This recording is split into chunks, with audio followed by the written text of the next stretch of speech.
self-defense.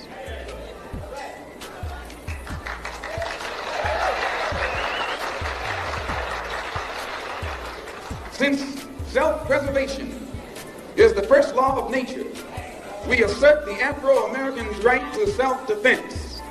The Constitution of the United States of America clearly affirms the right of every American citizen to bear arms. And as Americans, we will not give up a single right guaranteed under the Constitution. The history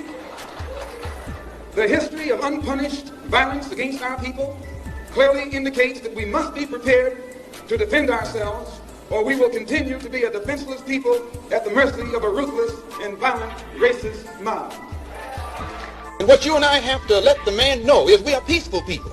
We are loving people. We love everybody who loves us. But we don't love anybody who doesn't love us. I don't care what y'all think. If you whatever the fuck you think you are. And until we own some shit, I'ma call it like it is. How you gonna be a man and we starving? Go ahead. You know? And you can walk by 5 different houses, ain't a man in either one of them motherfuckers. How we gonna be a man? How we gonna be African Americans if we out here dying? We thugs and we niggas until we set this shit right. Trust me when I tell you that shit.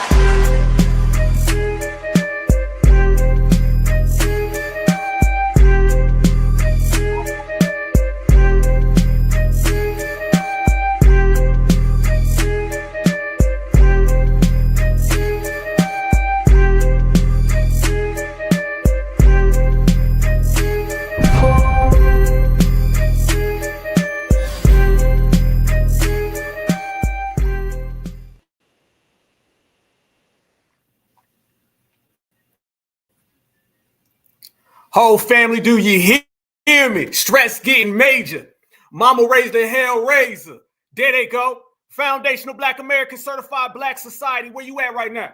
Tell the whole goddamn world, because I'm going to need you more than ever on this one. Yes, indeed. I'm going to need you to tell me what you representing, what concrete you stomping on, where your ancestors are from. Put it in the chat. Roll call, roll call. We going all the way in. No compromise. That part, that part, that part. Black Alpha Network in the building. Y'all know we always win. And how we win, y'all? By a goddamn knockout. And we gonna keep on winning by a knockout. And that means peace and love, peace and love, peace and love. And F you to anybody who don't like it, because I'm certified and I said so. Black Alpha Network, y'all make sure y'all subscribe. How this thing going? #1 activist, certified Black Society, the voice of empowerment. We in here deep, 300 plus in less than 3 minutes. So imagine what it's going to be when we keep on pushing, y'all. The sky ain't even the limit. The sky ain't even the limit. Virginia, I see you. Alabama, I see you. Houston, Boogie Down Bronx, San Francisco, Oklahoma in the building, Pittsburgh in the building, Detroit in the building. Yes, indeed. Miami in the building, DC, Bay Area. Yes, indeed. Lafayette, Louisiana, Cleveland 216 in the building. Certified salute all the way across the board, all the way across the country, from me to you. Let's go to work, y'all. And we're going to show them what it's like when they come around our family, when they disrespect our family, when they got some type of issues, some animosity with this lineage, heritage, and culture. We going to turn all the way up. And the best way to show everybody that way is to be on code. The best way to be on code is to be on code more than ever. And if you on code more than ever, that means you don't take nothing. And that's exactly what we do, fam. We don't take nothing. All we do is run it. Fam, I've been waiting on this one. Y'all know what it is. This is going to be a great episode, an exquisite broadcast, and I cannot wait to get into everything that we're going to get into. We're going to talk about what's going on down in Texas with Karmelo Anthony. We're also going to talk about Noah Bush, the young brother here, and the work that I was doing. We're going to break that down. We're also going to start talking about Roger Fordson. Y'all remember that. We're going to go through the whole thing. This is going to be a very, very thorough episode, and we're going to break down a lot of things in the system of supremacy. We're going to do a lot of talking. We're going to get to the points. We're going to sit here and conversate amongst each other, but everything we do is going to be amongst each other. That's how we are. I need everybody in here right now. Share this video, because we're going to get this all the way out. Y'all know how they running around and they want to dictate to us. It ain't like that no more. We do all the dictating, all right? We do all the stomping the yard. We do all the winning. Ain't no room for nobody other than FBA. Let's make that crystal clear. And whether they see it or not, we going to show it. That's how we do it. That's how it is. And we run it, y'all. Everybody in here, every single one of my brothers and sisters, all of your family, we all have the right to do exactly what our great, great, great brother Malcolm X was saying. and that is to self-defend. Self-defend and hold yourself down. Not asking, not hoping, not wishing, not begging, all right? Let me tell you what we ain't going to do. We're not going to ask anybody. We're not going to be begging. We ain't going to be out here praying. We're going to be hell raising. And you're going to see some hell raisers, and we're going to turn this thing up, flip this thing upside down. If you want to go there, we're going to bring it, all right? When we say this is different, when we say this is the reparations generation, one thing that we going to repair, y'all, is folks thinking they going to disrespect us. One thing that we going to repair, y'all, is them folks back in the day that was okay with being mistreated, saying if my family's family gets through this, hopefully one day. We don't wait for the future. We get it in now. We don't wait for no answers from anybody else. We got all the goddamn answers. Self-pride will take you a very, very far way. But let me tell you what self-pride does first. It lets you know who ain't going to do nothing to you. That's what it is. And anybody who knows a great foundational Black American quote, let me go ahead and state it for everybody that's watching. It's called, you don't start none, there won't be none. And if we take it all the way there, I guarantee you ours go further than yours. And they're going to find out. That's what it is. And we showing and proving, putting on the show. That's who we are, family. So everybody knows what's going on down there in Texas. And you're hearing a lot of things come out from the other media outlets. But what we're going to do, family, we're going to break down what's really happening, and we're also going to break down what we're going to do for it. This is a very, very pivotal time, and I'm going to tell you why. Man, we on code. Oh, we on code right now. Have y'all seen the support that foundational Black Americans have been on? Have you seen us rallying behind? I want you to go back to the Trayvon Martin. I want you to go back to the Freddie Gray. I want you to go back to the Mike Brown. Look at how Black folks responded then, and look how we are responding now. There's a big damn difference in between both of those. And we're doing it real live, okay? Notice how we said, okay, y'all want to raise money for y'all folks? Go ahead. We're going to raise money for ours.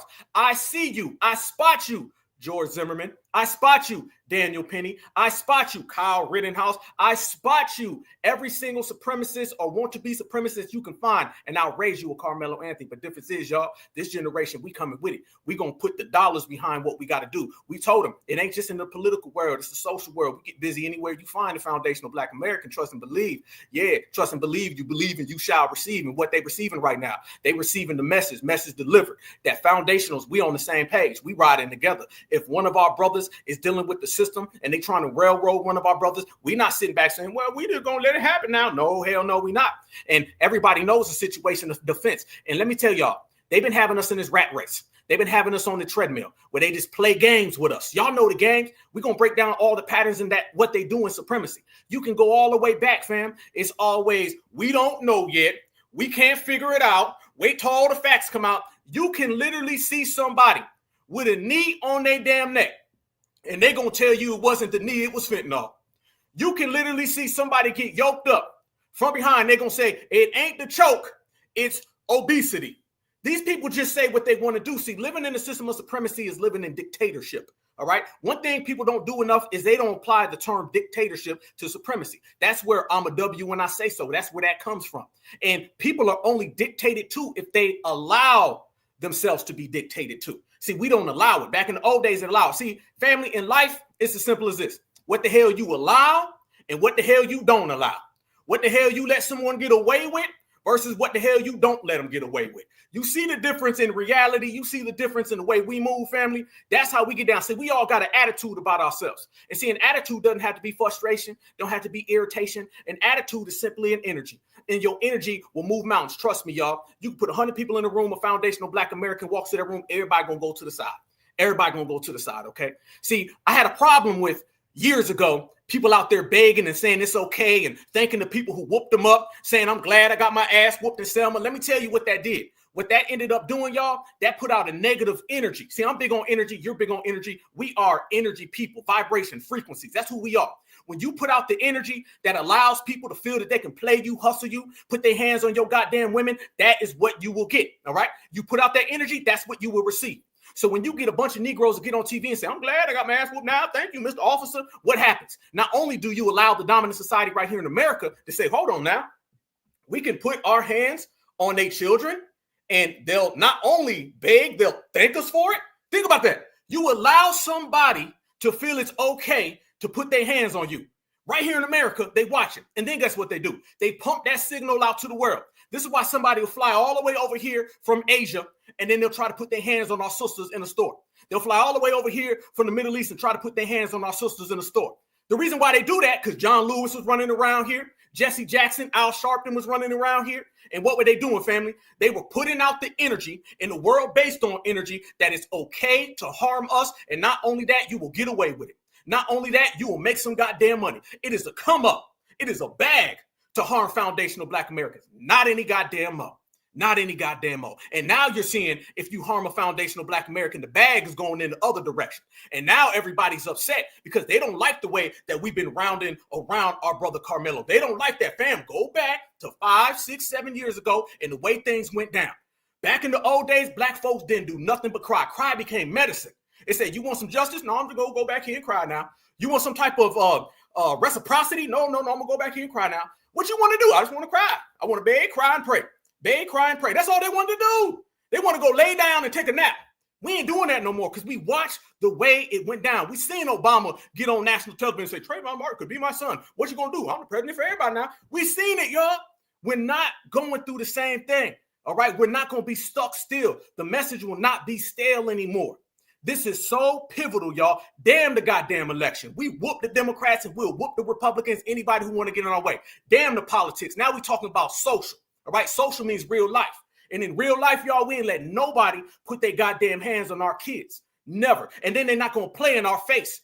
In 1 minute, when it happens to them, it's tears. And then when they do it to you, it's cheers. We ain't going to let nobody be the villain and the damn victim. We're not letting that go on no more, okay? Because if we do, then all of this is for nothing. Reparations is for nothing. Tangibles is for nothing. Black empowerment, Black excellence is all for nothing. Because you can talk that all goddamn day you want to. You can speak that until the goddamn cows come home. But then if you turn around and say reparations on Thursday, somebody harms your child on Friday, and then you get to thanking the people and praying for the people, you just nullified every damn thing. And we're not doing that no more. Fam, there's a time for begging, praying. There's a time for joking and playing, but it ain't in the middle of a race war. How old is everybody in the chat? Are you 40? That means you've lived 40 years inside of a race war. You're a race war survivor. You 50? That means you've lived 50 years inside of a race war. You 16, you 20, you 22. How old are you? However old you are, I want you to take your age and attach it to the term race war survivor. And that's how long you've been living in it. And do not let entertainers, politicians, ice cream, food, restaurants, joking around, comedians, don't let any of that make you too comfortable. Because we still living in the SOS, the system of supremacy. And let me tell you about the system of supremacy. It's designed to come after our people. 47, 29, 27, 31, 57, a bunch of race war survivors, y'all. Okay, 56, 52, race war survivor. Congratulations, fam. You went further than everybody else has. And we're going to continue to go further because the game is to be here. It's not to be gone. It's not to have somebody wipe you out. I seen a story about a foundational Black American woman. This woman was 78 years old, lived 78 years, and some dusty W who was 17 years old took her out. Imagine living that long just for some little punk to take you out. You understand what I'm saying? We're not going for that no more, fam. We're not going for that. 59-year race war survivor. Absolutely. 53-year race war survivor. I see y'all. 65-year race war survivor. I see y'all. That's how we doing it, y'all. We real heavy in here. And we going to survive and we going to continue. And the way you do that, family, you got the answers. The answers is there, fam. It's all family. It's family. You turn to family when things get real. When things get true, you go to your family. You don't go to nobody else. You don't go to nobody else. You go straight to your loved ones. And that's where we are with it right now. I see a lot of things out here, family, that I know for a fact we're not going for anymore. The tide is turned. We done changed. Okay? This isn't what I was saying the other day. This isn't 4, 5, 6 years ago. We're going into the new era. And I got to say this, and I've been wanting to stress this for a long time, okay? Let me say this, fam. I know y'all going to feel me. Go back to the civil rights era, okay? Think about the civil rights era. Started in about 1955 when soldiers were coming home from World War II, defended this country and seen the way that they were treated, okay? You went over there and you freed a whole nother group of people and you came here and you couldn't even get a hot dog, right? Remember that? Okay. Think about the civil rights era from 1965 all the way to 1970. It turned. Did it not turn, y'all? Go back to 1955, and it was We Shall Overcome, and it was the Montgomery bus boycotts, and it was walking down the street, and it was Can't We All Get Along? And then something happened. Something kind of took a turn. Do you know that the 1970s, we got to quit calling the 1970s the civil rights era. The civil rights era was from 1955 to 1970, from 1970 all the way to 1980. That was the Black Power era. They weren't singing songs in the Black Power era. Go ahead and think about them folks out there getting whooped on, thanking the people who whooped them. I want you to remember that in the 1950s and 60s. And then think about the leather coats, the afros, the power tools, and the black fist. That all came about in the 1970s because the kids in the 1970s said, we ain't going to take that same shit that our parents took. Trust and believe. And we got something for them damn water hose and them dogs. That's when it turned. So no longer are we referring to that as a civil rights era. Civil rights was the 60s, all right? Black empowerment was the 70s. And then you seen a shift of all of them beggars and pleaders. Then you started to see the riders. How do we know? Because half of our goddamn family were a bunch of riders. Yeah, the ones that didn't make the television, but were putting in the goddamn work, all right? The Tupac Shakur family, you know what I'm saying? Assata Shakur, Afeni Shakur, Matulu Shakur, just to name a few. Those are ones that was in the headlines. Huey P. Newton, headline, okay? Bobby Seale, headline. But for every one of them, there were thousands of your people. And your people weren't playing them games. That's where the hell we are right now, family. If you want to pick a start date for this era, okay? Because we knew what it was. I always say the yes we can era and then the hell to the no era. When do y'all feel the hell to the no era started? I feel it started right around the time we got Obama the hell up out of there, okay? Because it was a yes we can, Black Lives Matter, woo, woo, woo. It was all that, right? Family, that was 10 years ago. That was 10, 12, 13 years ago. Fam, we are moving into the 1970s portion of our generation, and our generation is different. We're not in that era of the Black Lives Matter. Where they at? Where they at, family? Where's D-Ray? All right? Where Black Lives Matter? Where is Sean King? Where's Rachel Dolezal? They gone. Them people ain't around no more. They've all been replaced with new people. It's all about a new era and a new element, passing the baton. We have essentially replaced them. You don't see them same faces that you've seen. Family, that was 13 years ago. Don't run around here still thinking it's that. It's a new shift. The way they shifted out of We Shall Overcome and they shifted into Free Huey and they shifted all the way into Black empowerment, the way we're shifting out of the yes we can to the hell to the no. Hell to the no, you won't harm my family. Hell to the no, you won't harm my wife. Hell to the no, you will not harm anybody who is a foundational Black American child. And hell to the no, we're not stepping away from each other. We're connected with each other. And this situation right now is setting the precedent, y'all. And the world is watching and everybody's on it. And this is going to be the thing that turns this all around. So now they see that FBA are on code. See, they love us when we off code. When we off code, family, oh, they love that. They love when foundational Black Americans are off code, when we go in every direction. And they're going to throw out a lot of people that's going to try to have you going in a bunch of different directions. Yes, the hell they are. But the more they do that, the more we're going to show them we are stronger than ever. We are on code more than ever. And what puts out the message that FBA is on code more than them dollar bills, than GoFundMes, than fundraisers, than telling everybody we standing next to ours? Family, that's going to set something different. So if they thought the election and us saying hell no to the Democratic plantation and taking that down, if they thought that was a signal, wait until we show them the signal that you ain't going to be harming our children and you ain't going to be blaming us for being the victims. And we got our money to prove it.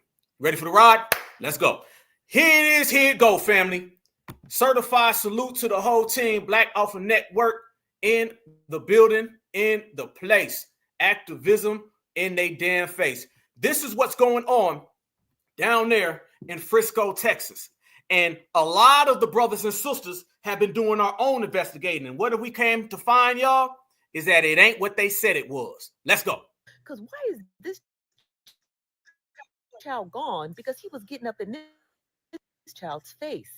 I know you guys have been familiar with the story. This is Carmelo Anthony. He's being held on $1 million bond for the unaliving of Austin Metcalf. And now when the story had initially broke, obviously a lot of people are on the side of Metcalf because they didn't really know the full story. That was until the local news had published Anthony's statements that were submitted in the police report. Now, according to the arrest affidavit, it stated that Anthony had confessed to the incident, claiming that he was protecting himself. The article goes on to say that one witness reported and told police that Metcalf had told Anthony that he would need to move out from underneath the tent, according to this affidavit. Just for reference, it was a rainy day, and Anthony, who was underneath the tent, was asked by Metcalf to get from underneath the tent while it was raining. Now, the witness went on to tell police that Anthony stated, "Touch me and see what happens." And then that's when Austin Metcalf reportedly touched Anthony, because why would you touch a person who said, "Touch me, see what happens"? After touching him to see what happens, which is just crazy work, Anthony told Metcalf, "Punch me and see what happens." Soon after, the witness stated that Metcalf reportedly grabbed Anthony to tell him to move, at which point the affidavit continues that Anthony reportedly pulled out, to the witnesses recalled, was a knife and stabbed Metcalf once in the chest before running away. After the incident, Anthony was arrested, and his lawyers are claiming self-defense, which it sounds like, especially according to those witnesses, and they are asking the judge to lower his $1 million bond. Anthony is being held in the Collin County Jail on a 7-digit bond, which is about $1 million, and he's being charged with first-degree unaliving. Now, after briefly meeting with his client, Carmelo Anthony, his attorney stated that, "I know that my client said it was self-defense, and I don't have any reason to disbelieve that, but I need to develop facts, talk to people, and figure out what's going on before I make a statement about what I think happened. I don't have any reason to think it wasn't self-defense at this time." Anthony's family has shared a support fund on GiveSendGo.com, and they've raised about $84,000 to their $100,000 goal. I'm not here to question why Austin Metcalf decided to put his hands on another child, because again, he's gone and he can't answer those questions. But let this be a testament to tell you that you do not have the right to touch somebody or enter into their personal spaces. Because unfortunately, violating somebody's personal space made Austin find out the hard way. You goddamn right. You done found out the hard way. And it's going to stay that way. That's just what it is, fam. So apparently what ended up occurring, fam, and there's a lot of smoke going on out there, and this is why you have the real grassroots media opposed to the mainstream media, because all the mainstream media does is give you a course in supremacy. So our brother was down there. He was approached by this two football players, right? Y'all know what that automatically, with a black person, that's already enough. They send you to jail on that, okay? And basically, a bullying campaign was going on. Now, it's funny that America lives in this system in society where they want to talk about bullying all goddamn day long. We need to quit. Bully. What happens when one of those W's goes into a school and starts just airing the school out, right? They come up with all these things and what we need to do. And mind you, the statistics prove that they are the number one producers of that type of crime. Yeah, on this episode, fam, we break it down the system of supremacy and the way we function and maneuver all the way around that. It's about to be real up in here tonight. Smash that like button. Yes. So our brother was approached, and after he's approached, these people are aggressive, acting in an aggressive fashion. Now, once they are out there absolutely 2 against 1, now once they start to aggress and initiate and put some type of physical contact, now you've turned this into an assault. Y'all know what it is. How many times you see out there where a brother or sister is doing something and the dominant society, they'll bump into you and you'll say, "I'm sorry," and the lady will fall on the ground and be like, "You hit me." Y'all know what I'm talking about, okay? Once you initiate contact in an aggressive fashion, that becomes an assault. That becomes an assault off top. A lot of reports are saying that they grabbed his book bag, broke his phone, snatched him up, came at him in an aggressive tone. And just like anybody in a stand your ground state, our brother acted by pulling out his tool, and then he went ahead and he took care of what he felt was a threat. All right. He reduced the threat that was in front of him, the same exact way everyone does in the United States of America. Let's go back, as we were talking about. All you heard about was stand your ground with George Zimmerman. Remember that, y'all? Let's go there. See, what we're doing now is that we're taking every excuse the system of supremacy gave us, and we giving it back to them. Now I want you to go ahead and stand in every excuse that you gave. See, they don't like that, fam. See, what they want to do is dictate and say, "I can do it, you can't do it." All right? Every single thing that you're hearing about stand your ground, that's what they were talking about with George Zimmerman. Remember that with George Zimmerman, man? Y'all remember that? That was the main thing. Stand your ground, stand your ground, stand your ground, stand your ground. What about Daniel Penny? What about Daniel Penny? He initiated an assault on our good brother Jordan Neely, and he came up behind him, and there were no weapons involved. None at all. And the dominant society made him a millionaire. They dished out all the cash. Remember that now. This is what ended up occurring. You want instance after instance after instance. You want to talk about Mike Brown, that they said he walked through. Okay, Mike Brown, they try to basically tell you that he was like a zombie or something, okay? He's getting riddled up from a weapon, and they say he just walks through it, just like walk right through it, okay? You see what we're talking about? It's funny how it flips whenever they're on the side that they don't want to be on. Pure contradiction. See, one thing about the system of supremacy, it operates in subterfuge, deception, manipulation, and contradictions. All right. That's what they always do. It does not matter. And it's our job to highlight that. See, back in the old days, brothers and sisters would be out there praying and begging. They would just be out there saying, no. Listen. Explain. We're done explaining, y'all. I was just talking about this the other day with my brother Church. The days of us overly explaining ourselves is over with. We've come to realize that explanations are a waste of damn time. You keep on explaining yourself. They want you to explain yourself. Family, you don't think that these people know exactly what they do to you? They know more than you do because they're the ones doing it. This thing where the dominant society doesn't understand what's going on, that is a farce. That is beneficial to them. I want you to think about every single thing you do. Does it benefit the culprit or does it benefit the victim? See, overly explaining, that benefits the culprit because they can just have your ass explaining for years. Why are you still explaining reparations, black man? Why are you still explaining self-defense, black man? See, there's a difference between explaining and telling. I'm not here to explain myself. I'm here to just do, and you can take it how you want. You can take it however you want. No more talk. Absolutely. See, they'll have you explaining yourself for years. Well, tell me what happened. Then they'll play games with you. You got to be cautious. They'll start playing games. They'll be like, well, I don't know. What do you know? We don't know everybody. Let's figure it out. Next thing you know, family, you start explaining to these people. Then you notice that you start going gray. And then you start losing your eyesight. Then you start losing your ability to walk. And one day you wake up and realize that you're 80 years old and it's too damn late. And the person that was making you explain by overly asking you, how do you feel? What do you want? What are your demands? Then you realize that person was playing with your ass the whole damn time. You see the difference between being behind and being in real time. We're about real time. We're going forward. Absolutely. Tamir Rice. Look at the situation with Tamir Rice. That actual dispatch called and said that that was a toy. And then the people showed up. They got out like they was in Vietnam. And what the dominant society do? They got behind the culprit. Notice that, family. It does not matter if it's a woman. It does not matter if it's a kid. It doesn't matter if you're unarmed. The dominant society always at 80 to 90% always support the culprit.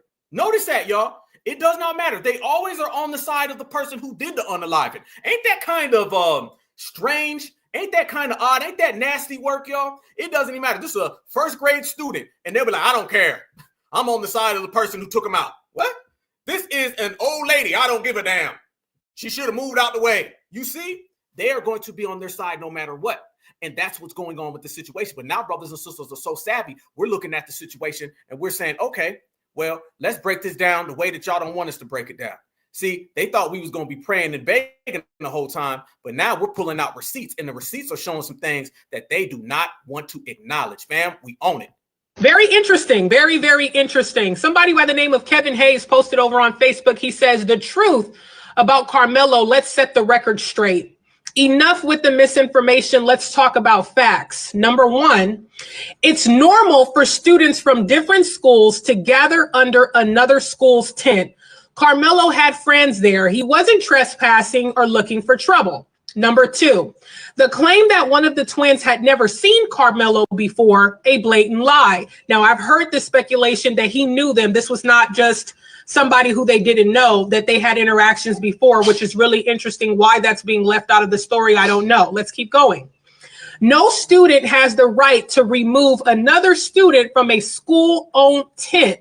The school owns the tent, not the twins. Carmelo is a track athlete. The twins are not. He wasn't even expecting to see them there. Now, here's what they don't want you to know. The twins didn't just ask him to leave. They tried to jump him. Before attacking him, they tried to take his belongings, broke his phone, and stomped on it. The twins are known bullies.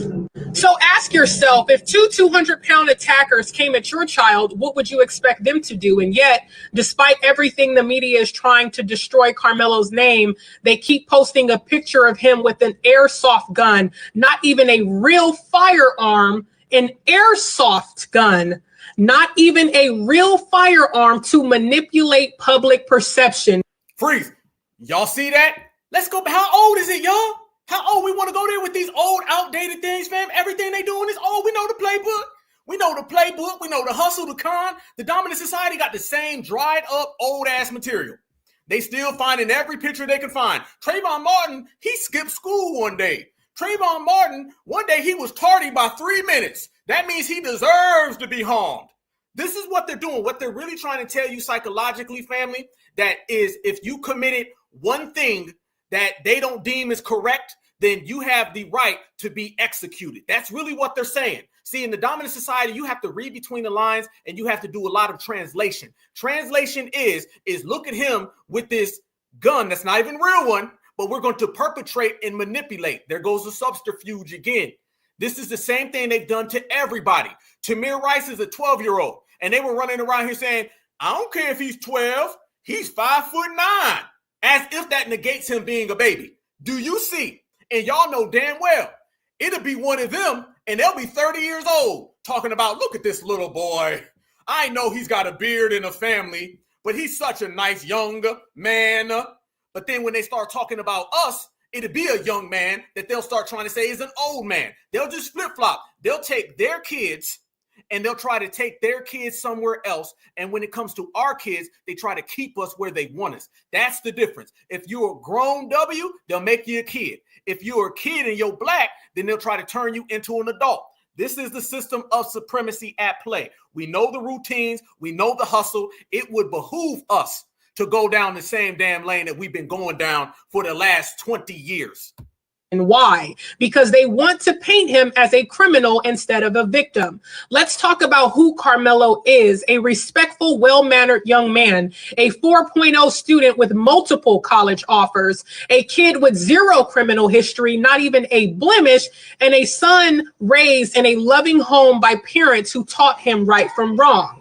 A life was lost, and that is tragic. But what also is tragic is the way the media is twisting this story to fit their own agenda. Carmelo defended himself against violent aggressors. This is not a crime. Do not let the media race bait you. Do not let them manipulate the facts. Justice will prevail. And of course, we know that they only posted Carmelo's mugshot, not even him with his football gear, him with his suit on. But they did, in fact, make sure to post the victim in his football gear and the victim in his school pictures. Why not do that for Carmelo as well? This is something that we always see within the Black community, which is really, really sad. But very interesting take, because I thought everybody was saying that the twins didn't even know him. Interesting. Very damn interesting and very, very outdated. This is what they've been doing for the longest amount of time, fam. It's all the psych ops. That's how they play. Let me tell you something. Supremacists, they don't give a damn about none of that. Only thing they know how to do is be anti-black and not get caught.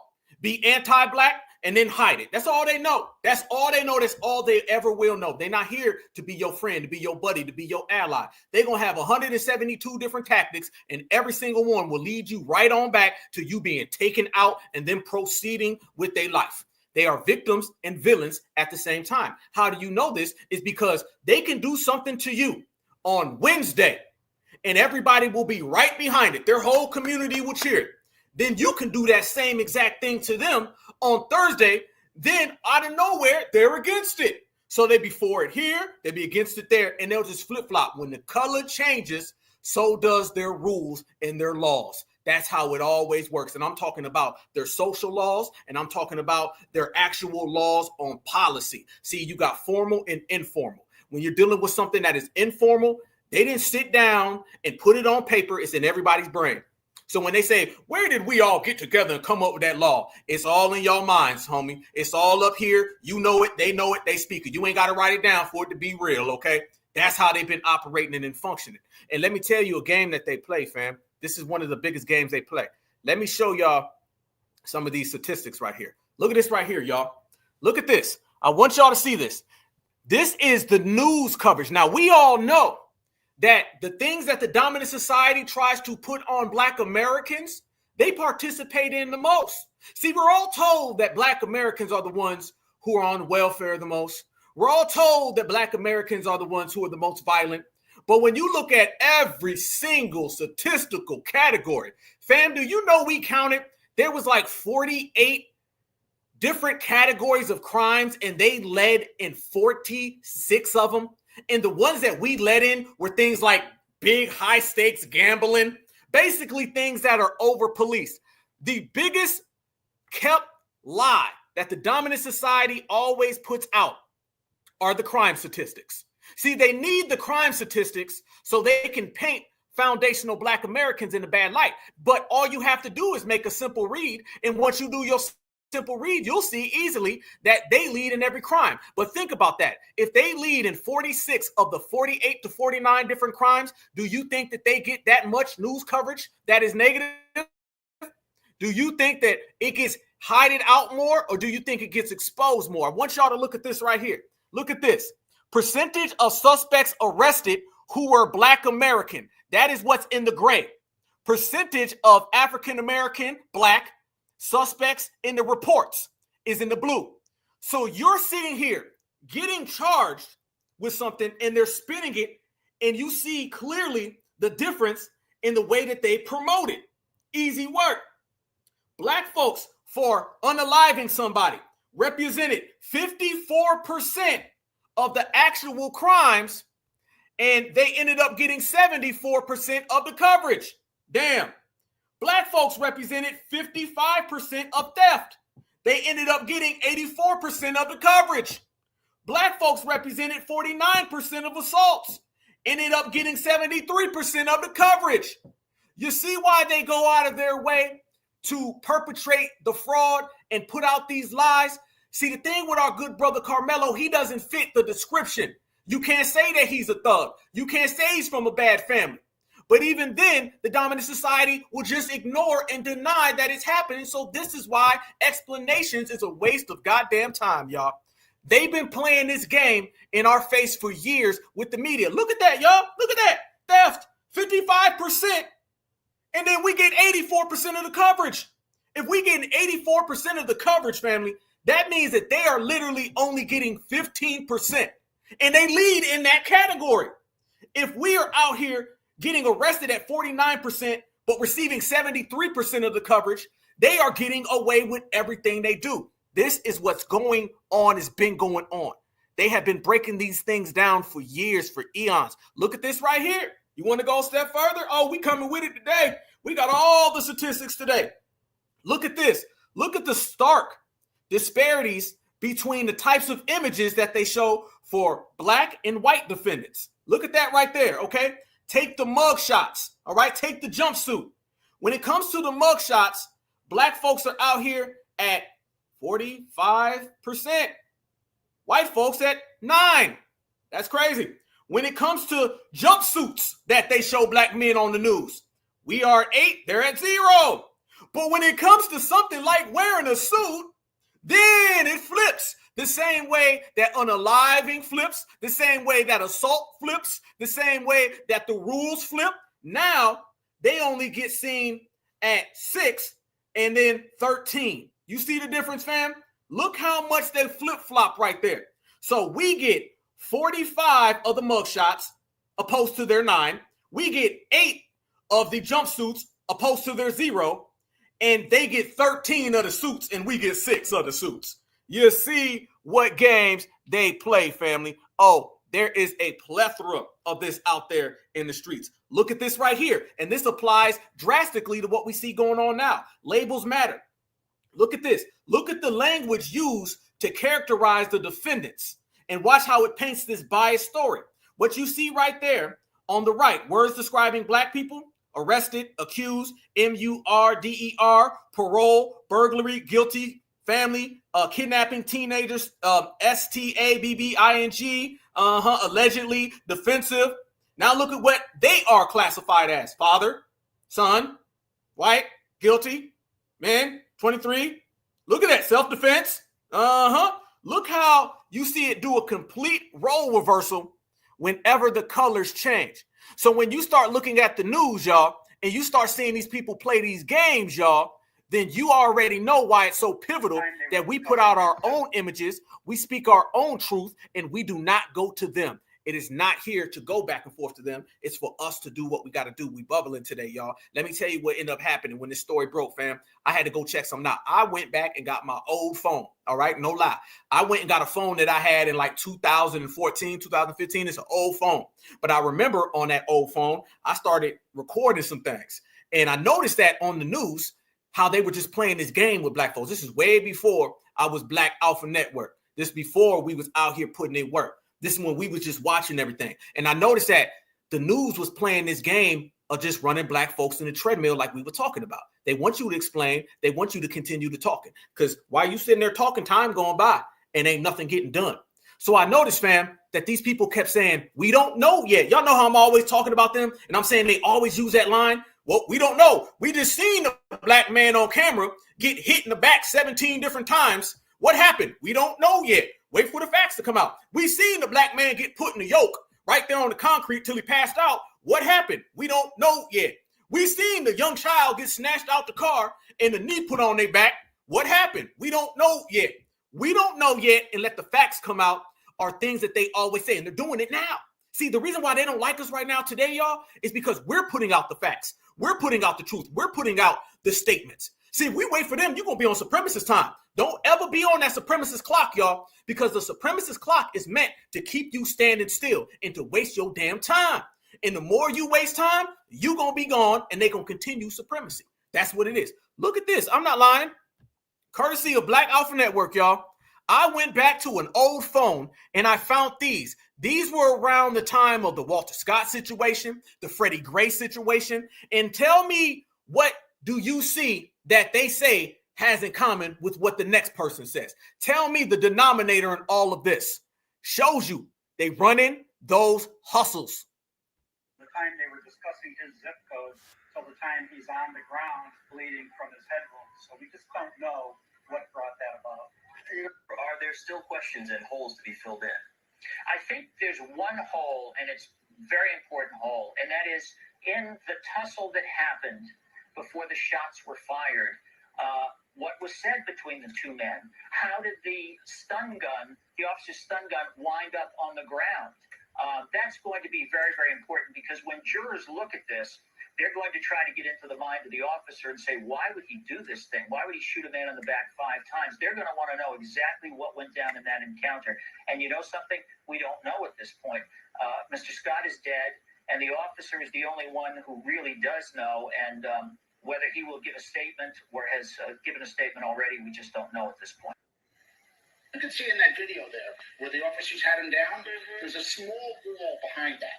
Okay, maybe when the officers took him down, the back of his head hit that wall. Accident, all right? It might have been accident. I don't know. Or it might have been well, we don't know. Yeah, I'm asking. I don't. Now, I'm not saying he shouldn't be convicted. I'm just simply saying stick to the fact of what we actually do know. That history will be something that is folded into, especially since we're talking about a case. Yeah, but hopefully in the courtroom.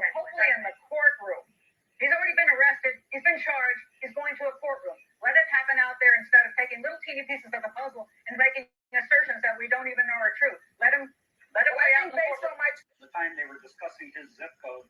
Y'all see that now? Come on. Receipts on the table. Oh, I'm talking about it right now. This is how it go. We don't know yet. I mean, we seen it on camera. We don't know yet. I mean, they got footage. We don't know yet. Y'all remember the police cams? How many of y'all remember that? You remember that line?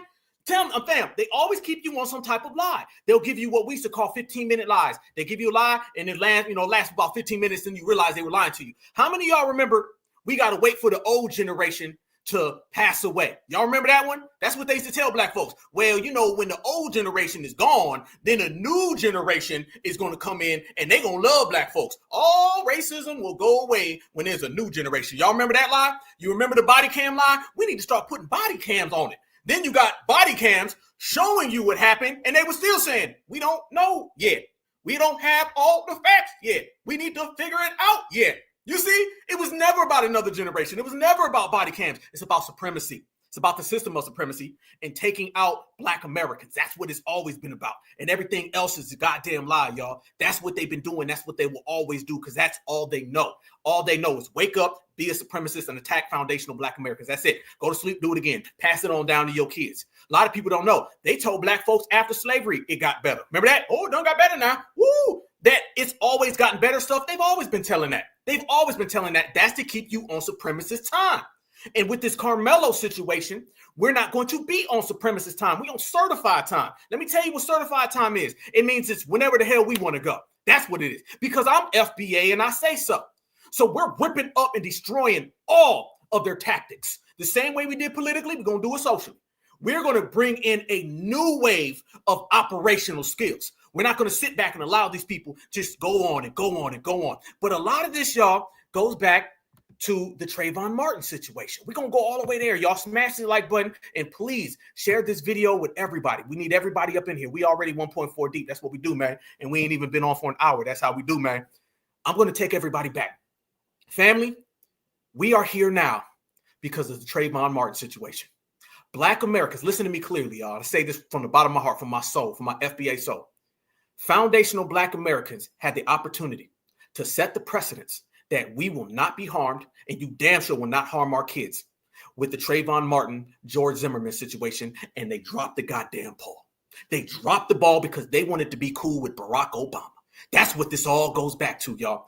Every few years, every generation has a monumental moment to make a change. And Black folks at that time, they decided that begging, praying, voting blue no matter who, and being up underneath Barack Tether Obama was better than justice. I want y'all to think about what would have happened if we really would have turned up during the Trayvon Martin trial. Imagine that, y'all. Imagine if we would have got some real justice for what really went on. Imagine the folks that were out there doing the harming got some real clap back. Imagine if that happened. But no. We allowed the system to break us down. We allowed the system to mock us. We allowed all those tethers that were fleeing into the country to come over here and say, look at you, you Black Americans. You can't even protect your own people. Remember that? Remember all those migrants that want you to save them from deportation?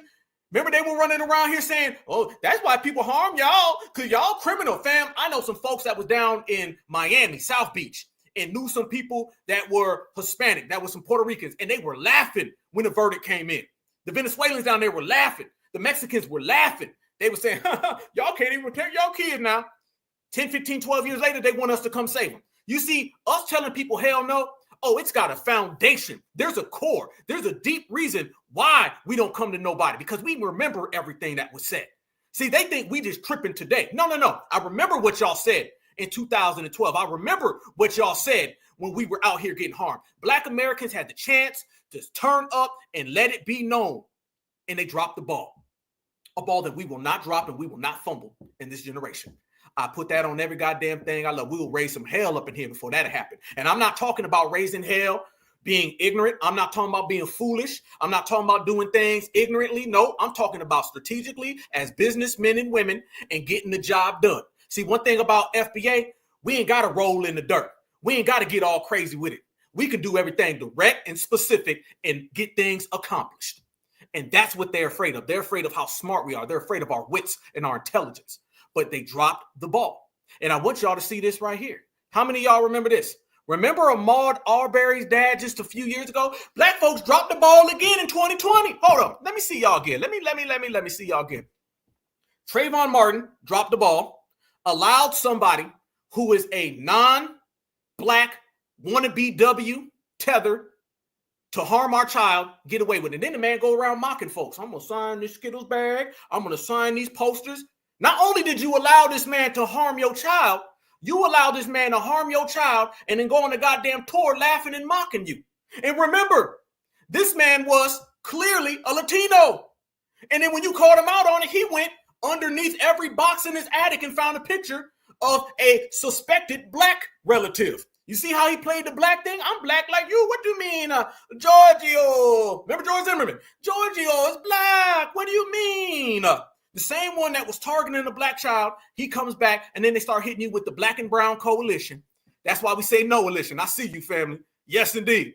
He was a racist Latino, took out a young Black soul, and then told you he's black, and then found a picture that he ain't ever seen in his life. They went way back in time. See, this is why we be on it today, and we be recognizing the games that they play, because we do not allow that to happen. So he pulled that out, said I'm black, boom. Guess what happened? Moved on. Then he went on a tour mocking every goddamn body. Black folks dropped the ball. Fast forward to 2020. Ahmaud Arbery, which is right down the street from me right here, right now. Breonna Taylor, who was sleeping. Okay. They end up charging her boyfriend. This, by the way, isn't it funny that the dominant society in particular, the Democrats always run around and talk about how black men and women don't get along. They're always the ones creating a gender divide. And when a brother defended his old lady and he actually got with the police, they end up charging him for it, right? So you're damned if you do, damned if you don't. Then the George Floyd protests. We had it again, and what ended up happening? Breonna Taylor protest turned into vote for Joe Biden and Kamala. Ahmaud Arbery protest turned into vote for Joe Biden and Kamala. And the George Floyd protest got hijacked by every single goddamn group on the planet. They were trying to use George Floyd so they can bring light to whatever situation they had. Black folks dropped the ball again. And somehow we ended up getting Joe Biden. It went from Ahmaud Arbery to anybody but Trump. But y'all remember when they pulled this out right here? Who remembers Ahmaud Arbery's dad? And by the way, look right here. Al Sharpton, Benjamin Crump. Yeah. I want to give all glory to God. Yes. Because that's who made all this possible. Yes, it is. Number two, I want to thank his mama. Yeah. And I want to thank my sisters and brothers. I want to thank my children. This ain't a goddamn award show. He acting like it's the MTV Awards. I want to thank my mama. I want to thank my daddy's daddy for this time and to praise the Lord. And look at everybody in the back clapping. Family, I'm telling you, I got some breaking news that we're going to get in. We're going to talk about some more stuff. Look at this right here, y'all. This is not black empowerment. This is black cowardness. Because I know it was hard what they had to deal with. Yes, yes. And number two, I want to thank all y'all people, all the support y'all gave us. Because one of us even did this. There you go. Ain't no one side did this. That's right. God put us all together to make this happen. So ain't no one side. So what I tell you, God don't work one sided. Yeah. God work two sides. All right, don't put you here, I'm gonna put you there. Amen. So y'all pull together and work this thing. Amen. So hey, that's what it's all about. Amen. Because if one side wouldn't work, it wouldn't have happened. That's right. You had people working when you weren't working. Right. Come on. When you weren't working, you had people out here working, marching, going in these offices. Yeah. We conquered that lynch mob. Yes. We got that lynch mob. This history today, letting you know that black kid life does matter. That's right.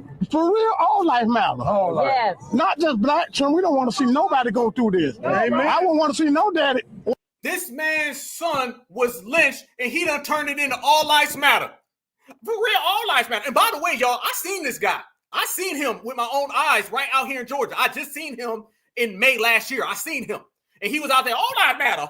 I don't want to see nobody hurt. God don't work on one side. He work on both sides now. This is what we talking about. If you don't get this energy out of the way, fam, this is nothing more than the modern day John Lewis. Remember, anybody who just came in here, we 1.5 thousand deep. Y'all make sure y'all hit that like button and share this video. Yes, indeed, we working. We getting it in thorough. We making it clear. Family, this is what I was talking about in the beginning of the video. When you get whooped on in Selma and you thank the people, that sends out a signal to the world that we're soft targets. Don't be surprised when Mr. Muhammad comes here and he feel he can do that to you. Don't be surprised when Mr. Jorge come here. He feel he can do that to you. Don't be surprised when Jackie Chan, the fifth, comes over here and he feels he can do that to you, because they put people like this on camera to put out that type of coward energy, because they know if they put the rioters on there, it's going to be different. Fam, what happens if that's Tupac Shakur, Khalid Muhammad? What happens then? What happens at Malcolm X? People going to be watching this saying, yeah, I'm going to leave them alone. That daddy don't play. That daddy right there look like he'll tear some things up. Let me go pick on somebody else's kid. Okay, that kid over there, yeah, I'm going to go ahead and mess with him because that black father ain't playing. Yeah, that black mama right there. Y'all notice whoever the rider is in the family, that's the one they showed the least. This is why we started taking the position of, man, hold on now. Wait a minute. We're going to have to see the family first. Remember, y'all, we used to just be like, we on code. We got to ride for our people. So we run out there and just support them. Then next thing you know, the family come out. They want some damn money. They want a free paycheck. And then we say, damn, I got to pull support from you. We don't know who to go to because we don't know what type of time these folks going to be on. Because the dominant society, based on those statistics that I was just showing, all the different disparities and all the different biasness that they put in statistics, the main thing they do is who they show on that goddamn camera. Let there be a rider uncle. Let there be a rider aunt. They're going to say, get them off TV. Why you think they never showed Tamir Rice's mama? Okay, shout out to her. Much love and respect. Okay, that's a beautiful woman. Much love and respect. Remember, she the one who came out and said Black Lives Matter eating off my kid's name. Sean King and D-Ray and all these other suckers out here eating off my kid's name. She was the main one. They said, pull the plug. Don't ever have her on TV. But let's get this guy out here talking about something for real. All life matter. God work both ways now. And he go over here now. And God don't pick one side. What the hell that got to do with your son being harmed? And by the way, do you know that the DA out there, just fam, that's right down the street from me. I took a picture right in front of his memorial. It's right down the street from my partner, my best friend. I've been there. Do you know the DA, they just basically let that lady go. And this is what happens. Stories slowly drift away and they become nothing. They never talk about it. That's another thing that they do. They'll play these games. This is why we got to stay focused on the Carmelo Anthony situation. The more we focus on the Carmelo Anthony situation, the more we can see whatever they're trying to play. Because right now as we speak, y'all, they're getting together a plan. They're getting together a plan right now as we talk. I'm telling you, they right there shaking hands, talking to people. They coming up with a real good plan, and they want it to go away. They want us to take the cameras, go to the next story. And while you taking the cameras and going to the next story, you seeing people get let off the hook. How many times does something happen, and the next thing you know, the person gets let off the hook while we went on to the next story? Next thing you know, you look at the paper. Damn, you found out what happened? Oh, buddy, what happened? Oh, they let him go. That's what happened out there. The little DA lady that was working with the supremacists down there in Brunswick, she just got let off the hook just like 2 months ago. And check this out. It snowed down here. And when they had her trial, the day it actually snowed, a lot of brothers and sisters couldn't make it there. And then quietly in the night, they let her go. You see what we're talking about? We got to get rid of that type of energy, and we got to put some real certifies out here. That's why we out here controlling our images, so you don't get this. All lives matter. Watch the kid get lynched and shot down like that. That's right, Mom. So it's all our problem. Mm-hmm. It's all our problem. Yeah. So, hey, let's keep fighting. Amen. Let's keep doing it and making this. What you mean is all our problem? Fam, let me ask y'all a question. Can I simply get a hell yeah or hell no? When he said it's all of our problem, do you think any W in America feels that lynching is all of their problem too? Let me ask you more clear. He said it's all of our problem. Do you think any W in America feels that our problem is their problem? Do you feel that they take ownership over that? Do you feel that they're listening to what he's saying? Do you feel that they're going to walk away and say, you know what? It is all our problem. Do you really feel that Chad, Brad, Susie, do you think Becky or Karen heard that? And do you think they feel that's their problem too? Or do you think that they know that's a black person's problem? Proceed. This place is a better place for all human beings. Amen. All human beings. Amen. Everybody. Amen. Love everybody. Love everybody. All human beings need to be treated equally. Yeah. Mm-hmm. Right. Today is a good day. I wanted to be a part of. Please. Y'all said it best. Hell no. Man out there talking about his kid got harmed. And he talking about it's the person who did his problem too. Hell no. But let's rewind. Let's take it back even further. That right there was 2020. Black folks dropped the ball. Now let's go back. If you ever want clarity or you ever want to understand where we're going as a system, and if you ever want to understand how we got to move, operate, and function as people, family, go back and watch all of the videos of the Trayvon Martin verdict. Okay? I mean that. Go back and look at all of the videos of the verdict when it came to Trayvon Martin. Then you will see what mistakes people seen. You know, one of the things we have to do a lot, fam, and we have the adaptation of technology, go back and watch some things from the past and you'll understand where the mistakes made. Family, you will see why we are in the predicament we are in now. Clearly, when you go on any type of network and you look at black people's energy when it came to the Trayvon Martin situation. And then I want you to see them, same W's. You know, we don't know yet. Go watch how they were playing with black folks. Look at this right here. This was the Trayvon Martin situation, y'all. Watch this simple question. Watch how this guy stumbles, fumbles, and bumbles. On this side right here, you have a black man with his black son. Look at that boy, fam. Screenshot this if you want to. I want everybody to make a historic note of this. I want everybody to mark this in history. Put a stamp on time frame when it comes to this. Look at the black man with his black son and the way that little black boy is looking up at his daddy. And then look on the other side of the split screen and see George Zimmerman's family celebrating. On one side, you see the man who belongs to the victim. And then on the other side, you see the culprit. But I want you to notice that the culprits are over there dancing, clapping, cheering, Look at that picture. They say a picture is worth 1,000 words. I think this one's worth 1 trillion, fam. It's worth 1 trillion. This is the Trayvon Martin verdict. If you ever want to get a good encapsulated view of what's been going on in the United States of America, family, look at that situation. And I want you to see this black father is defeated. He is broke down. He's upset. But let me tell you what he wasn't doing. He wasn't riding. He wasn't on code. And he wasn't sticking up. This side off code, letting people harm yours. This side on code, defending anybody they can. Watch this, y'all. Of a historical event, you know, I know that there has been just so much attention to the case, and you know, we just wanted to be here to support the Martin family and hope for justice. Hope. Do you believe justice was served tonight? I believe that there's a family whose heart is broken, who probably feels that once again the system has failed them. Listen, he couldn't answer the question. He couldn't answer the question. The W gave him a simple question. Do you feel that justice was served? And the black father, just like Ahmaud Arbery's father, can't even answer the question. He's stuttering. I don't, coulda, woulda, no. Yes or no, black man? You're a black father. And let me tell y'all something. As minimal as people thought this was, Mr. Jorge's watching this on the other side of the planet. Mr. Yao Ming is watching this on the other side of the planet. And they're watching a black father not even able to answer the question about a black child being harmed. This is why we're changing the flow. This energy cannot persist this go around. We as a community, as the grassroots, all of us, certified black society, foundational black American freemen, whatever you want to call yourself, we will not allow 2012 or 2020 to happen again. Watch how he stutters through the whole damn interview while his little son is watching. On the other hand, we've been praying for both families, that because we know that it has been just a hard time for everybody that's been involved. But it's praying for both families. This man said he's praying for George Zimmerman's family. Fam, do you think George Zimmerman once accepts or gives a damn about that man's prayer? Or does George Zimmerman care more about just getting away with whatever the hell he wants? You see, family? On the other hand, we've been praying for both families, that because we know that it has been just a hard time for everybody that's been involved.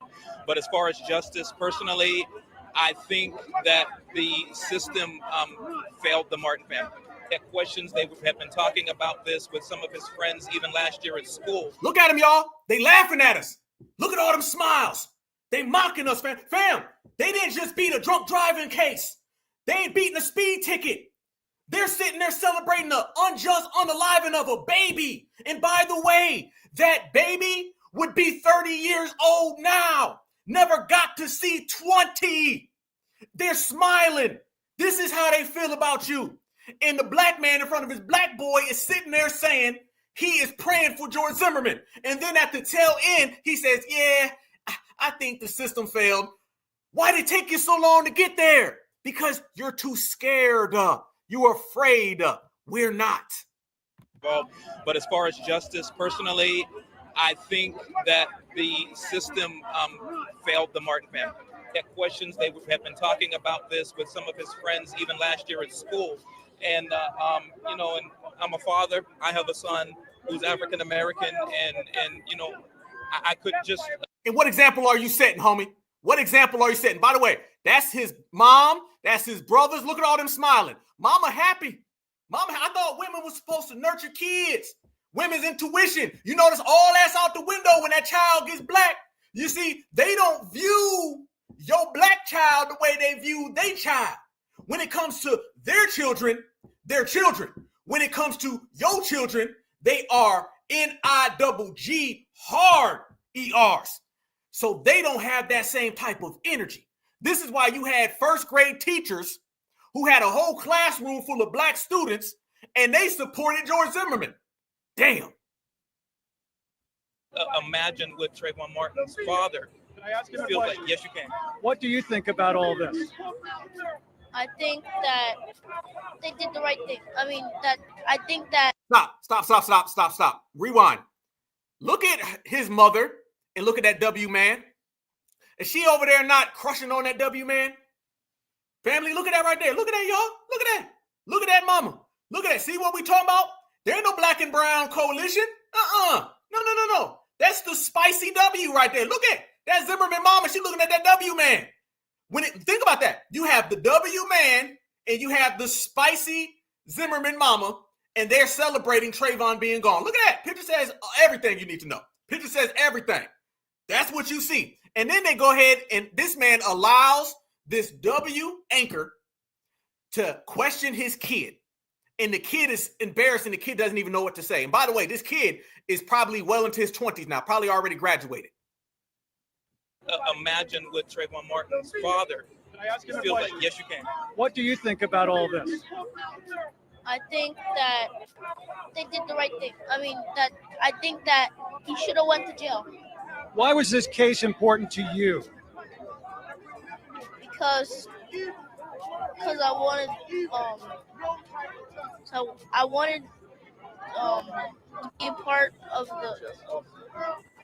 be a part of this, and I wanted justice. A place heartbroken for Trayvon parents.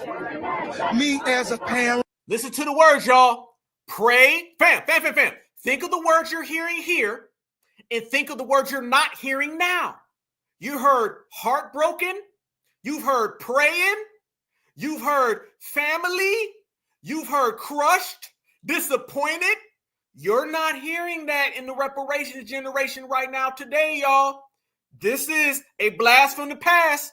This woman says she's heartbroken. As a grandmother, got young grandsons coming up in society. This shouldn't have happened. If he would have obeyed the non-emergency people, this child would still be alive. It's sad. It's sad that we live in a place called United States of America, where they're always glamorizing this is the place to come, not for African American, because we've been slaughtered. We've been working for free since we've been here. We never get justice from the police. Get ready. Here we go. Y'all get ready. We said pray. We said hope. We heard heartbroken. Get ready for the next word. Y'all get ready for it. Here it comes. Now you're going to hear something you damn sure ain't hearing now. Let me show y'all the stark difference between then and today. Listen to the name this man drops. He's killing, or when another color killer. There's a lot of people here behind you chanting nationwide protest. What do you think happens next? I feel it need to be a nationwide. I feel like Obama need to get involved. Woo! I feel like Obama need to get involved. I think he should be put away. Y'all heard that? That's why black folks didn't want to do nothing. Black folks didn't want to do nothing because they wanted Obama to get involved. And Eric Holder, two non-FBA tethers. You see why black folks dropped the ball back then? You see why there's a difference between the yes we can generation and the hell to the no generation? They was hoping and coping for Obama. Or when another color killer. There's a lot of people here behind you chanting nationwide protest. What do you think happens next? I feel it need to be a nationwide. I feel like Obama need to get involved.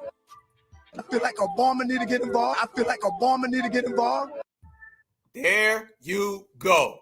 He felt like Obama needed to get involved. You see the difference right there, y'all. That right there is a real receipt because that is a timestamp of history. And you can see where everything went that direction. Had we stood on business, handled business, things wouldn't have went down there. I always say, if black folks would have been on game when it came to Trayvon Martin, there would have been no Mike Brown. There would have been no Jordan Davis, no Kareem Gaines. There would have been no Philando Castile. There would have been no Eric Gardner, no George Floyd, no Breonna Taylor. That set off a chain reaction and a domino effect that literally cost lives because it allowed everybody to see that you can do that in this generation and get away with it. Okay, that's the difference. It's the same thing going back with the Emmett Till situation. Emmett Till happens, then that is a green light for everybody. Black folks essentially were green lit. All right. We've always been green lit in the system of supremacy, but you have to understand that in the system of supremacy, they move how we move. All right. Your oppressor's behavior doesn't change unless your behavior changes. Every time we show some militancy and been on code and been stern, things fall back. Things go and they get in a proper position. Anytime we show weakness, boom. Because when you're dealing with somebody that targets soft targets, they look for the weakest person. They look for the weakest link in the chain. That whole goddamn chain was weak because they wanted Obama. So y'all see why we're so real on tethers? Don't let these people come around y'all and tell you about tethers, okay? Be nice to the tethers. You see why we take the tether so serious in foundational Black America. Because a tether can be very dangerous. It ain't just about them cloaking themselves and their identity on the Twitter space or an Uber. No, a tether can get into office and he can pretend to be you. He can ride the train of FBA culture and then get there and get you greenlit for everything. And I also want you all to remember this. Mike Brown, he knew who Trayvon Martin was. He had no idea he'd be the next one. Freddie Gray knew who both of them were. He had no idea he'd be the next one. Sandra Bland, she made videos talking about the injustice. Then it became her. Black folks were getting hashtagged all the time based on these situations. It went from one to the next to the next. Remember this, y'all. Everyone remembers the last one. They just didn't ever think that they would be one. Let me say that one more time, y'all. When you deal with Black Americans who have been slaughtered or been taken out by a race soldier, everyone knew who the last one was. They just never expected that they would be one. That's the difference. And it got to the point where a lot of these people's names just like bled into each other. You start mixing it up. What happened to him? Oh, no, that was so-and-so. Fam, this happened to us so much we started kind of mixing what happened. And think about the alibis and excuses. Remember, what was the guy's name? I think it was in Ohio. He had a toy at Walmart. Took him out in Walmart over a toy. Tamir Rice with a toy. I seen a guy get harmed and they said his ham sandwich was a weapon. I'm not lying. If y'all remember the names, please tell me, because like I said, it's too many to count. You're dealing with a system of supremacy that does this any goddamn way. But when you have a tether president that greenlights you and does nothing, then it only gets to the point where we don't know which one is which because it happens so much. You're talking about toys. Let me tell you the things that they said that we had. They said there was a toy, a cell phone. I seen a guy with a ham sandwich. You seen brothers with their hands up still get harmed. You seen Philando Castile say, hey, I got it right here in the glove department. Can I do it? Yeah, go ahead. And then when you did it, you get taken out. There's no rules. John Crawford. Absolutely. Yep. Okay. Sonya Macy. John Crawford. Y'all, look at that. Look at that, fam. Was it Walter Scott out in South Carolina where literally he's running and on camera, the guy unloads and gets him in his back? Are you kidding me? And then what happened? The news came and said, we don't know yet.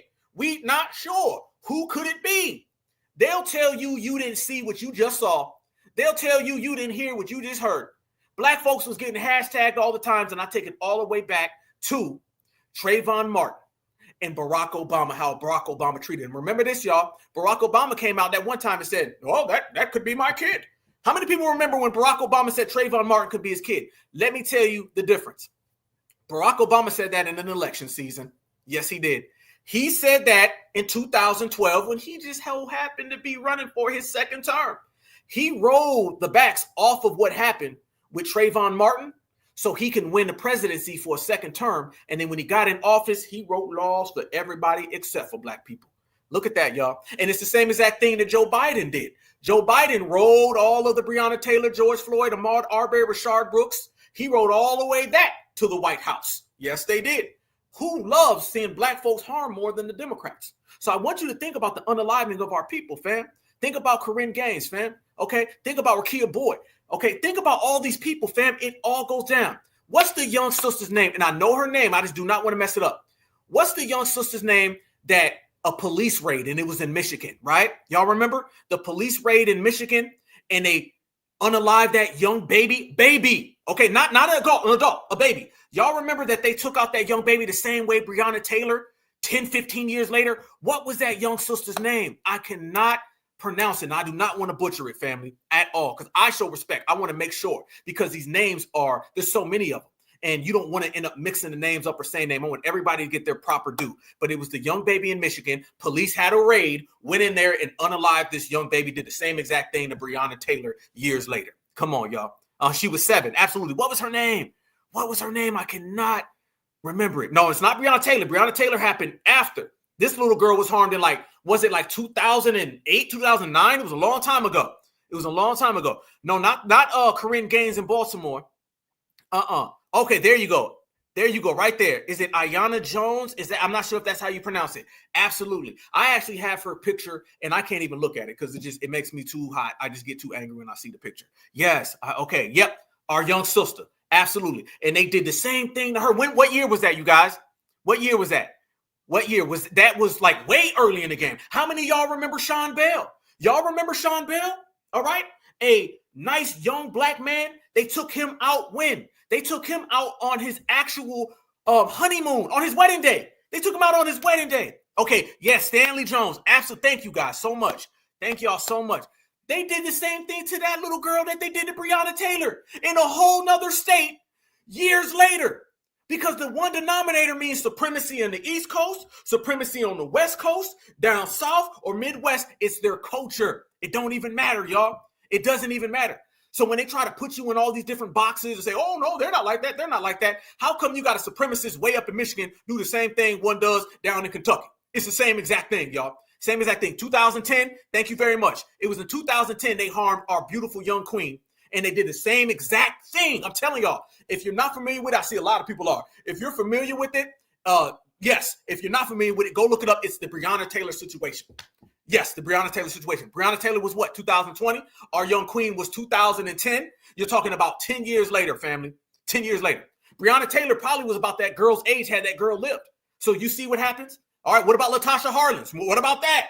Okay, you go down the list, y'all. So when we start talking about defending ourselves and holding each other down, it is very, very prominent, y'all. Very, very prominent. And this is a serious case because we have to watch what's going on here because whatever goes on here, y'all, it's going to get real. It's going to get real and it's going to set a precedence. It's going to set a real one, y'all. So this is why we definitely, truly have to maneuver differently. Everything's about how you maneuver. What I told you, your oppressors' energy and their tactics will not change unless your tactics change. If you stay on the same time, and that's why it was so pivotal that I want to show everybody what we just seen. If we stay on that same exact time, we're going to get the same exact results, And I ain't got time for the same exact results. And I know you guys don't have the time for the same exact results. So it all goes back to what we've been seeing, what we've been calling out, what we've been examining, what we have been exposing, y'all. We in here heavy, man. We got a real packed house tonight, you guys. Smash that like button while we in here building, y'all. Right there. Now, I'd be remiss, like I said, if I did not say Trayvon Martin. You know what I mean? Remember, y'all, Trayvon Martin. A lot of people, they skip this, right?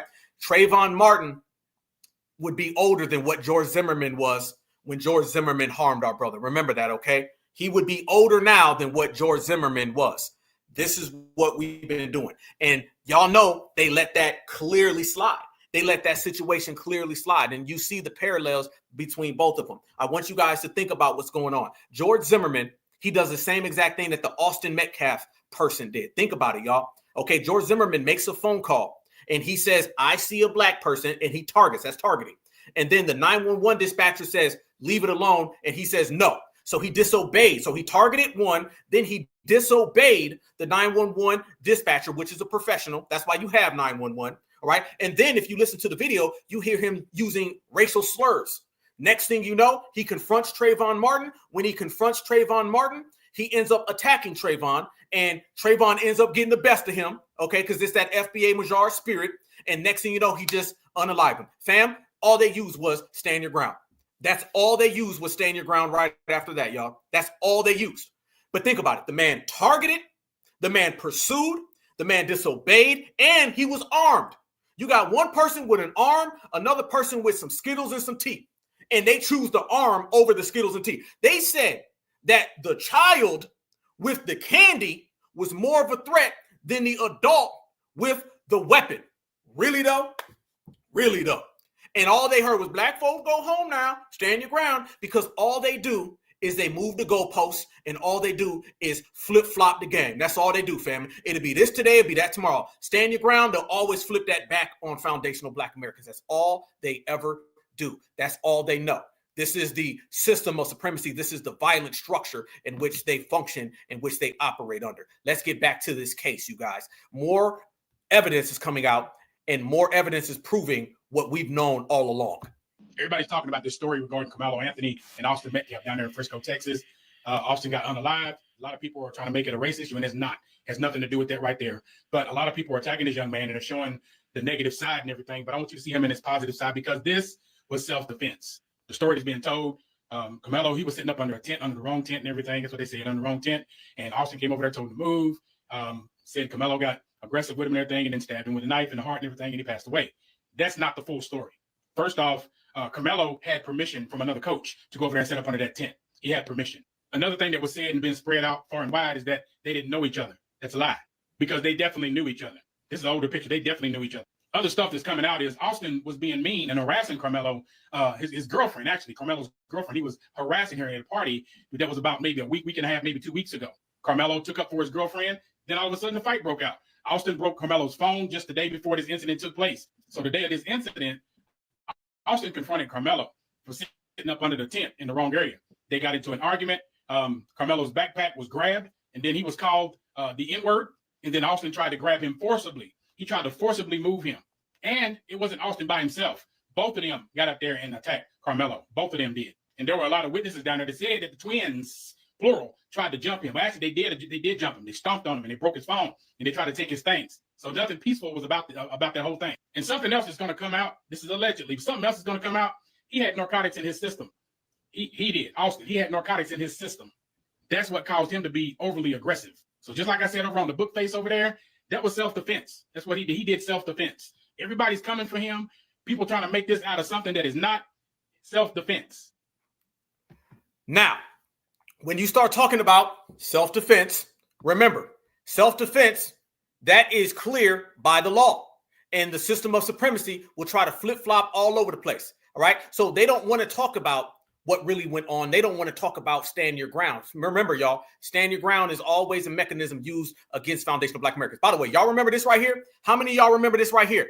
How many of y'all remember this Florida woman? Marissa Alexander gets 20 years for a warning shot. How many of y'all remember this? This was a stand your ground act. Y'all remember this? This was right off the heels of the George Zimmerman situation. This is May 16th, 2012. See, this is why we have to enforce these things, you guys. This is why we have to stay on code, and we have to push the envelope. We cannot take no breaks. We can't fall back. We can't let this story disappear. We have to stay on it. Y'all remember this right here. This was clear. This was a stand your ground. This woman with a warning shot. Again, George Zimmerman could enact stand your ground when he was the pursuer, the disobeyer, the person armed, and the culprit. But this woman couldn't for something that didn't even harm anybody. We all live with the contradictions every single day. Every day we know the contradictions. Our job is not to sit here and to overly explain the contradictions in the system of supremacy. Our job is to defeat them, all right? Our job is to defeat them. Let me see y'all again because I want to make that crystal clear. Our job is not to sit here and overly explain the contradictions in the system of supremacy. Our job is to defeat them. That's what we're here to do. You know they're going to come at you with contradiction. You know they're going to come at you with manipulation. You know they're going to come at you with lies. Your job isn't to explain yourself to those. Your job is to beat them. That's what you are here to do. Your job is to defeat them. That is your job. Don't think about, oh, they contradicting. Okay, beat it. Oh, they lying. Okay, beat it. That's what you got to do. You got to have a winner's mentality that you're going to navigate around those, not explain to those. That's where we're moving with it. And by the way, speaking of Trayvon Martin, family, and I'm glad I gave that real good breakdown about the Trayvon Martin situation, how that kind of led to this. Y'all remember this right here? Tell me y'all remember this. Tell me y'all remember this right here. Y'all remember, we were talking about Barack Obama. I want you guys to think about two of the people who failed Trayvon the most, right? Y'all remember this girl right here who was Trayvon Martin's friend, and she got on the stand and just dropped the damn ball? She was like, I don't know what Trayvon he said. This woman, she actually heard how everything played out. I'm sitting there watching it as it went down. For all of us who remember, y'all remember this person? And remember, the dominant society was like, good, we got a tether. The dominant society was so happy. She dropped the ball so bad. I was sitting here watching this lady talk, and I said, you got all the evidence. Let it been us on that stage. Let it been an FBA sister on that stage. Let one of my certified sisters been up there. They would have caught it out. She had Trayvon on the phone. She heard the tussling. She heard Trayvon say, whoa, hold up. Who are you? Back up. And she gets on there and couldn't even articulate it and failed her friend. So you got this tether right here. Then you got the other tether of Barack Obama, and both of them dropped the ball. for Trayvon Martin. And that's leading us to this. So when we talk about tethers today, and we start calling them out today, and why we don't want them anywhere around our space is because they come in here and all they do is cause problems. That is it. This was a travesty of a situation. And you seen the dominant society, y'all. The dominant society, they were seething. They loved her. I mean, if anybody remembers, she was on MSNBC, CNN, ABC, the newspaper, all of the social media on the internet. They seen that tether and they say, got her. And then next thing you know, the case is done for and everybody brought it all the way back home. That's what happened. And we remember it. Everybody remembers it. We watched it happen in real time. We watched it play out. So these are some of the factors that have occurred. Speaking of factors that have occurred, let me show you guys something else that has been going on, because like we said, a lot of the facts are starting to come out. We're starting to see that what they've been trying to pin brother, we pin on other. You see the difference, y'all? That's real big. They've been saying about us. We're looking at them and saying, nah, more of the witnesses are coming out, and the witnesses are not telling the story that the dominant society really wants to hear. Watch this. To Facebook to defend him Friday. Kevin Hayes wrote that Karmelo Anthony of a Frisco teenager took to Facebook to defend him Friday. Kevin Hayes wrote that Carmelo Anthony defended himself against violent aggressors in a now viral Facebook post. He calls them his twin brother bullies and claims they tried to take his belongings, broke his phone, and stomped on it. I'm sure the defense would argue that he's a young man, he's scared, he's allegedly just been jumped by multiple people, and, he panicked. Attorney Mike Howard. It's going to be complicated, and it's going to depend on what the witnesses there say. Of a Frisco teenager took to Facebook to look at some of these statements, y'all. Look at some of these statements. And this is what the young lady was breaking down earlier. Those kids were bullies. And more people are coming out and they're stating that these were bullies. These were bullies who, quite frankly, were upset and they were mad at our brother. And y'all know how in the dominant society and the system of supremacy, they just pick whatever they can and they'll target anybody. And they say these were bullies. They were outnumbering him and attacking him. This is all the means for stand your ground. This is all the means for stand your ground, family. Okay? This was a self-defense situation. A self-defense situation. And when our brother told them, touch me and see what happens, now I want everybody to realize, see what they're trying to do. What they're trying to do is they're trying to make that statement, basically him saying, I'm going to harm you. They know damn well they watch everything foundational Black Americans do. They observe and analyze our culture left and right. They know exactly what we mean when we say that. What he was saying is that you're not going to just harm me and it's going to be okay. That is not a sign that we were coming to get you. And it's funny that they overlook everything, but when it comes to that, they want to jump around. They say, there's a video, you'll see it in court. Just wait. Stop letting race-baiting headlines cloud the truth. This isn't about color, really is. It's about right and wrong. But I understand why they're saying that. Let me tell you, we understand as people who are aficionados in identifying the system of supremacy.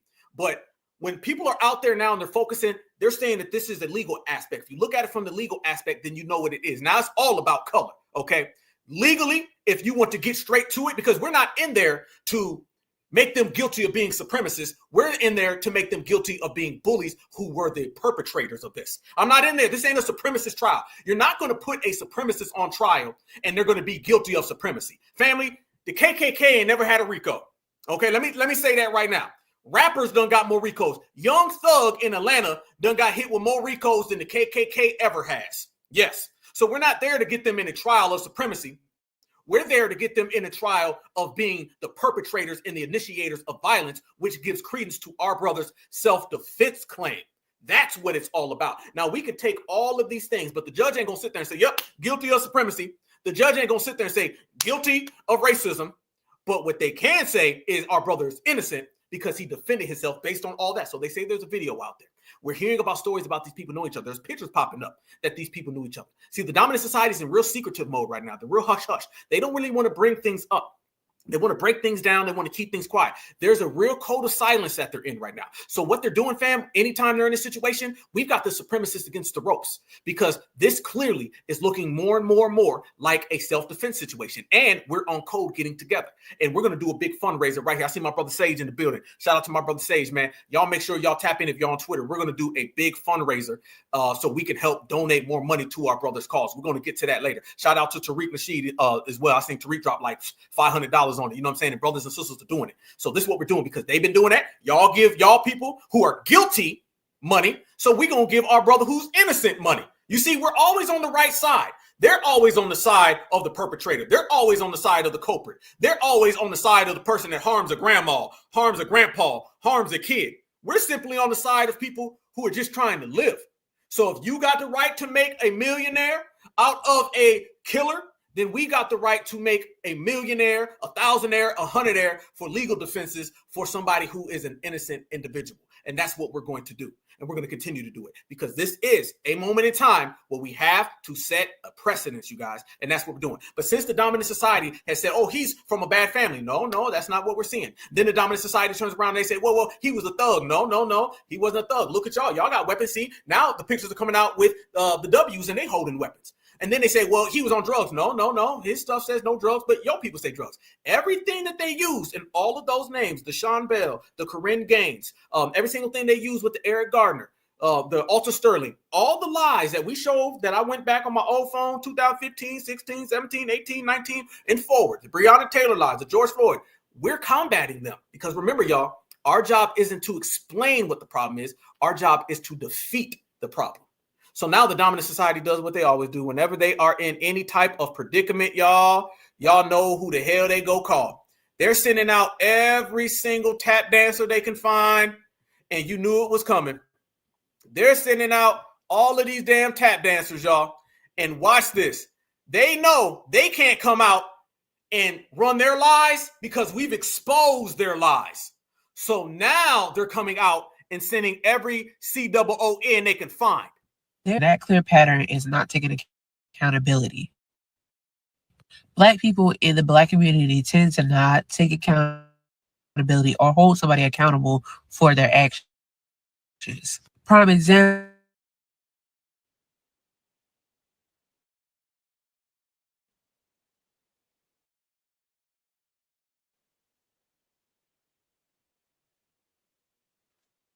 Be charged at all for anything, which is quite weird. Carmelo Anthony's family is about to do to y'all idiots the same thing that George Floyd, what Black Lives Matter did with George Floyd. Remember how Black Lives Matter raised hundreds of millions of dollars from George Floyd's death, but his community was left in ruins, his family was left in ruins, and they kept all the money, right? Because they have learned that there is money in Black people's stupidity.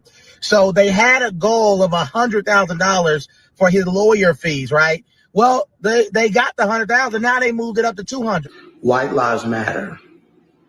The life of Austin, I believe it's McCaff, the boy that was to death by a Black boy named Carmelo Anthony in Texas for no reason. My beautiful Black people, I'm going to hold your hand and say this. Carmelo Anthony is wrong. People are defending the of Austin Metcalf. The 17-year-old Black individual, Carmelo Anthony, stabbed Austin Metcalf in the Now, Black people are going around saying that this is self-defense. This is stand your ground. He had every right to do this. Now, this is the problem with Black people. We'll sit back and defend and killers, people who do wrong. We're going to sit back and defend this little bastard as if he's God's greatest gift to the world.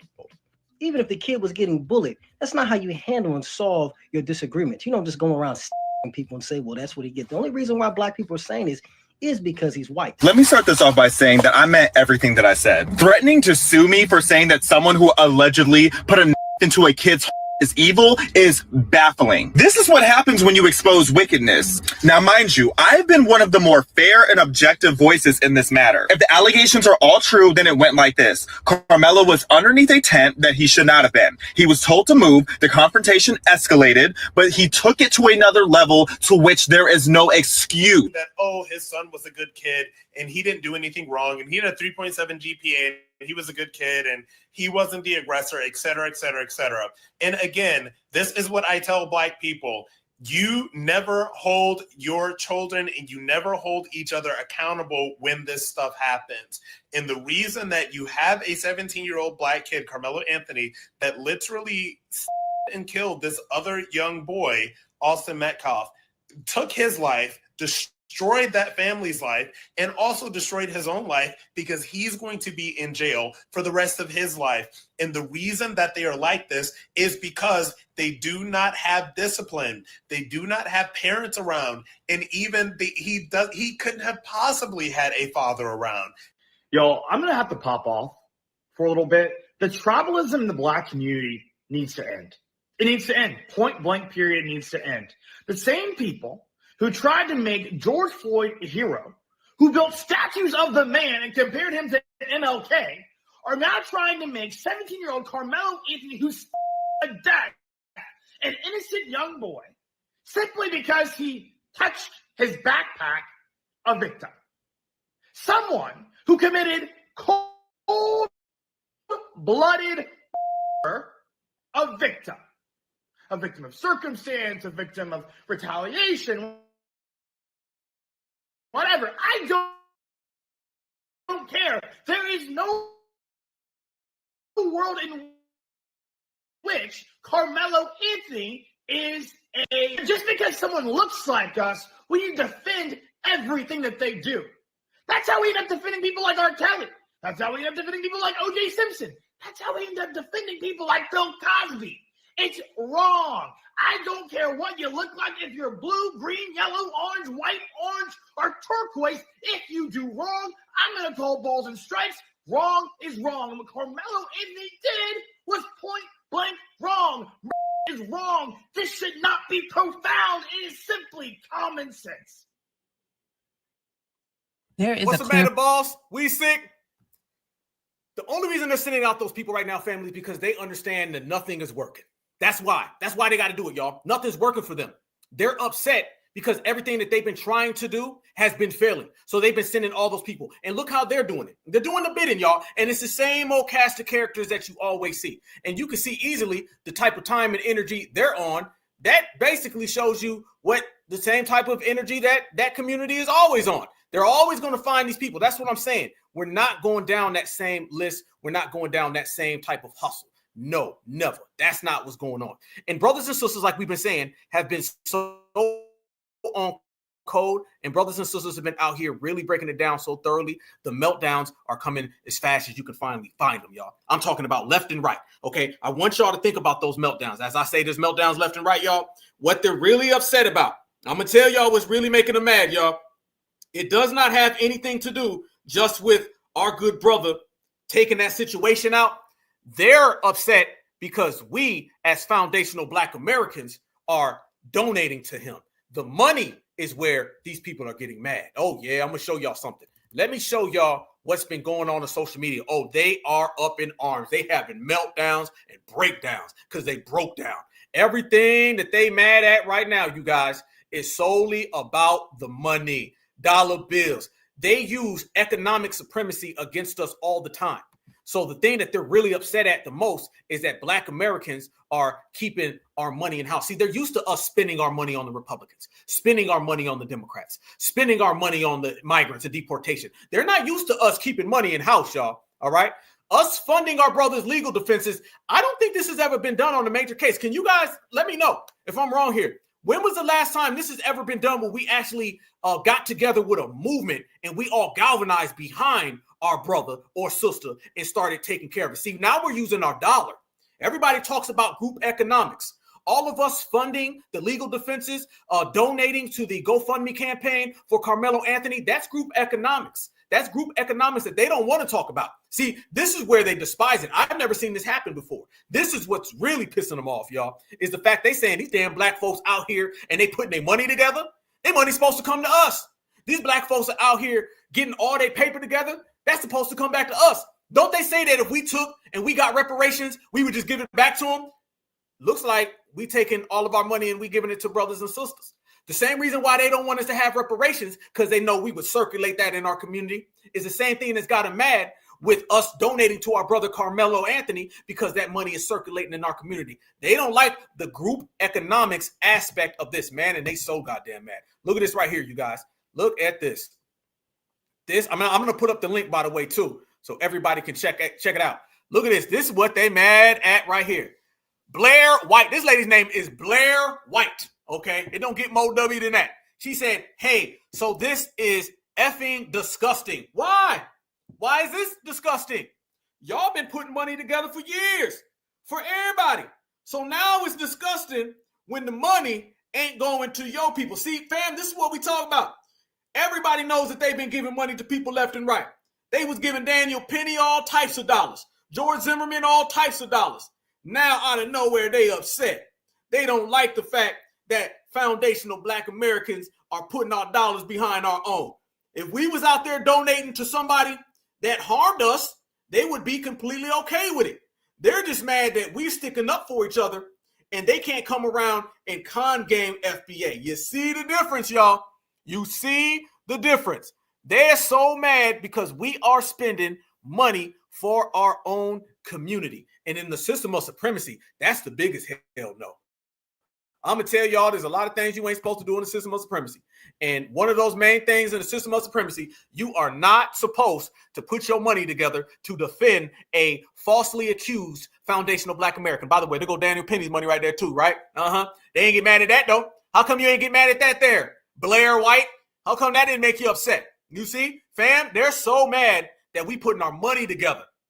That group economics is not supposed to be displayed by no means the other way around, but it is. And speaking of things going the other way around, we talk about facts, we talk about statistics, we talk about what's really happening out here in the real world. Family, let's look at this right here. Let's look at this. Let's go down that line. Let's go down that list and let's put some things on the table why they are really afraid of this case and they're not really sure what they're going to have. Let's look at our good brother. Much respect to our good brother, Carmelo. Look at this right here, you guys. I want you to see this right here. All right. This is the arrest report. Look at this, y'all. I have highlighted. It says alcohol use. Nope. Drug use. Nope. Wait a minute now. I thought that they were saying that we was on drugs. Remember, they used that with Trayvon. They were like, Trayvon had to been high. Remember Mike Brown. Remember George Floyd and fentanyl. Look at the arrest report right here. You see there's no drug use at all. No, you don't see any drug use when it comes to our brother. So this was a sober brother. This was a brother who was operating out of self-defense because he was taking care of himself. This was a brother who knew what he was doing. This was a brother who was a good functioning member of society. We can't say the same about their community. No, we can't say the same about what's been going on with their people. See, now they can't use all of that against us. This is what I was highlighting, y'all. We have exposed and we are defeating every single hustle that they've used before in the past. But also, I want you guys to look at this as well. You know, we talk about tethers, right? Look at the arresting officer. All right. Look down here. Eduardo Cortez. Now, I know it's down in Texas, but just like way in Florida, when you seen Zimmerman's mom and she was gloating over that W, man, look at right here. Eduardo Cortez. Yeah, the arresting officer. So again, just like, what was it? Up in New York, the same situation. What was the guy's name who took out our good brother? It was the Asian guy. Look out there in Minneapolis with Philando Castile. You see, look out there with George Floyd. You always see these people of color that are always present whenever something happens to one of us. It's an arresting officer. It's the front line. It's them pushing things back. Remember our brother Kai Gurley? Remember that, right?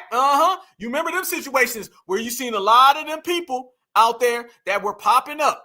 You don't see all of that when it comes to us. It's always the same thing. There's always this person of color, arresting officer. Then it's that person of color. They're the police in front, not letting anybody by. Y'all remember when Jackie Chan was sitting there while Derek Chauvin was putting his foot on, or his knee on George Floyd, and Jackie Chan was sitting there not letting anybody come through? Y'all remember that? Yeah. You see what they be doing. And I'm going to show y'all, we got some real stuff out here, man. Stuff is coming out heavy, man. The news is traveling fast, and we traveling right along with it. This might be an exclusive. I don't know if anybody in New Black Media has posted this right here. There's an arresting picture right there, family. Check this out right there, y'all. Check this out. Yep. You see it right there. You see, it looked like they're trying to rush our brother out of the scene because, yeah, Peter Liang. Yep. And remember that community, they were the main ones out there protesting. They was out there saying there's no problem. Yeah, Peter Liang. We ain't forget about you, Peter Liang. Yep. Officer say Tao. What say Tao? Is that what he said? Yeah, real talk. But look at that right there, family. It's like they're rushing our brother out of this. I think this is an exclusive so far in the new Black media, because that's what we do right here on the Black Alpha Network. We put it down.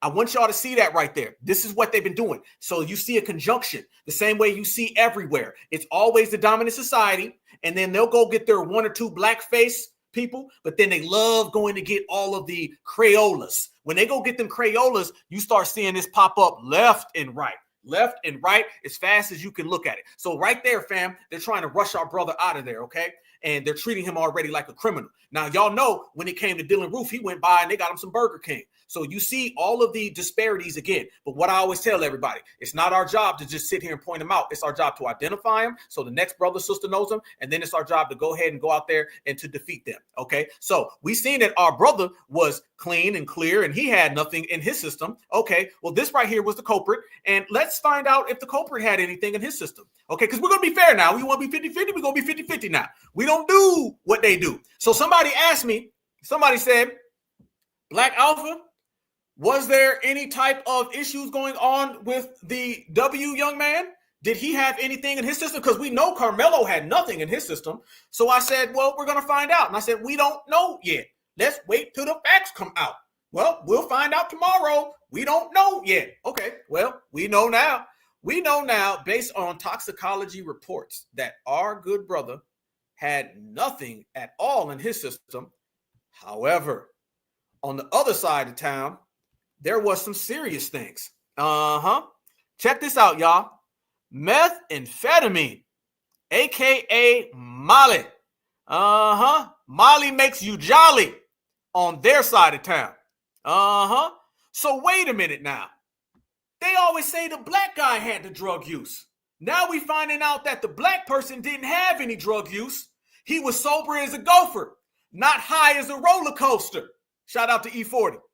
That is what you see when you compare the two different sides. So wait a minute, we're dealing with somebody who is higher than 3 kites in a blimp when our brother was grounded like 4 flat tires. So who's the drug addict? Wait a minute. That sounds like your old dry excuses ain't working right now. Wait a minute. That sounds like you upset right now. Wait a minute. That sounds like you can't pull that con game that you've been pulling on black folks for the last 20 years. So maybe that's why you out here having every single Mayo meltdown that you possibly can. Checkmate.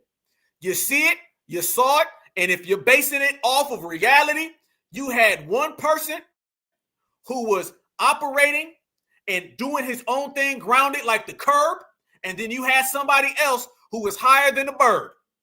And let me tell you, the person that was higher than the bird wasn't the black brother. I rest my damn case. Oh, they may not put Supremacy on trial, but we will. And guess what? The verdict has already been reached. Guilty, guilty, guilty for them.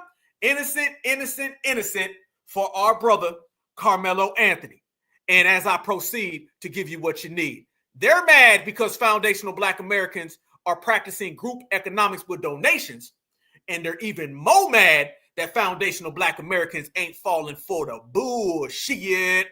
Get on code, family. Watch how on code we are. The streets are talking. Y'all not going to make me believe or feel any kind of sympathy for Austin Metcalf at all. He put his hands on that young man when he should have kept them hands to himself. When the young man told him, touch me and see, you bet not touch me, that meant that I don't want you in my space. I don't want you touching me. Rosa Parks days is over. You cannot think that you can move somebody out of a seat that you don't own and think that it's going to be okay. And you can't determine how I'm going to retaliate on you when you put your hands on me in an aggressive manner.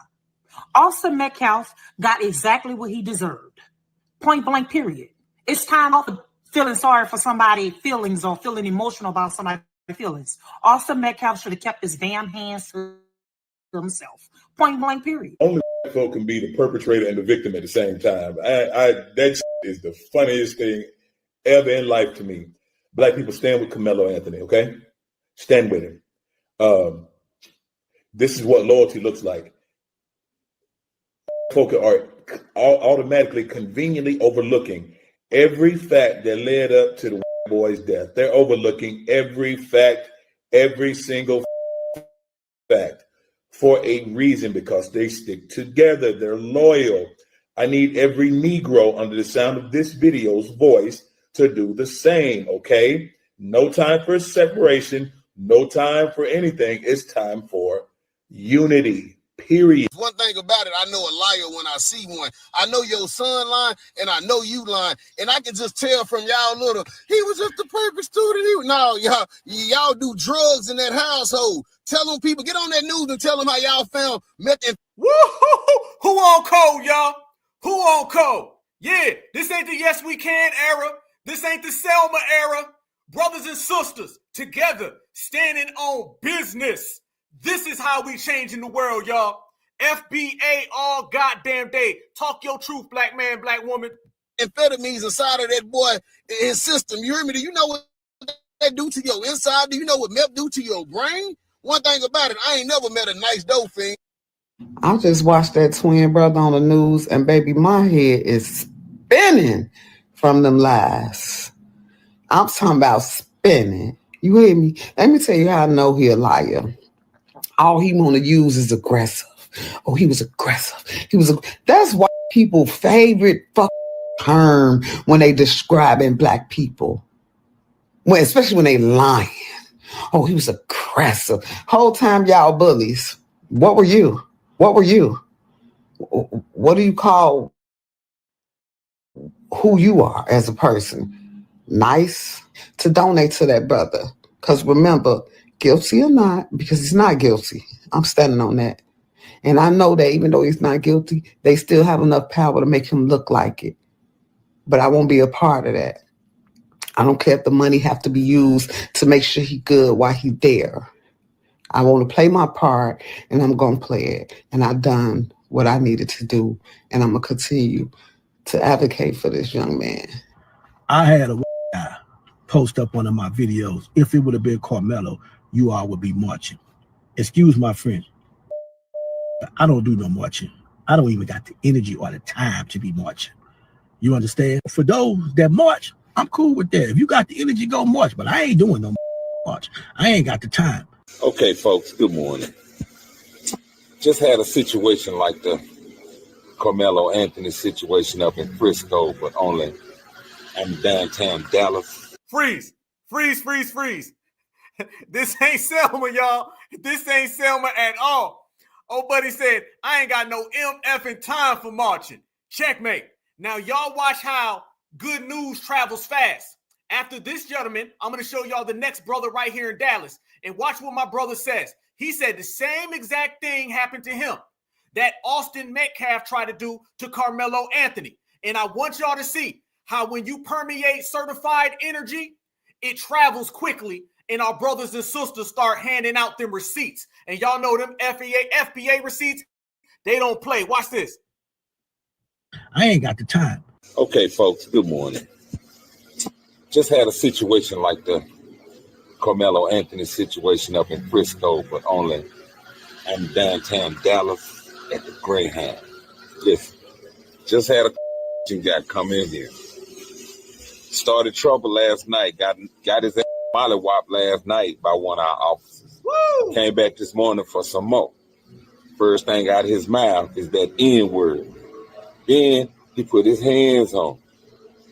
No, I didn't unalive him, but I hit his ass with some of this gas right here. Went back to TDCJ days. Understand what I'm saying? And it's ugly. Ambulance got him now because he can't see. FBA don't play. You gonna learn your lesson. Certified FBA all the way. The TDCJ days. Understand what I'm saying? And it's ugly. Ambulance got him now because he can't see. Y'all gonna learn to keep your hands to yourself. That's all I got to say. Y'all not gonna make me believe or feel any kind of sympathy. There it is. There it go. See what the brother said. Listen and learn. See, it's only our job to give you one time a warning. And then everything after that, boom, what we say, don't cross that line. Brother said they came out there, ain't happening. Brother said we put in work, you getting work. That's the way we moving and the way we function in family. Certified Black Society, foundational Black American. We put the foundation in America, and we will see you off the foundation. Keep your hands to yourself, okay? The days of I'm glad that you whooped me, gone. The days of yes we can, gone. The days of hell to the no, you better not touch me. Hell to the no, you better not disrespect me. And hell to the no, you better not ever harm one of us, because foundational Black Americans, we multiply. And if you notice, y'all, that energy's multiplying. I want you to feel it. You can feel it in the air. This is why I want to highlight and break down what's been going on with this situation and how FBA been getting together. And it don't matter how many meltdowns and breakdowns that these people have. It's all going back to us. We got on game. We identified it. We understood what the mission was. See, we're not out there doing this Democratic thing. Notice this, y'all. This ain't a Democratic sponsored thing. This isn't sponsored by the liberals. See, they were out there on April 5th doing everything. And y'all notice, by the way, the same people who are always lecturing foundational Black Americans about voting ain't said nothing. You notice that the same people who are out there raising thousands and millions of dollars for Kamala Harris and Joe Biden ain't said nothing. This is all sponsored by us. This is why everybody's scared. They can't attach this situation to a political party. They can't attach this situation to some type of hustle or con. This is all being done by us. And we are pushing the line. All the facts that are coming out are because of us. All of the donations are coming from us. This is truly a grassroots movement where people don't know what to do, family, tripping over themselves. And FBA is putting in that certified time. Y'all know how it go. We in here extra deep. Boy, we got 1.9 thousand people in here. Y'all know we cooking. Y'all know we moving. But let me show y'all something. I got a real question I really need you guys to help me out with. Because a lot of people are looking at that family and guilt comes out a lot of ways, just as much as lying. What the sister said earlier, she said, whenever your family talking, their family looks very suspicious. You start seeing a lot of things coming from their family that just ain't really adding up, okay? I want to show y'all the mother. See, the mother's been coming out, and a lot of people are looking at this mother, and the mother seems very, very suspicious. Her lies ain't really adding up. She's shushing the brother. How many of y'all seen those interviews, fam? The interviews with that family look very, very fake. Okay, because they know what's really going on. They know what's really happening. And brothers and sisters, we calling them bluff right now, ain't we, y'all? We calling them bluff. And by the way, let me make this clear. And I said this earlier. They keep trying to push this thing where he said, touch me and see what happens. I'm going to ask y'all the question. If somebody if a foundational Black American says, touch me and see what happens, what does that mean? Can we go ahead and translate that for him? Because what they're trying to do now, they're trying to make that touch me and see what happens like that was him admitting that he's about to unalive you, like it's something premeditated. Family, I've been saying that since I was 5 years old. I remember being in recess. Sand was flying everywhere. They were swinging, going down the slide. And I was telling people back then, touch me and see what happens. I'm not telling you I'm going to do this specifically. I'm not telling you I'm going to do that specifically. But what does touch me and see what happens? Find out what happens. Isn't it crazy they all running around here now? You got Karen saying, F around and find out. You got Becky saying, F around and find out. Everybody's talking about F around and find out. But when we start saying, touch me, see what happens, they want to say, see, ooh, that lets you know he was going to do something. No, it lets you know what not to do. Let's make that clear. Touch me and see what happens. That doesn't mean what I'm about to do. It's telling you what you better not do. Simple as that. Direct and plain. That's FBA language. That comes from certified Black Americans. You may not get it. It's a Black thing. Trust me. And apparently, he didn't really want to take that lesson, and he got taken to school. That's just the way the game plays, family. And that's just how it is. And we the ball players. Checkmate. Yep, that means don't touch me. Proceed with caution. Yes, indeed. Look at all of these definitions from my certified family. You notice all these definitions. Fall back. Walk away. F around and find out. Notice how everything my brothers and sisters are saying in the chat, it all line up. You ain't going to try to put no criminality on that statement. No, that statement is a simple warning to you. That's all it is. That statement, don't touch me, find out what happens, F around, find out. Those are just foundational Black American cultural statements that let you know we are not here to be harmed, disrespected, or attacked. And if you do one of those things, we will, according to law, defend ourselves. And that's what Carmelo Anthony did. And foundational Black Americans been doing that for years. Check. Watch this, y'all. Here we go. Y'all want to see this right here? Watch this. They want to come up with a lie, and I got a good one that they cannot go around. Here we go. Look at this, y'all. Foundational Black Americans been putting in work for so long that we can kind of tell when they're lying. Y'all tell me, is their mom lying when she said what she just said right here? Because I got a sneaky suspicion. Yep, leave us alone. Uh-huh. Yep. Check this out. My audio might be dropping a little bit, y'all. Y'all work with me. We here. Check this out. Family, a lot of people are looking at this interview with the mom, and it seems like she's fake crying. I'm going to let this play. Y'all tell me what y'all see. Just because the kid was mad, my son is not here anymore. And I don't understand it. Tell me about Austin. What do you want people to know about your boy? He was the most amazing kid. Oh, so smart. He had college football guys looking at him to play in college. His goal was to play in college. He just wanted to play football. His life was going to the gym and working out and being a leader on his football team. And he just had such ambitions and a drive that it's hard to find in a kid. And he's just such a good spirit. And so many kids loved him. And his brother lost his best friend. They're twins, right? Yeah, identical twins. Yeah. They've been like, Fam, where the tears? Where the tears? Karens do this all the time, y'all. Y'all notice how Karens always make the crying sounds? I didn't know the way. And this what happened. But you don't ever see any tears. You don't ever see any tears. There's no tears. I don't see no tears, fam. We got 2,000 people in here. Everybody smash that like button. Fam, I don't see any tears. It sounds like you know that your kid was in the wrong. Yeah. It seems like it's getting exposed. Yeah. Look at this right here, fam. She's making all the sounds like she crying, but the tears ain't present. So it sounds like the truth ain't present, reality ain't present, the facts ain't present, and above all that, you crying ain't present. Those Karen tears don't work in 2025. Here to let you know, homie. they are the best of friends. Like, just I'm so worried about my son because he's gonna have to face this world alone now because he had a brother that was with him the whole time, and now he's gonna have to do it alone. And I'm just so worried about him. I really am. Was Hunter with Austin today? He was. They made him go away when they were doing CPR on him, but he was there when he was stabbed, and he was holding, I guess, the wound to keep it from. He was trying to save his brother, but I think he said he saw when he took his last breath, and before the CPR came back in. So, for what I heard, he was unresponsive for 5 minutes. They were able to revive him a little, but I think it was too little, too late. What can the community do for your family?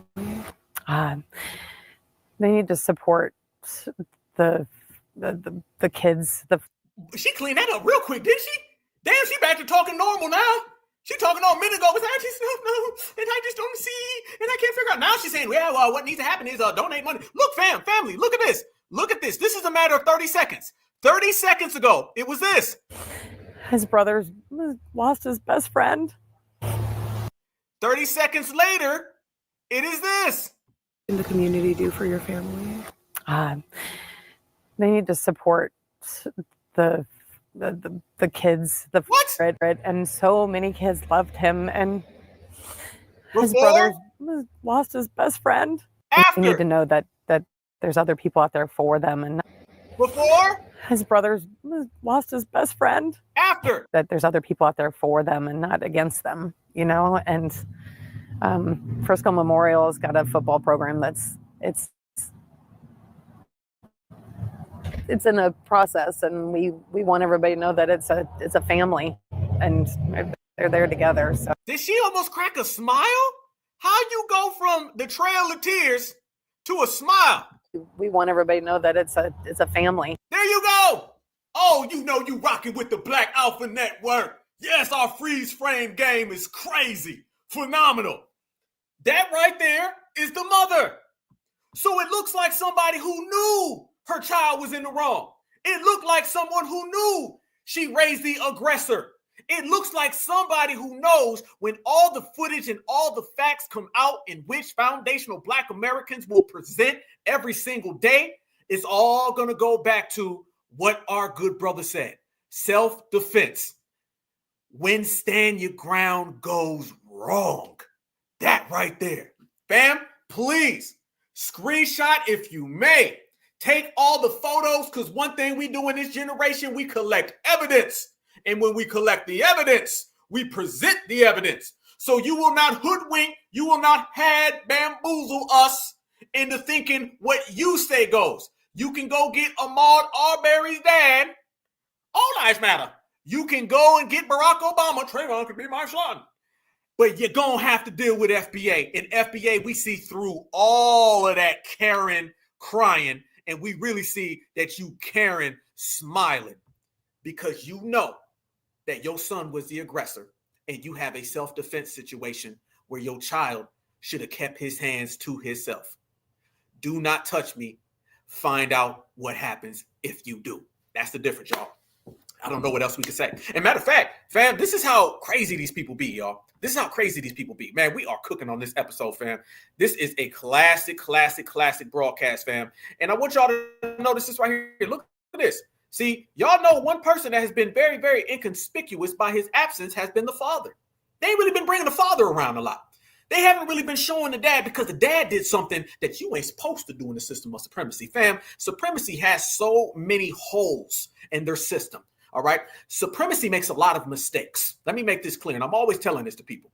Supremacy makes a lot of mistakes. It's just Black people don't really ever utilize and break it. All right. We have to exploit and take advantage of the mistakes that they make. They make a ton of mistakes. But when you're running around here on Selma, you're not going to really be somebody who's going to exploit it. One thing that we do, y'all, we exploit all of the mistakes in the system of supremacy. All right. We see through everything that the system of supremacy does. Previous generations, they would live with the same mistakes that we see. They just wouldn't do nothing. We do. Y'all watch this right here. And I'm going to tell y'all, the father, he came out and he said, this ain't a race issue, so don't make it one. You seen everybody from the dominant society try to turn this into a race issue. Everybody from the dominant society try to say it's because of the mean Black folks. The Black folks did it. It's all their fault. And when the dad comes out and he says this right here, oh no, don't be surprised if he ends up getting some supremacist punishment because he's supposed to get on TV and start crying. See, the mom knew. The mom understand. You better get on code and blame Black folks. That is your job in the system of supremacy. However, the father, he went rogue and he said it wasn't about it. There are going to be some supremacist consequences and some supremacist repercussions for that. This is why he ain't been getting interviewed. It's very unfortunate that this other child decided to make a bad choice that's going to affect him for the rest of his life. I have compassion for every human being. This is not, I want to make this very clear. This is not a race issue. This is not a black and white issue. I don't want someone stepping up on a soapbox trying to politicize this. No, you ain't supposed to be saying that. I don't, man, In the system of supremacy, fam, they went into a full Mayo meltdown. Do you know the dominant society is attacking the dad now? They're saying, how could you say that? How dare you? You're supposed to blame this on Black people. It has to turn into the Black boogeyman, and he's not doing it. Oh, he done went too rogue in supremacy now. Oh, we're going to have to keep an eye on this man. He better go get him some security. He going to have to get some supremacist security because you ain't supposed to do that. No. This is not a race issue. This is not a black and white issue. I don't want someone stepping up on a soapbox trying to politicize this. I don't appreciate some of the remarks I've seen online that people say there was this fight and they don't know. They weren't there. It's very unfortunate that this other child decided to make a bad choice. Stop right there. That is a good comment right there. That's a good comment right there, y'all. You're getting a real vibe that the parents knew that their son was a bully and they know that their son was a junkie. That's where it comes across. This is all alleged, but this is all a hypothesis, an educated guess, forecasting. You're getting a real sense of energy because FBA, we're very energy formatted people. We see through energy. See, somebody can tell you something, but the energy is going to dictate what their intentions were when they said it to you. We're all getting vibes by the mom kind of crying and then smiling. She kind of is hiding the guilt that they know the type of characteristic their son is. And by the dad saying this ain't really a race issue, that lets you know that they really know who their child is. You see the difference here now. Now things are starting to turn and flip-flop. They're getting exposed every day. The parents don't really give me energy as somebody who feels that their child was done wrong and they're really that upset. They don't really seem that upset to me. I'm sorry. It seems like they're like, yeah, that's pretty sure. Yeah, it looks pretty clear. Yeah, we know the type of individual he is. All right. Any other situation, fam, they be on the floor. Oh, no. The mama did a 15-minute interview crying and didn't shed one tear. The dad comes out and goes completely rogue of what the supremacist playbook is. And he said there was no situation. Now, I want you guys to notice they were showing us left and right Ahmaud Arbery's dad, but you notice that they ain't showing us this dad? Notice that when the black dad comes out there and he's mad and upset and the black dad is saying, oh, I'm sorry now, they'll show you that. But when the W dad comes out and he says it ain't about race, they like get his ass off of the camera. It's going to affect him for the rest of his life. I have compassion for every human being. This is not, I want to make this very clear. You got compassion for every human being?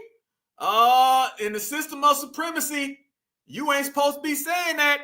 It's only time, y'all, in the system of supremacy, someone says what he's saying is when they know damn well their child is guilty. Case closed, case closed. Let's just get to the goddamn point. In the system of supremacy, when you are saying what that father is saying, that is in the middle that your child was in the wrong.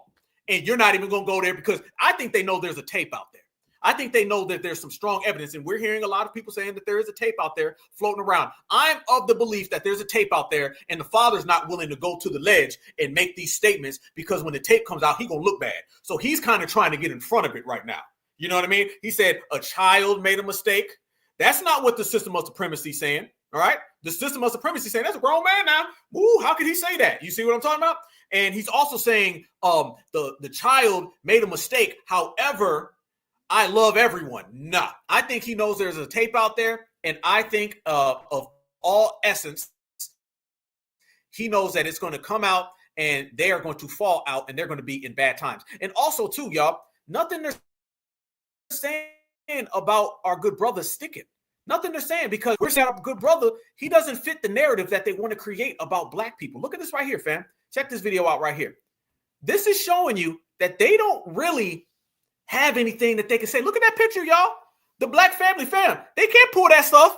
Oh, he didn't have a father. Oh, there goes dad. He didn't have a mom. Oh, no. There goes his mom. He was a bad student. No, he's a great student. Well, he was in the streets. No, he was out there playing football. What you got to say now? I just wanted to put this right here because I noticed that a lot of people who, racist people specifically, were saying that Carmelo Anthony must not have had his father in his life and his father must be a deadbeat, no good person to raise this thug and that he must be living in the hood and not living good. So I wanted to share these family photos of Carmelo Anthony with his father, his mother, and his siblings who actually have been together for over 17 years. Stop, freeze. Man, listen, shout out to this sister right here. You getting you a certified salute from Black Alpha Network. Much respect to you. This is what I'm talking about us defeating the lies, all right? Not us explaining, not us talking. This is what I mean by it, y'all. Look how this sister went and she knew what the lie was.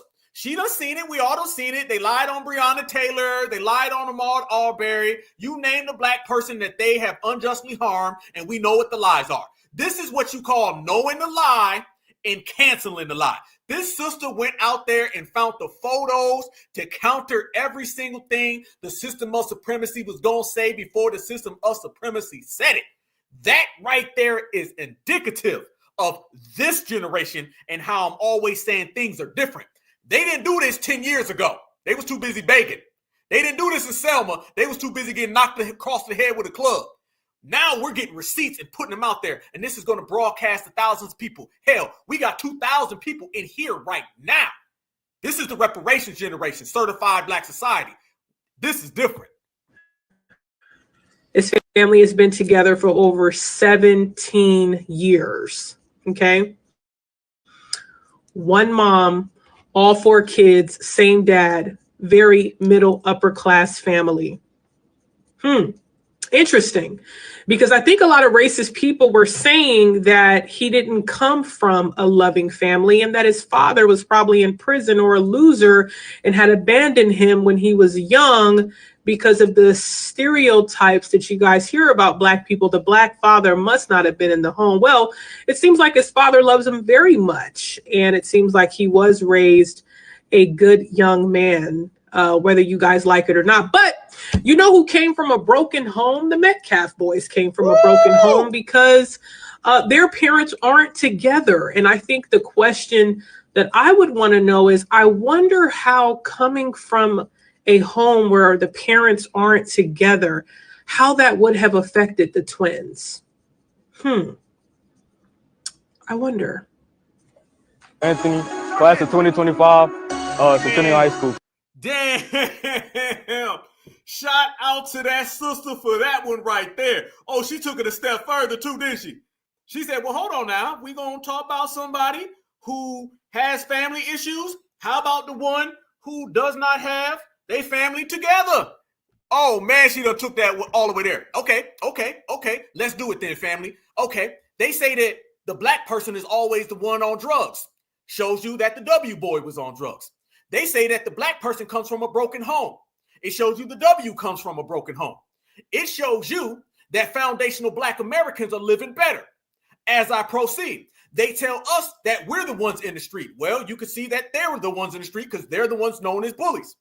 They tell us that the parents aren't together. Well, the brother, parents been together for 17 years, and the W's parents aren't together. So if they're the ones on the drugs, they're the ones who are bullies in the street, and they're the ones who do not have a nuclear family, then maybe they were the ones who were the aggressors, and they were the ones who started the whole damn situation. And our brother is exactly what we know, and that is not guilty. Innocent. Easy work. So nothing is adding up. So if all of these other factors about their livelihood and their lifestyle all are on the negative side, and remember, we're only basing this off of what they say about us. See, that's why they're mad right now. We're basing everything that they're saying in this situation based on what they say. We're using their words against them. That is something we do. We're expertise at that in this generation. We say, oh, you say this all the time? Now it applies to you. Well, no, we don't know yet. You do know. And I know, and you know that I know. And that's why we're calling you out, exposing you. So if the drugs are on your side, the broken families on your side, the bullies on your side, then guess what? Being the criminal is on your side too.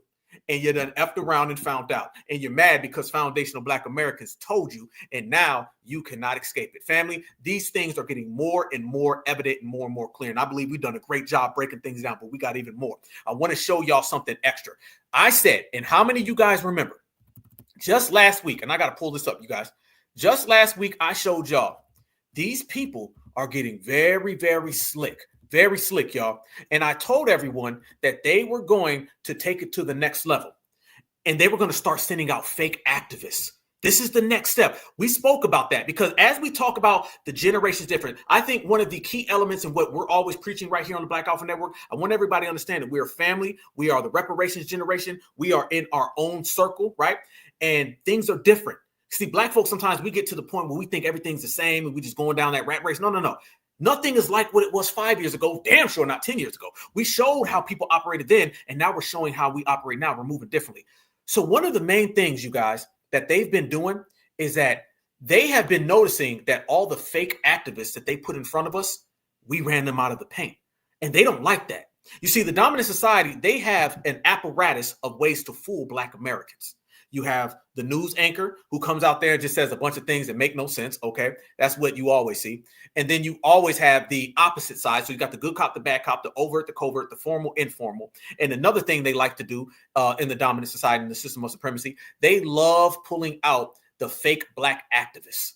See, when they pull out the fake Black activists, that is something that they know they can pull on us. And a lot of Black people fall for it. You know, the people come around and they pretend that they're out there doing some type of work and they're really just running interference for the dominant society. That's what Black Lives Matter was. Black Lives Matter were people who were running around and they were pretending to be doing work, but they were working for the dominant society. That's one of the things they love to do. I'm going to show you guys something, and I want y'all to check this out. Controlled opposition. Absolutely, family. Absolutely. And they're real slick with it. They love pulling the controlled opposition on Black Americans. I seen something earlier, and it came across my timeline that I could not wait to show you guys. Shout out to my big brother, Duddy. Much respect, family. I'm going to show y'all. Me and my brother Duddy. I was showing my brother Duddy this earlier, man. Because we've been breaking this down all day, man. Family, they've been out here. Y'all been seeing them on social media acting crazy. Y'all been seeing them folks out there on social media, and we've been out there checking them too. We ain't been letting none of them get away with any of that, all right? But let me show y'all something. There's activists right now that they're sending down to Texas so they can get in front of us, all right? They're sending all these little fake organizations that nobody's ever heard of, and they're running down there right now so they can try to misdirect the energy. Misdirection, miseducation, and misrepresentation.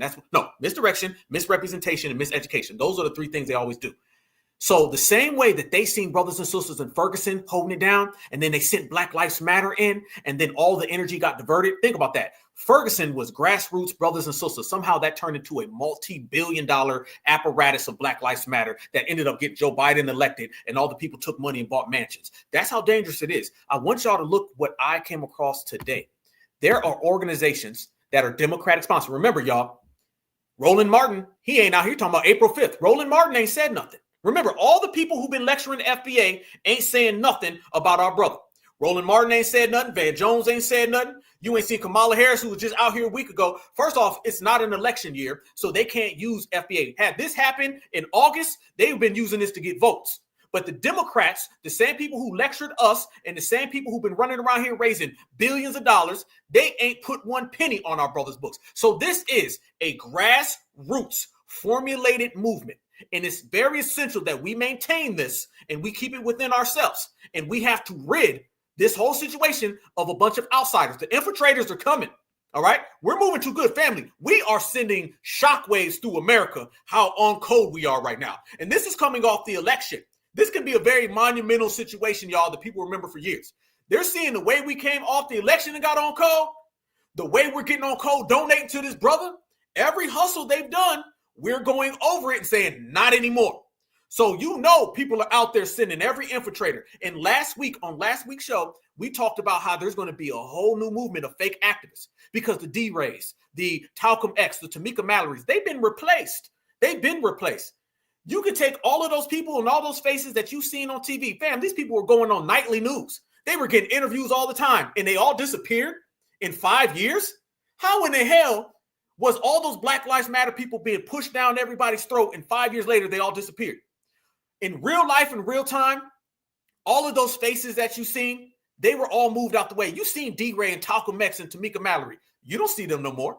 Black Alpha has came in the game, and they're gone. My brother Marcel Dixon came in the game, and they're gone. You see, there's been a whole list of new activists that got rid of all those activists from 2015. When we showed up, some of us right now in this chat, when we came here, we brought in a new way. We really saved activism in the United States of America because activism was going down the lane of the fake people. When we came in, all the certifieds, we got rid of all the counterfeits. You quit seeing D-Ray when you started seeing Black Alpha. You quit seeing Tamika Mallory when you started seeing my brother Marcel.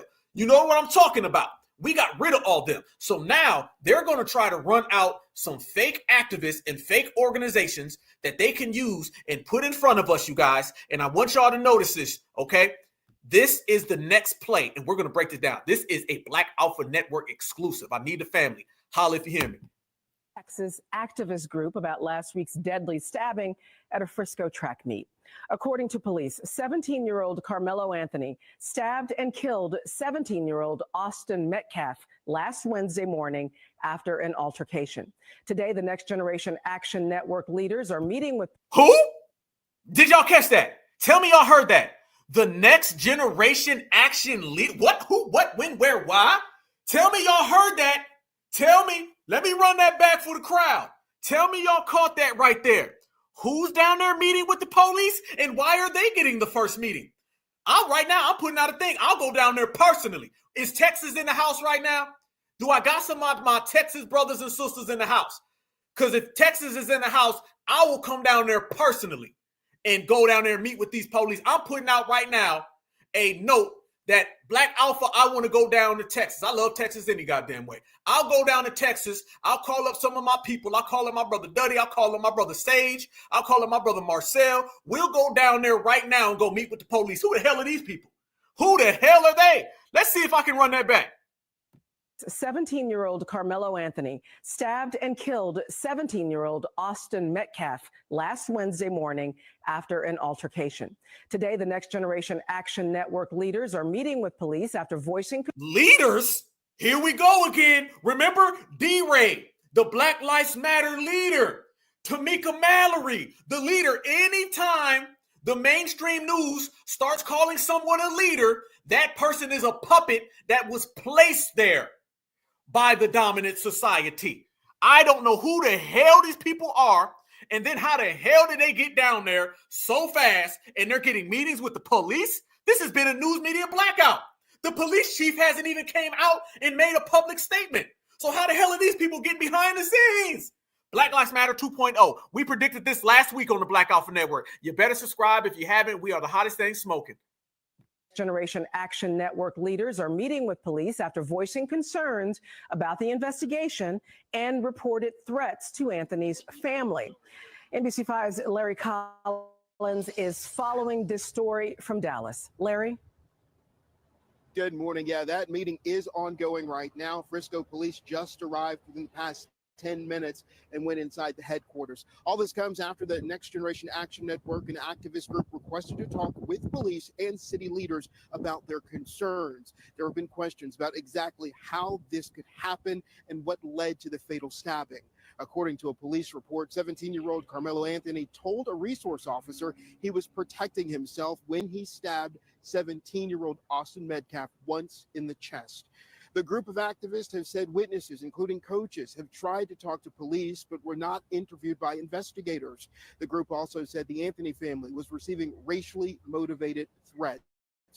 They say the Anthony family has asked them now to represent them. The group's leader, Dominic Alexander, says the meeting will focus.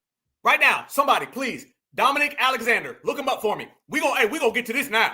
Hell no. Let me see y'all. We going to work right.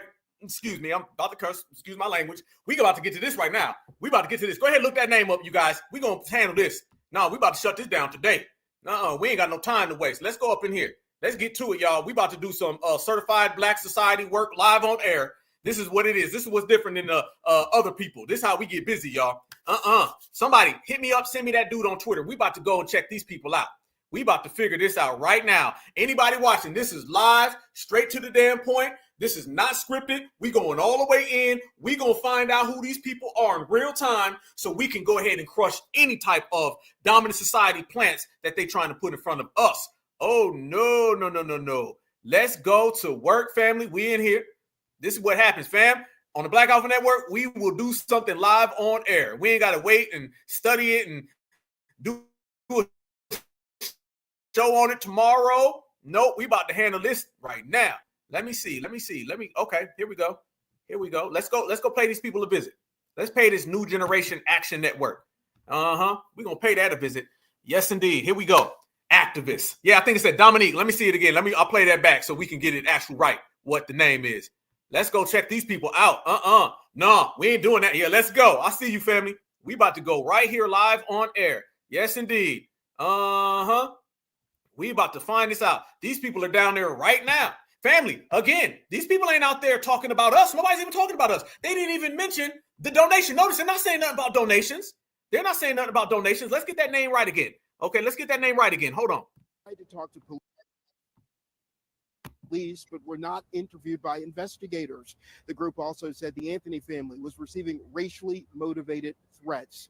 They say the Anthony family has asked them now to represent them. The group's leader, Dominic Alexander, says the meeting will focus on what they describe. Okay, it's a minister? Okay, I see y'all on the show. Boy, y'all cook, man. I love y'all. Yes, ain't nobody better than us, y'all. Yes, indeed. A minister, is this what we're hearing?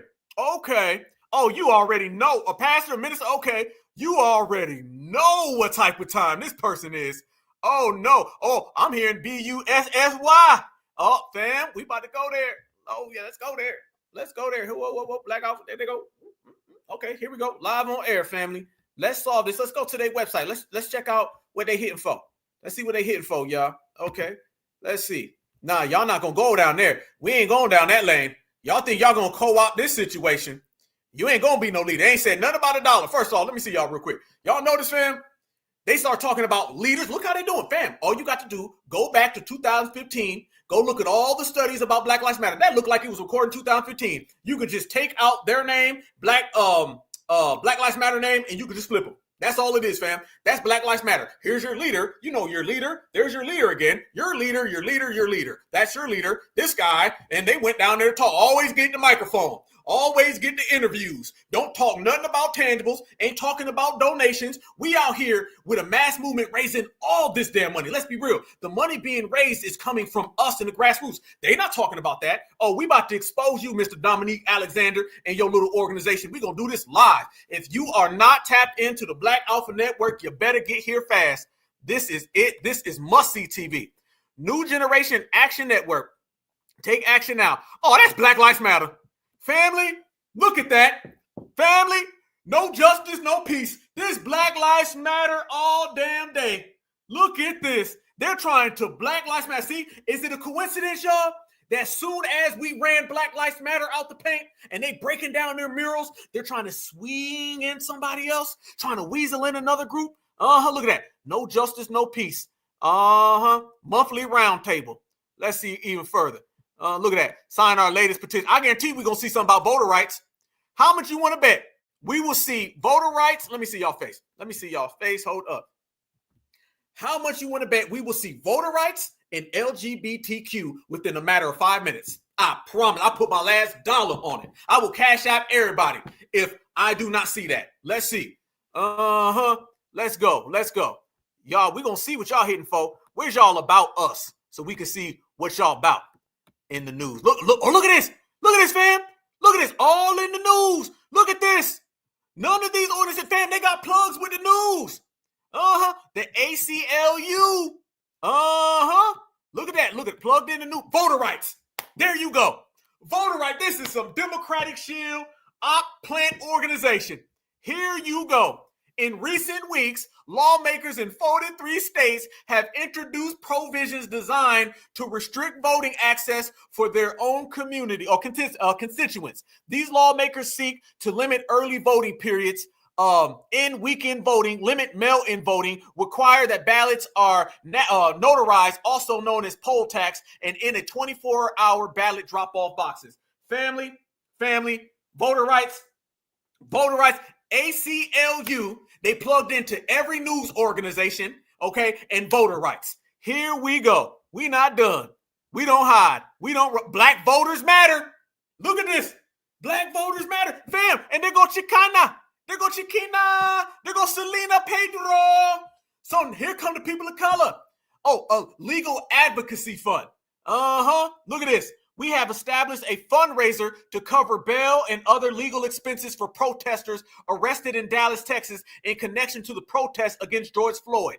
Okay, how about a legal fund for our brother Carmelo Anthony right now, who is fighting for his life, but FBA's out there getting all the money. Certified Black Society's out there doing that. And remember, George Floyd's protests were hijacked by the Democrats. And remember, they were saying that we've been out there bailing out all the activists now. So this is Black Lives Matter fractured. They splintered Black Lives Matter, you guys. This is what happened here. This is a splinter organization of Black Lives Matter.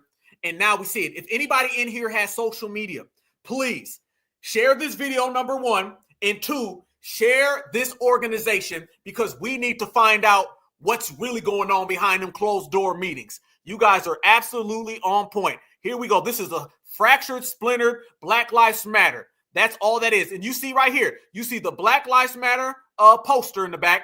And then you see them saying that they were out there doing exactly what Black Lives Matter was doing.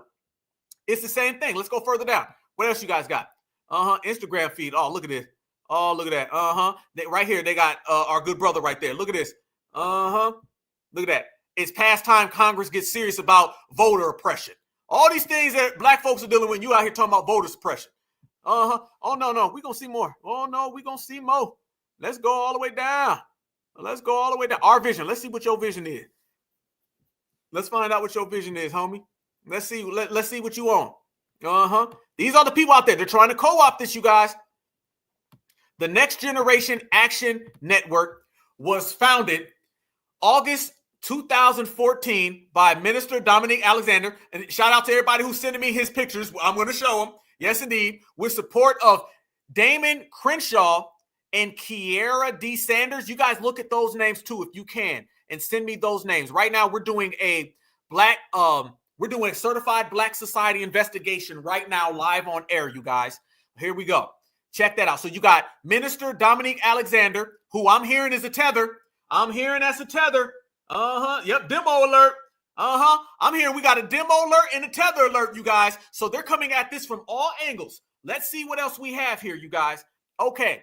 The Next Generation Action Network has developed to be one of the largest social or justice organizations in North Texas and one of the fastest growing organizations in the nation.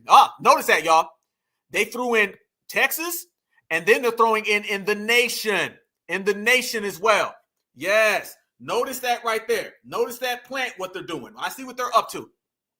With several chapters across the country, some of the major focuses, get ready. Here we go.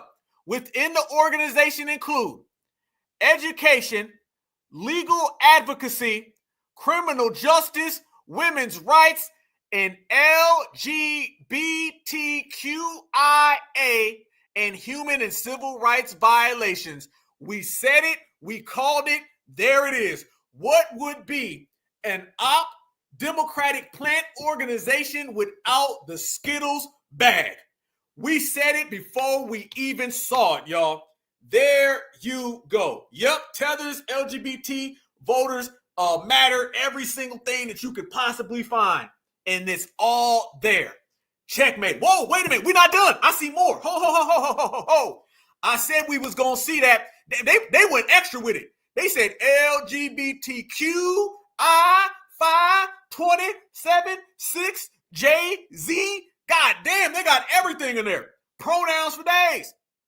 Check this out. Over the years, the Next Generation Action Network has organized for a plethora of causes. It has taken great strides towards combating oppression and discrimination for the Black and brown and indigenous communities. There you go. Family, this ain't nothing but a Democratic op organization. This demo right here, y'all. Here you go. Demo all damn day. Look what you see on top. You see criminal justice, women's rights, LGBTQ, human and civil rights violations, Black and brown and indigenous. You ain't seen nothing about FBA. You ain't seen nothing about certified Black society. You ain't seen nothing for us. There you go. There you go. There the hell you go, family. And you can go all the way down the list. You can go all the way down. Look at this.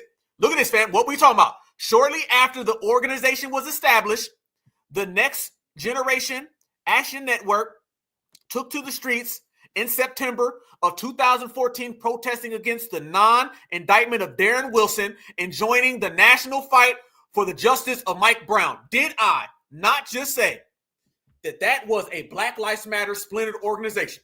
We all know that Black Lives Matter rose to prominence right after Mike Brown was harmed, because the brothers and sisters in Ferguson were really some of the first group impacted Black grassroots activists. They were popping it out.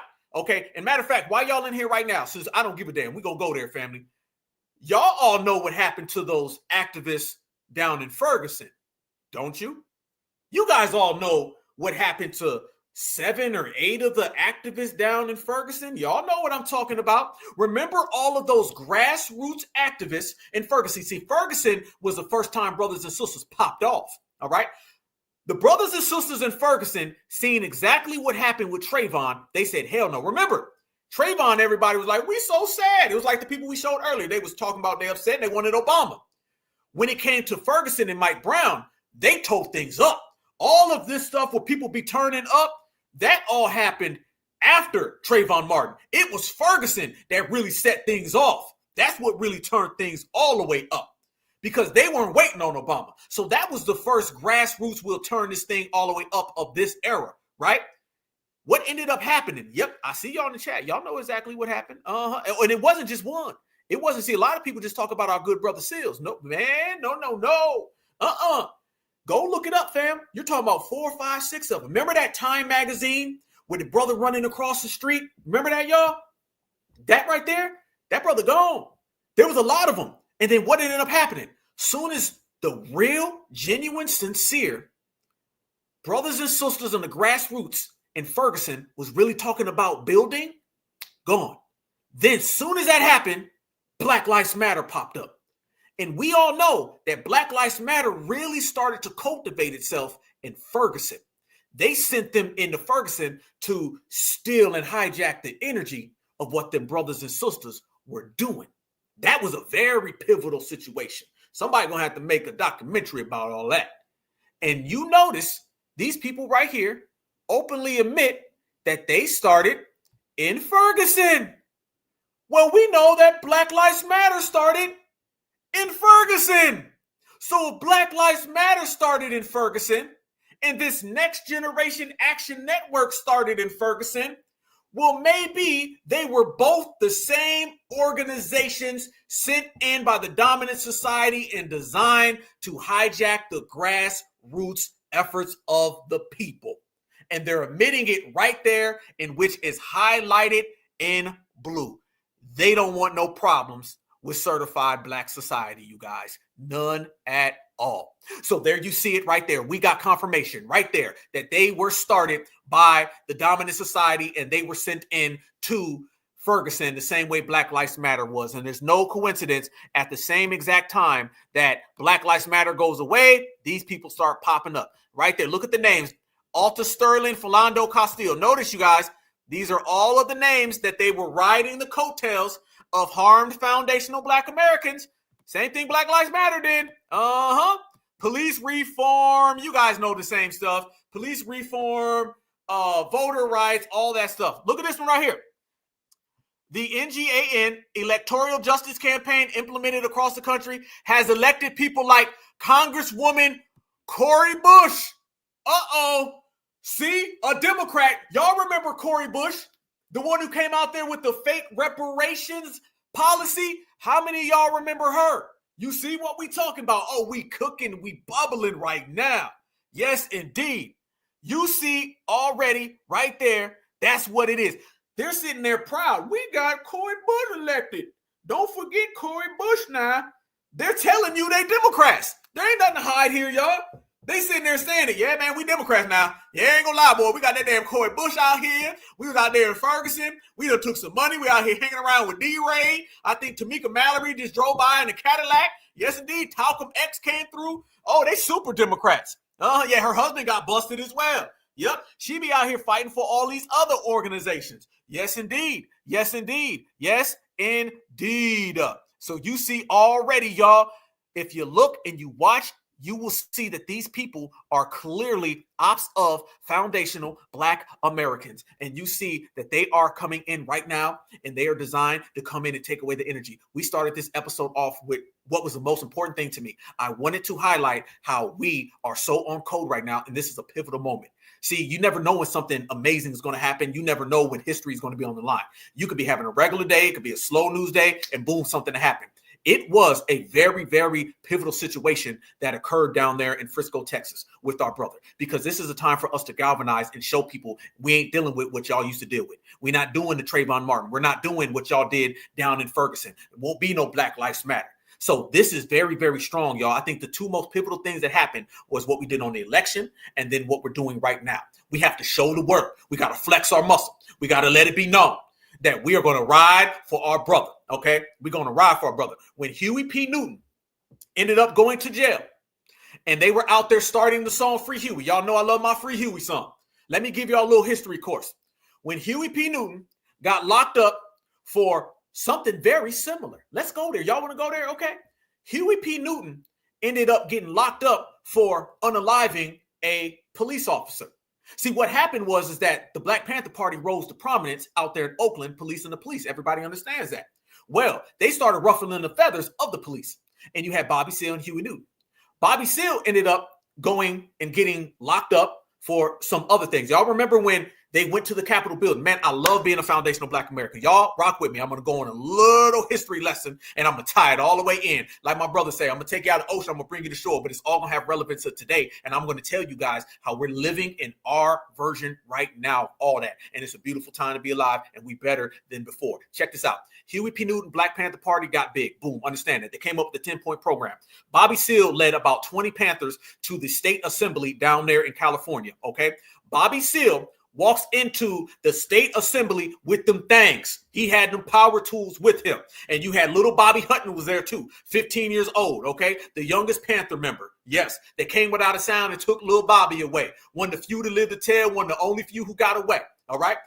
They went in there to the state assembly building, and they had them things with you. That's that famous picture where you see all of them people. That's why you have gun laws in America, is because of the Black Panther Party. Yes, indeed. Because you used to be able to travel all around the world. Oh, you get on planes with it. Soon as the Black Panther Party came about, they said, nope, laws. Well, check this out. When Bobby Seale, see, they didn't want Huey P. Newton to go because Huey was a hothead, all right? So they knew Huey was going to be a little wild. So diplomatically, Bobby Seale said, I'll go. Huey, you stay here. Huey stayed at the headquarters. Bobby Seale, Bobby Hutton, and the several other brothers went. They went there to the state assembly. Do you know when Bobby Seale gets there, Ronald Reagan, who's the governor at the time, he was on the floor. He was literally outside with the young voters of America.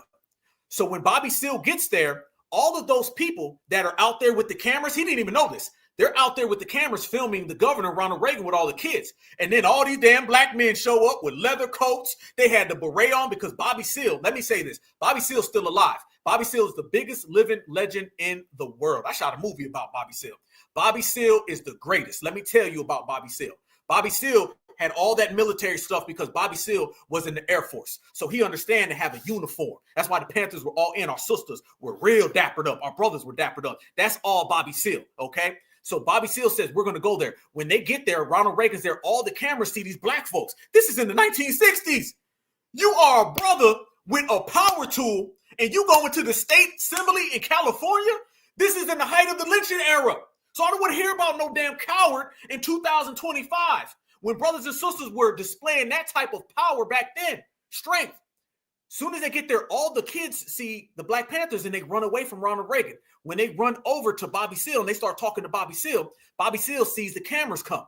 So he pulls out the 10-point program and he starts reading it off one by one by one by one by one.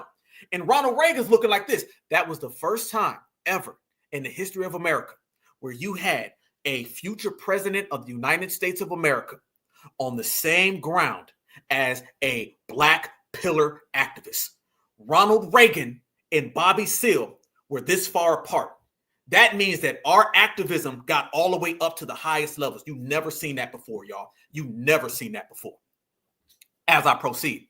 So he reads all that off. They go into the state assembly. When they go into the state assembly, what ends up happening? They basically walked down there and they disrupted. You had all the W's was hiding. They was ducking under the tables. They were afraid. They were scared. They was like, whoa, who are these black folks? So they go out there, they handle their business. They let everybody know this is a 10-point program. We're the Black Panther Party. You will not run up on us. You will not disrespect us. Everything we know about the Black Panthers that they put in the 10-point program, which is the best literature in American history. Go read it right now. It is a plethora of greatness. After that, they left and they all got arrested methodically. One by one, they all got arrested. So now who you have left, you just have Huey P. Newton because Bobby Seale's in jail. Once Huey P. Newton is there, he gets followed one night by a police officer. Police officer pulls him over and they were mad because Huey knew the law. Huey was a law student. Okay, that's what made him so great. Bobby had all of his traits. Huey had his traits. Huey knew the law. So Huey would start citing off things. According to 7.9, 19.5, California state legislative law says that I can stand away from you 25% approximately with my arm. You can't take it from me. He was so thorough, right? The guy says, I don't give a damn about your law book. You can shove it up your you know what. And then guess what? Y'all ready for this? He put his hands on Huey Newton. Yes. He follows Huey one night. He starts to verbally barrage Huey. Huey is abiding by the law. And then the police officer puts his hands on Huey. He didn't keep his hands to himself. Huey says, touch me, see what happens. He grabbed Huey Newton and started to assault Huey. Doesn't that sound familiar? Ain't nothing changed but the numbers on the range, y'all. So he puts his hands on Huey P. Newton when Huey was abiding by the law. And what Huey P. Newton do? He stood his ground. There was a tussle. The weapon ends up going off, and the police officer was harmed. Huey P. Newton was also hit.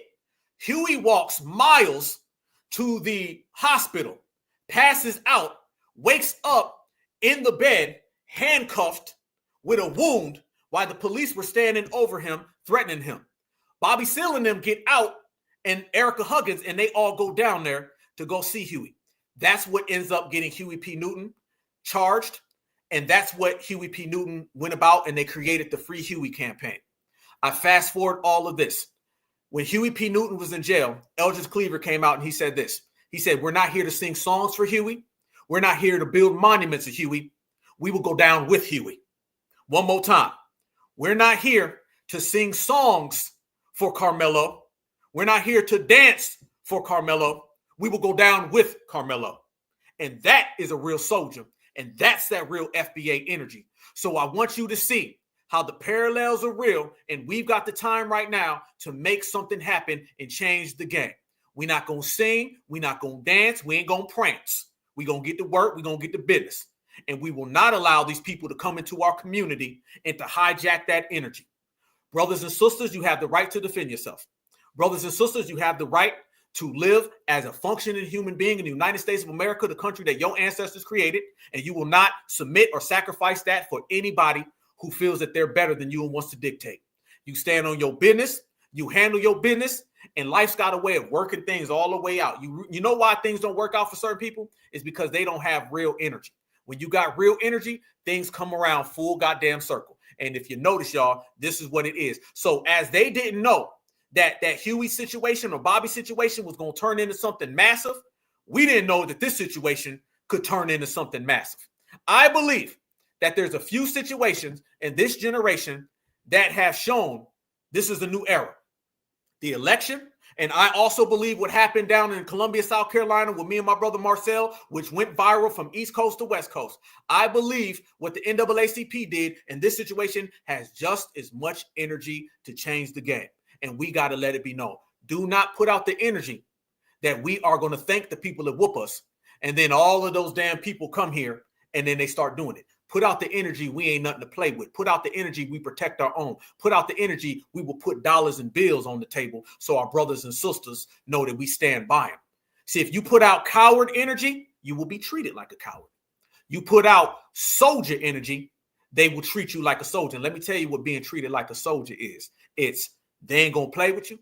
They ain't going to mess with you, and they damn sure ain't going to touch you. You decide which one you want, and you will get it. You ask, and you shall receive. Now, let me proceed furthermore, because I ain't done. We don't hide. We don't run. We out here. We on one. You know, a party ain't a party if we don't come. Y'all check this out right here, family. This shows you, again, we talk about the meltdowns that these individuals are having. We talk about how these people cannot function without foundational Black Americans. I want you guys to also notice this as well. I tell you about the statistics. I tell you how everything is mapped out. Look at this right here. This is the games that they're going to be playing. This is how they're going to be out here trying to tell foundational Black Americans what we need to do, what we got to do, and everything. But look at this. W victims were nearly 4 times more likely than Black victims to have a photo with friends or family included alongside coverage, reinforcing existing tendencies to dehumanize Black pain and suffering, and by the same token, put a face to the W victims. We're not allowing that to happen. So I want you guys to see again how we're defeating that. How are we defeating that? By people putting out the real photos about the way things really are and the way things are really functioning. Notice that sister put out that video and she was talking about how they come from a broken home. We don't. Notice how in this whole goddamn episode, we're putting out these pictures that are showing everybody our lives are way better than their lives. And they don't know what to do without trying to steal from FBA. Speaking of stealing from FBA, we got us our genuine, certified, bona fide first tether alert.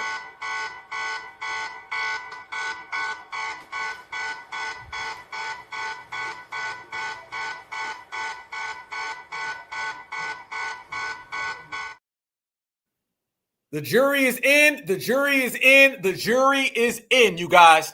Shout out to the family who sent me this. You know who you are. Checkmate, checkmate, checkmate. Dominic Alexander. What? This guy looks like he's a tether. Matter of fact, he's saying that he's one. Is this the same person? Is this, wait, whoa, one damn minute. Hold up. Let's get to work here. Is this the individual that is running this new generation organization? Because if it is, then you're dealing with somebody who clearly, hands down, is coming from a whole different area. Yes, indeed. You have no means to ever speak on us. So you're getting demos, you're getting tethers, you're getting everybody other than us. You see how they're trying to flood the work with these folks out here, y'all? This ain't gonna cut it. This ain't gonna happen. No way at all. So we have exposed this individual and those individuals' organizations as fraudulent people who are placed there to be fake activists so they can attempt to try to steal the foundational Black American energy in which we have created and facilitated. This is the difference, fam. A couple years ago, you wouldn't have known. Now, you do. And when we show up, we show out. That's the only thing we know how to do.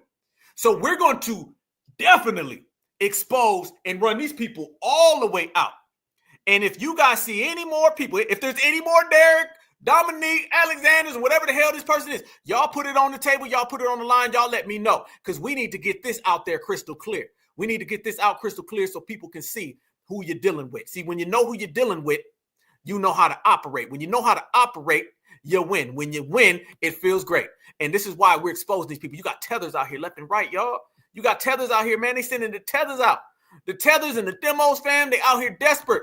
They desperate because they know what we're doing they cannot do. They know what we're doing is unstoppable. So they're trying to get in front of it any which way they know how. We did a real live breakdown of these people right here. So now what are they going to do? Where are they going to go? Who are they going to lie to? Because the damn show can't lie to us. They can't lie to us. Lying to us ain't going to work. It ain't going to work because we know who you are. We exposing you. We exposing you. So you better try something else and you better come up with something else because what you're trying is not going to work. Hell no. We are watching every single fraud, every single op. We know exactly who it is, y'all. Let me show y'all this as well. We're talking about meltdowns, right? Bring it on back. Check this meltdown out right here, y'all. This shows you clearly who these people are and what they're on. You only get this. Let me show y'all now. You only get this if we're on code. This shows you how on code we are. And the Mayo Mob is the Mayo Meltdown Mob. Carmelo Anthony was not acting in self-defense, and here's 3 reasons why. Carmelo Anthony was the instigator, not the victim. He walked into the tent where Austin's teammates were with a intending to use it. Austin told him to leave for whatever reason, and because he said words, Carmelo opened his bag with the knife in it and threatened Austin by saying, "Put your hands on me and find out what happens," and then told Austin to punch him. Carmelo at that time became a threat, and Austin had a right to defend himself. So he tried to physically move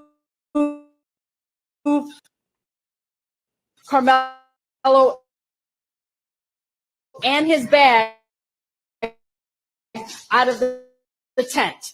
And Carmelo took the knife and stabbed him, intending to use it, and tried to provoke a fight with Austin Metcalf, and then Austin Metcalf when he tried to get Carmelo out of the tent. It was not self-defense. Defending Carmelo Anthony be the very if the roles were reversed, out burning to the ground, protesting, right, overtaking cities, building murals, stealing TVs out of Target. We need to act up. Get some justice. Seems to work for some people. But he was being bullied. Doesn't matter. But they can't tell him where to sit. Doesn't matter. Look at this. It just doesn't matter. She's just saying it don't matter. It don't matter. Yes, it does matter. Okay. It may have not mattered back in the old days, but it matters now. Nice shot, fam. Don't even trip. Because at the end of the day, if you really just want to jump to the end of it, our brother's alive and breathing right now. If you really wouldn't just play that game. You want to just play that game? It doesn't matter. It doesn't matter. You were wrong. You were wrong. Okay, well, he's breathing. So how about that? Notice how upset they are, y'all. But it doesn't matter. You cannot take somebody's life for any of those reasons. You cannot take an unarmed person's life for any of those reasons. Where do we even go in society from here if we cannot agree on that one simple basic principle? He packed the weapon and brought it to a track meet where weapons were not allowed. He went to the wrong assigned seating area in the wrong school's tent, and he started an issue. He escalated the issue by saying, touch me and see what happens. He reached in his bag and pulled out the weapon and used it. He fled the scene. And then when police detained him, he admitted to doing it. And yet again, instead of us addressing the real issue, the real root issue, which could actually fix things for this generation and future generations, people are using the situation as political currency. That should infuriate you no matter what side of this you are on. It doesn't matter how you spin it. It doesn't matter if they knew each other. It doesn't matter if he's... Family, you notice that they're not on here laughing? Remember, no. Listen where we at with this, fam. Notice they're not on here laughing. No, they're not laughing at all, you guys. They were laughing, though. Remember that George Zimmerman thing we showed? Remember that? Remember that was out there with George Zimmerman? They was giggling and ha-ha and all that? I don't see the laughing. I hear people who are real scared. Look at that lady's face.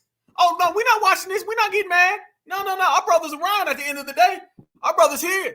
They're the ones saying, how can we get here as a society, as people? What can we possibly do? I'm telling you what you can do. You can stay mad is what you can do. You're getting mad right now. They're real upset. Started it. It doesn't matter if he put his hands on his backpack first. It doesn't matter if he pushed him first. You just don't somebody. The outrage and the uproar there would be if the roles were reversed. The way that a lot of y'all, and a sickening amount of a lot of y'all, are not only praising Carmelo Anthony's behavior, but celebrating it also. Y'all. Oh, they mad. Remember, y'all? Remember when Daniel Penny, he was a hero and they was laughing. Now they're saying, the way you guys are sending money. See, I told y'all they mad about the money. The money's what's really making them mad. Notice, fam, we got them hurt. They shook, they wobbling, they against the ropes. They tripping over their feet. They don't know what to do. Look at them. They're just upset right now. It ain't no fun when it certifies you know what. Checkmate. Y'all are straight up defending a and not to mention that it had nothing to do with self-defense or anything. My reasoning for my opinion on saying that Anthony is going to be, Carmelo Anthony is going to be doing a lot of prison time is because he had already been in trouble. They didn't send out Vanilla Lice. You know they mad, fam, when they go get Vanilla Lice. He out there, what? He just lying too. Fam, they're resorting to lying, deceiving, fake tears, crying. They don't know what the hell to do right now. Vanilla Lice out here lying. For having that weapon at school. And he made the statement twice, touch me and see what happens. And these are things that have been also supported by criminal lawyers out there as well. So I'm not just making this up on my own, whatever. And I don't think that it needed to rise to that level of violence. Videos and lives of people trying to defend the unaliver Carmelo. Everything he's saying, he was getting mad. He was like, everything he was saying was a lie too. I don't think, no. Now y'all don't want to talk about violence. Notice this, fam. Now they talking about it didn't need to go there. It needed to go there when it came to Mike Brown. It needed to go there when it came to Freddie Gray. Now you flip-flop, fam. This is the different side of what you're seeing right now. You're seeing people who cannot accept when it happens to them. There's no reason for FBA to be upset right now. Because if you really want to count, we up one, up one, up one, up one. Yes, indeed. Who mad? Not us. Who unalived Austin by bringing to a school function and him through the. Well, the new news that has come out is his friends, Carmelo's friends, are saying that Carmelo texted them saying that he was in the mood to poke somebody. No, that didn't happen. They're just lying. Then the new news came out that he said he wants to poke someone. That didn't happen. You're lying, homie. You see they lying, family? Listen to him just straight up lying. That ain't come out at all. They're upset and they're coming up with these lies, y'all, because they don't have nothing to stand on. Look at them lying right now. They just making things up. Vanilla Lice was lying. She lying right here. Come on now. You're lying right here now. You know you're making it up. You don't believe yourself. That seems like intent to me. So keep going on with these ridiculous lives about how Carmelo was bullied her. Meanwhile, the man took to a school function. And Carmelo's alive right now. Which is a felony. And then on top of the already committing a felony by bringing a he committed an unaliving. The people defending this Carmelo Anthony kid is just infuriating to me. Let me tell you something. I was also that good kid in high school. I don't know what. Hold on, it's what? They're telling you they mad. She said it's infuriating. She's infuriated, y'all. The people defending this Carmelo Anthony kid is just infuriating. Yep, I'd rather have them infuriated than us, y'all. The people defending this Carmelo Anthony kid is just infuriating to me. Let me tell you something. I was also that good kid in high school. I don't know what in the world has happened from millennials to this new generation, honey, but it is a product of society and the parents raising these children. My first language was violence. I grew up quite literally for my life, honey. I was the definition of swing first, act later, had anger issues that you could not even possibly believe. But guess what? I was also on varsity basketball all 4 years of high school, had a 4.0 GPA, and graduated with honors. I was a good kid too. Yep, and everything she's saying right now about being a good kid applies to our brother and not hers. You see what she's saying? She giving a whole history lesson. You know they mad, y'all, when they start talking about their past. You know you done got them mad. FBA, I want y'all to notice how mad you got these people right now. I want y'all to notice how upset they are. I was a kid, and I grew up, and my mom used to make, like, food with raisins in it, and I didn't really like it, and Brussels sprouts. And when I was 2, my dad would bring me upstairs, and he would do things, but my mom didn't know. See? They going down the whole Mayo background. They done gave you the Brussels sprouts family reunion story. I didn't ask for none of that. Why are you telling us this? You must be an extra special kind of frustrated when you got to tell us all these things. You talking about what your dad used to do to you. You talking about what your mom used to do. You talking about your brother drug habit. You talking about the casserole and the raisins. You talking about everything other than what we talking about, because we good. Notice how cool, calm, and collected we are, and notice how mad they are. Family, I want you to think about this. Think about every other situation. You name the unalived black person and think about how they were showing all their teeth and they were smiling and they was laughing. And now I want you to think about how they look right here. You see the difference? Back in the old days, it was mocking. Now it's meltdowns. So FBA must be doing something different. Notice before and look how mad they are after. Everyone back in the day, we handled it with this. I don't know when we went from feeling disrespected and a little to just, how is that okay? How are we defending a society because he's a, quote, good kid that jumped straight from feelings and talking and feeling a little threatened to another person? And that's supposed to be okay. No, it's not okay. It is never okay. She can't even talk, y'all. Hey, when it is that fine. Carmelo Anthony was not acting in self-defense. D-Zam, too mad. She can't even get it all the way out. It's not that. Okay, look at her. Let me ask y'all a question. What would you rather have? The days of Sandra Bland, the days of Freddie Gray, the days of Alta Sterling, or the days of Mayo Melissa right here? Which one you rather have? Mayo Melissa or all that right there? You go ahead and you pick and choose. I'm going to tell you right now. Mayo Melissa can go ahead and have another meltdown. This picture tells you everything you need to know about how good we're moving right here, fam. This picture tells you everything you need to know about what we're doing and the pressure we're applying. If you want to know the difference between before and now, all you got to do is look at their faces. I don't see the face of somebody who feels like they got it under control. I don't see the face of somebody who feels like they winning. I don't see the face of somebody who feels like they're being the dictator. It sounds like that system of supremacy that they've been operating in ain't working too good. Because let me tell you what I know about the system of supremacy. The system of supremacy don't have her sitting there bucking her eyes. When you got Becky bucking her eyes, normally It's the tap dancer bucking his eyes. All right. Normally it's Roland bucking his eyes. Now you got her bucking her eyes. FBA family, we got Becky bucking her eyes. We got him so mad, so pressed because we on code and we standing next to our brother. It ain't no other. That's how we moving right there, y'all. They know what time it is. And let me show you guys some more stuff. This shows you absolutely, positively, 100% what we do and how we do it and how we so great at it.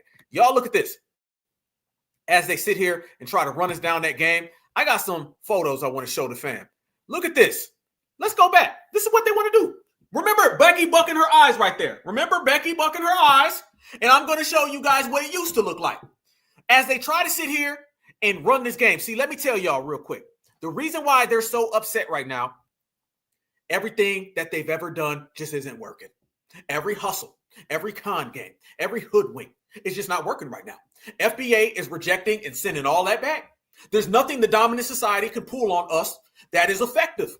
FBA right now, we just countering everything, and we coming back with them blows. FBA is winning. We always win. We've always been winners. And difference is this generation, we are using it and exploiting it. We know these people sloppy. We know these people can't handle us, stand next to us. They can't exist in our presence. And that's why everything they're doing is crashing out. Trust me, when they winning, you see a certain energy, a certain look. And it ain't the look that we seeing right now. The look that I'm seeing right now, I see uncertainty. I see frustration.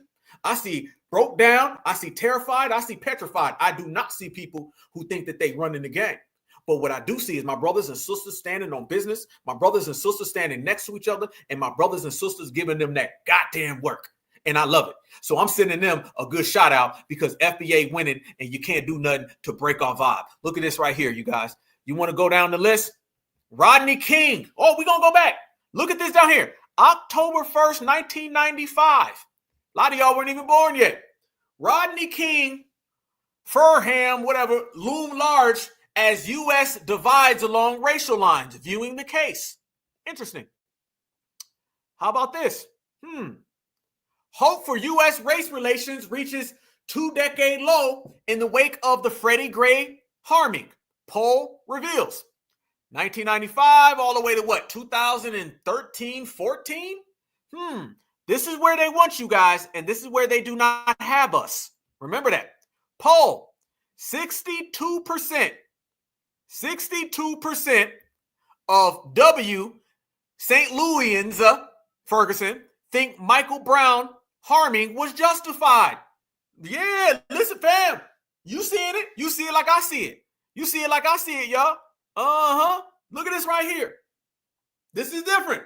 Every one of these pictures I show you, I want you to think about I, Buck, and Becky. Notice that when these photos were happening, they were laughing at us. So you see right there, Mike Brown, they feel, was justified. Because remember, the dominant society at 90+% ratio always sides with the criminal who unalived a Black American. Damn, that's great company to keep, huh? Shows you about their ways. Proceed. Stark racial divisions in reaction to Ferguson police harming. Right there. Crump. W people think the Michael Brown investigation is going fine. Oh, I told y'all. Rejoice right now. Rejoice. Rejoice at how upset they are. And we're also rejoiced that our brother's still here. Yeah, we're not talking about an injustice of our brother not being here. We're talking about our brother here right now like we here right now. We got something that we can do about it. Yeah. Remember that, y'all. Remember how it used to be, we gone, they laugh. Now it ain't that way. We here, and we on code. So you see the way they was flip-flopping all over. Look at this right here. Poll. Blacks and W's have vastly different views of the Zimmerman verdict.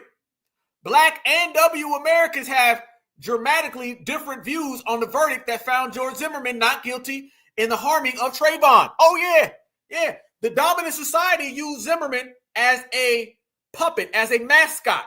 See, they'll side with anybody of any origin if they come against us. That's what they'll do. You don't even have to be one of them.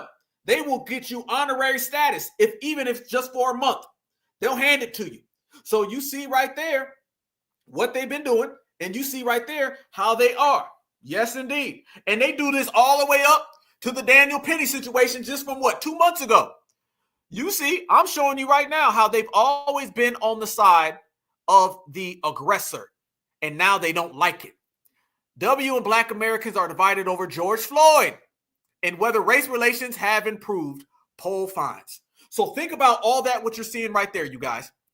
Think about every single thing that you see and how they're trying to dismiss Stand Your Ground. That's why this is when Stand Your Ground goes wrong. Brothers and sisters, I need you guys to all get them things. I need you guys to all be power tooled up. I need you guys to all be vigilant. And I need you guys to all defend yourself, no matter what, in any situation. That's how it is. Like Malcolm said, by any means necessary, hold yourself down, hold your loved ones down. If you're walking up the street and you see a certified foundational Black American, get on some Tupac time. Remember, Tupac did that in Atlanta. You know what I'm saying? Some brothers were being messed with, being harmed by some W's. Tupac, he went out and he handled that on his own and he defended. It's all about defense. You defend yours and then you are a strong house. The way you make your house strong is by defending each other. That's what it is. We're masters of our own castle. That go for the brothers, the sisters, the kings, the queens, the goddess, and the gods.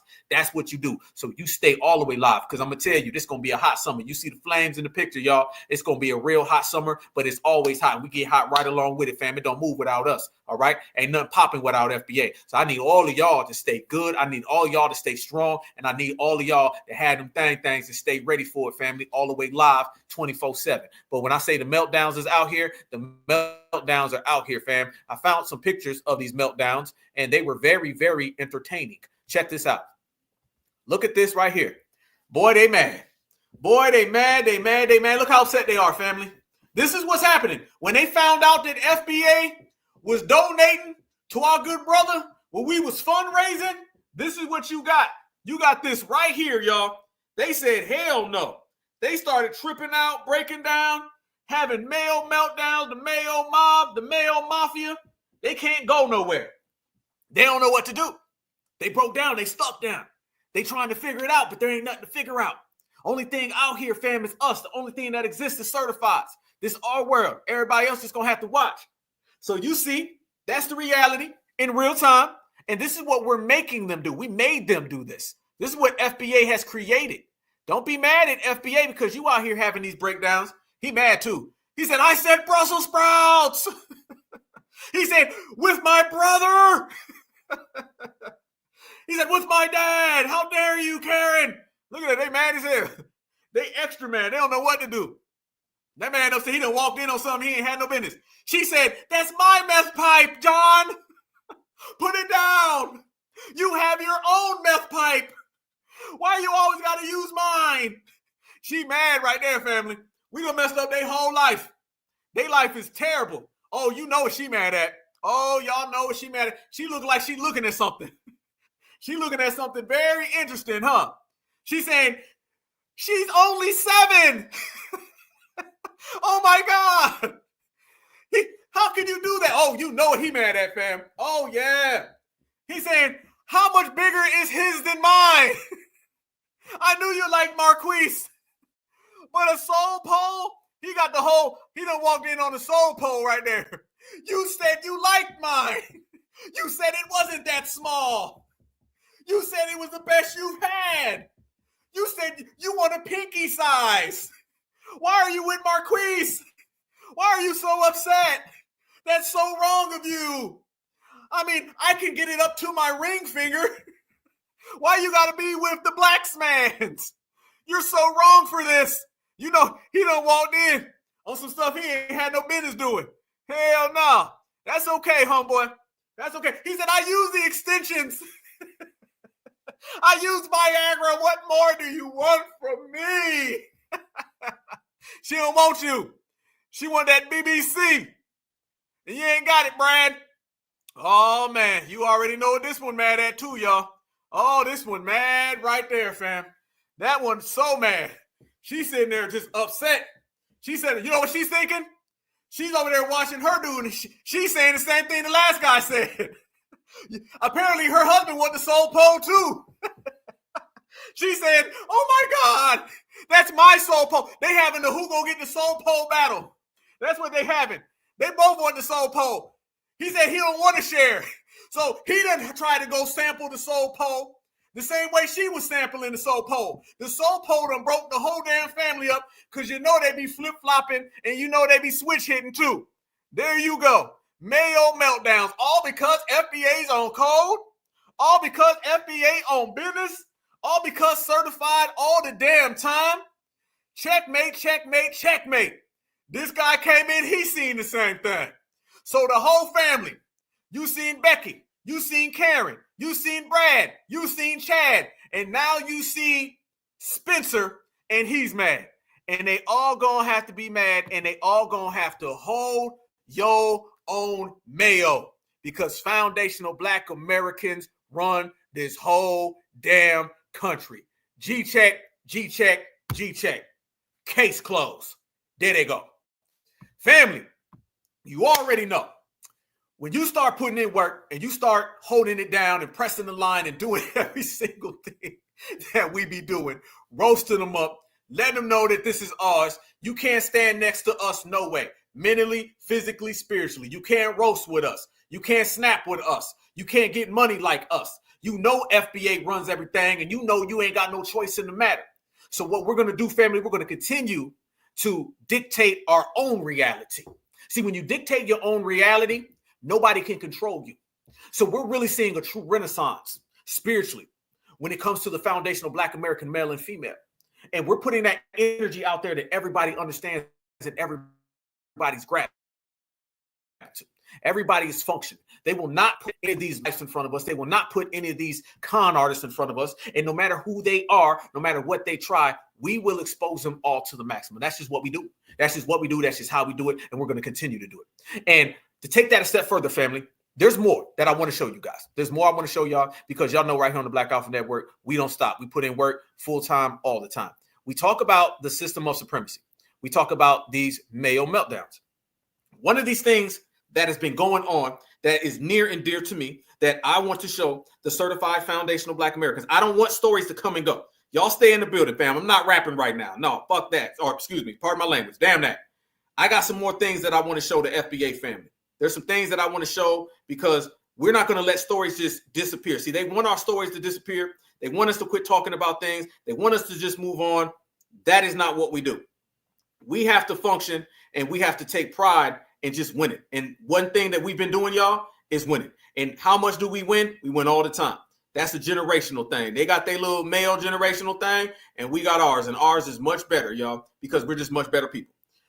One thing that I need the family to understand is that they will always keep us exactly in the place where they can subdue the energy. And there's always going to be the sellouts. There's always going to be people of different ethnicities that are not foundational Black Americans. And they're always going to be on that type of time. Foundational Black Americans, is our job to not allow things to go away. There's been two other stories that I wanted to talk about. And I've been wanting to talk about these two stories for quite some time. But I wanted to address the current situation going on with our brother because it's such a pivotal situation. But there's two other stories that are near and dear to me. And I want to address these. I was able to attain some very, very interesting footage. I was able to attain some very, very interesting things. First off, before I go there, I got another update, all right? Because y'all know we break things live on the air and we just freestyling, y'all. This ain't all scripted and prim and proper and what's up. No, we working the way we need to work. Let me show y'all. Shout out to the family who's been sending me some of these pictures of some of these people that have been out here cosplaying the team. I'm going to show you guys this as I load it up. So bear with me 1 second. I'm going to get it up. Here we go. Y'all check this out. Y'all check. Oh, here we go. Gotcha. Look at this, y'all. We found out some more about this minister guy. Okay. This minister dude who's been cosplaying us. Yeah, we found out a little more about this guy. Look at some of his tweets. Shout out to our sister Ty. She sent me this. She plugged me in. Shout out to you, beloved. Much respect. Much respect. See, on the Black Alpha Network, I told y'all the chat is where it's at.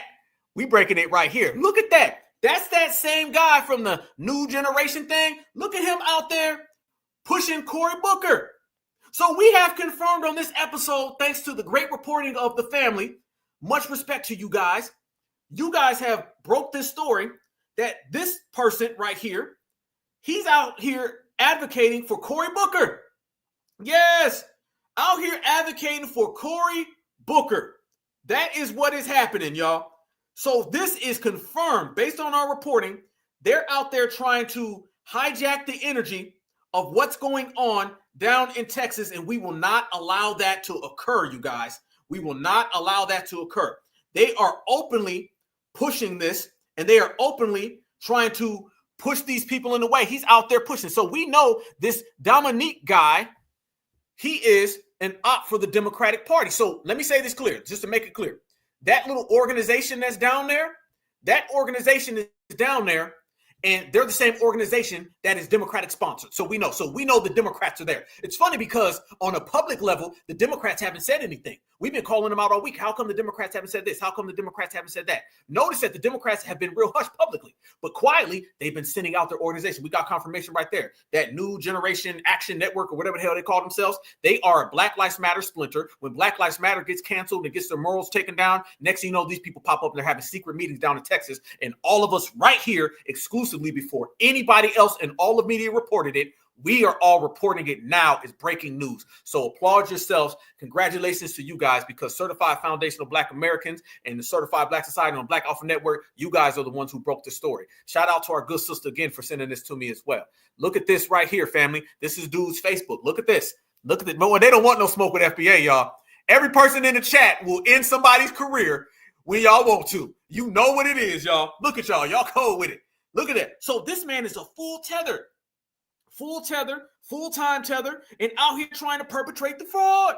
They're sending out tethers, y'all. You knew a tether was lurking somewhere. You knew you was going to find a tether, and a tether was out there. There you go. Perfect, clear as day. These are the people who are trying to steal the energy from what we're creating. Shout out to you guys. I'm telling you, breaking the news, family. It takes all of us. And you guys are on it. You guys are on it. You guys are on it. Absolutely, positively, for sure. I'm loving what I'm seeing.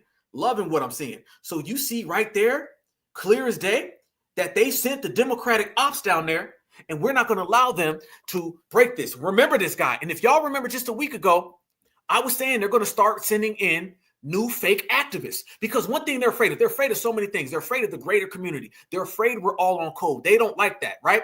They're afraid of our reparations. We haven't got tired. We're still pushing it. But let me tell you what they're really afraid of. There's too many new Black grassroots activists. There's just too many to count.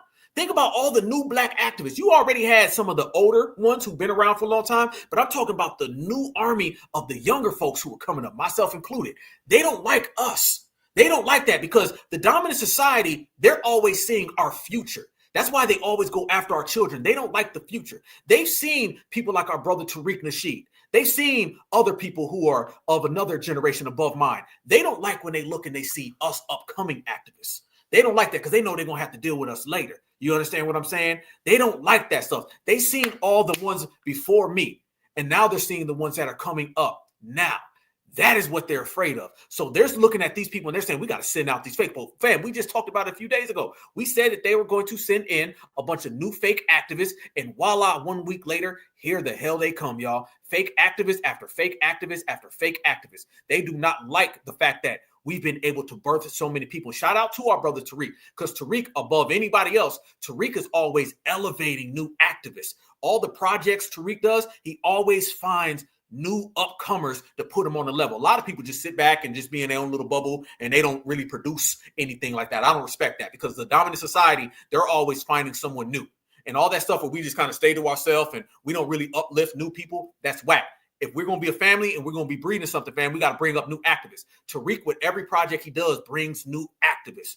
And they don't like all of us new people. When we were at the rally for reparations, they hated that young energy. They hated that new blood. They didn't like that. So this is why they're out here trying to send out these people right here. And we were just calling them out. So just to let you know, Dominic, Tether, whatever the hell your name is, we going to end your career before it started. Matter of fact, it's already over because certifies on time. Y'all look at this right here. Something I wanted to bring up. Something I wanted to show. Yeah, this dude a tether. They got the nerve to bring us a tether. Boy, you in the wrong damn generation for that. There's a story that has been out there, and I want to see if you guys remember something that happened in the middle of the summer, and it's dear to me. In the middle of summer, this story broke, and there's so much going on politically. A lot of people really couldn't cover the story, and it came and it went. How many of you guys remember Roger Fordson? How many of you guys remember our brother? Right? You guys remember our brother that was harmed down there in Florida? You guys remember that, right? I was able to attain. See, listen, I don't sleep I do not sleep, you guys. I don't. I promise you. Listen, I only relax when I'm crashing out or when I'm eating, okay? I am full speed ahead. I dedicate every moment to this. I did not forget our brother at all. Dominic Teller, that's funny, Ty. Shout out. Yeah, salute to my brother Tariq. Much respect, man. Much respect to bro. Air Force, absolutely, Patricia. Absolutely. This story got caught in between Joe Biden stepping down.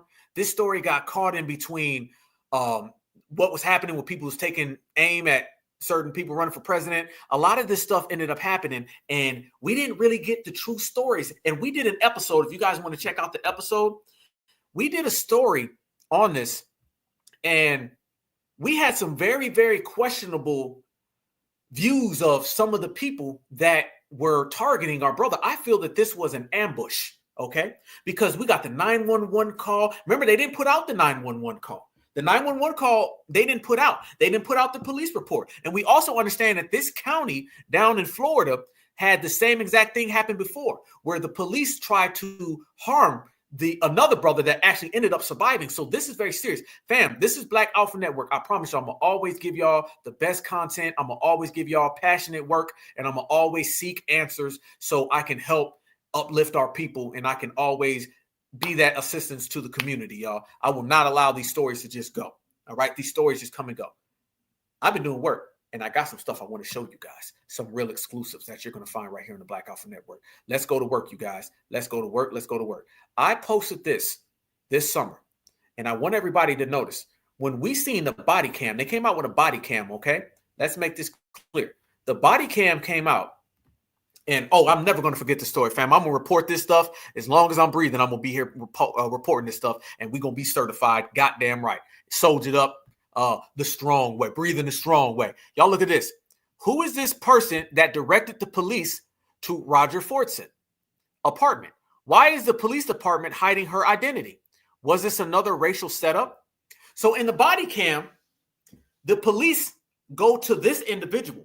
Now, this individual did not work with the apartment complex. And then when you go see the cop first encounters someone behind the counter, and the person behind the counter directs him to go somewhere else. And then the cop ends up showing up talking to these people. Very weird. Now, mind you, this was a brother in the Air Force, just like Carmelo. And that's what I've highlighted today on this episode, that we are great, law-abiding, exquisite gentlemen and ladies, and they will treat us this way regardless, okay? I want y'all to see the same thing they're trying to do to our brother Carmelo, who is a upstanding citizen, is what they did to our good brother Roger Fordson. And they ended up taking this brother out when he opened the door, because I believe that this brother was, as they say, swatted.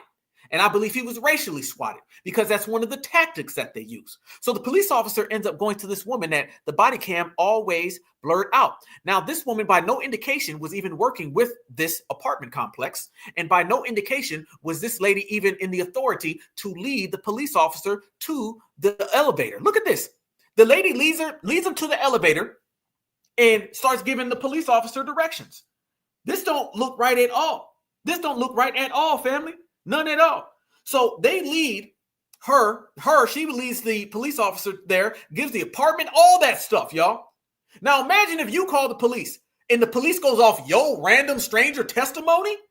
He didn't say, are you the one who talked to 911? Can I get verification? He didn't ask her for an ID. He didn't ask her for her name. He just sees her and says, where he at? And she goes, follow me. He's upstairs. I heard all these things. And then as soon as the police officer gets up there and our brother answers the door, because our brother is in fear because he thinks he's being assaulted. Same exact way Trayvon was in fear because he was being assaulted. And the same exact way Tamir Rice was afraid because he thought the police was running up on him. It's the same thing. So after this occurs, and you see this photo right here, I'm going to show y'all something that I was able to attain. I was able to attain the 911 call, okay? I was able to attain the 911 call, a 911 call, family, that they were hiding like ever to not get out there. I was also able to attain the police record and the police documentation. And I am going to show you one of the biggest cover-ups that have went on in modern times. I'm going to show you guys how this was, in my personal belief, a racial swatting where our brother was targeted. And this story has disappeared in the news because they don't want to talk about it. And when I tell you that I'm the number one activist, I mean it. Because these are things that you're going to get exclusively right here on the Black Alpha Network. And I want you guys to also be the judge of all of this. This shows you clear as day that our brother was targeted and he was ambushed. And they will not talk about it, but I will. This is the 911 call that they were hiding. And now you can hear that the police officer is taking orders from some random person. And as he's taking these orders, you guys, it is setting our brother up for what ended up becoming his fate. Watch this.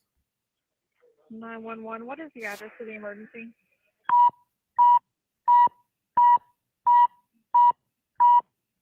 What's the fire department there? Police, please. And what's the unit number? They've been arguing for almost an hour now. So we have deputies on scene with that, ma'am. Okay. Can I just, for the 911 call, could I just get your name and the phone number you're calling from?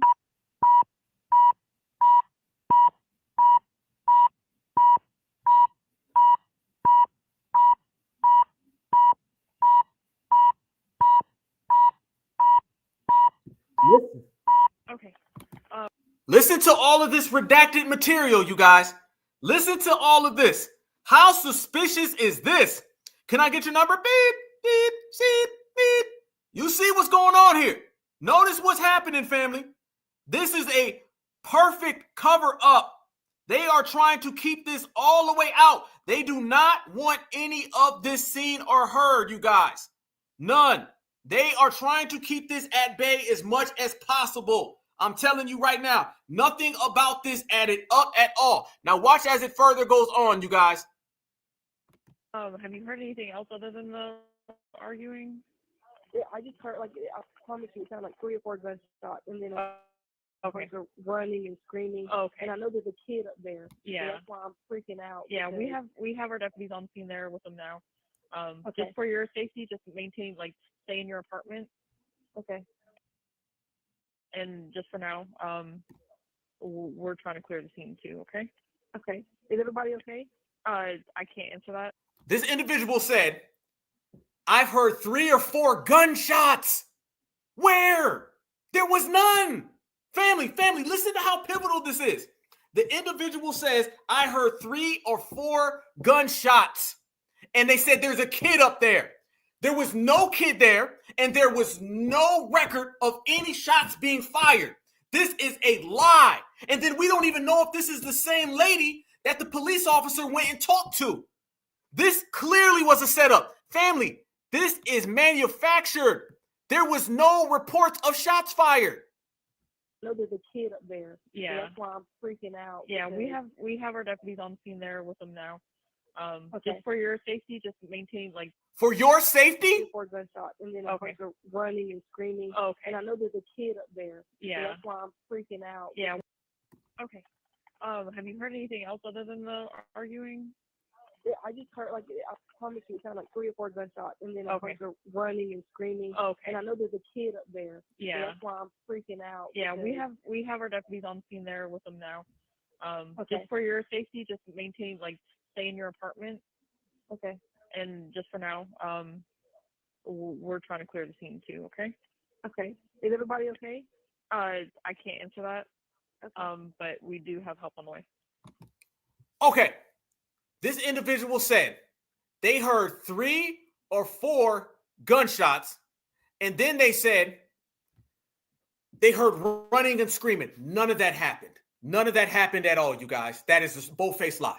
Bold-faced lie. That is straight up setting our brother up. That's all that is. That's all that is. Nobody can say anything other than that. That's all that is, family. That's all that is.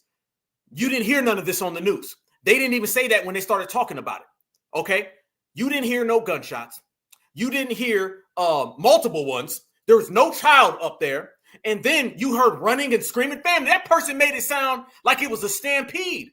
They made it sound like that was a full stampede. People were running around, spraying up the room. The brother was up there playing a video game, and there wasn't no kid. So how can Becky come in here, Call up 911, make that false claim. The police officer gets there. He talks to the person behind the counter. They direct him to some mysterious woman that I showed. The mysterious woman leads him to the elevator, goes upstairs. Nobody from the apartment buildings outside. No one from the apartment buildings out there. Think about the 911 operative. The 911 operator is talking and saying, be scared, stay away.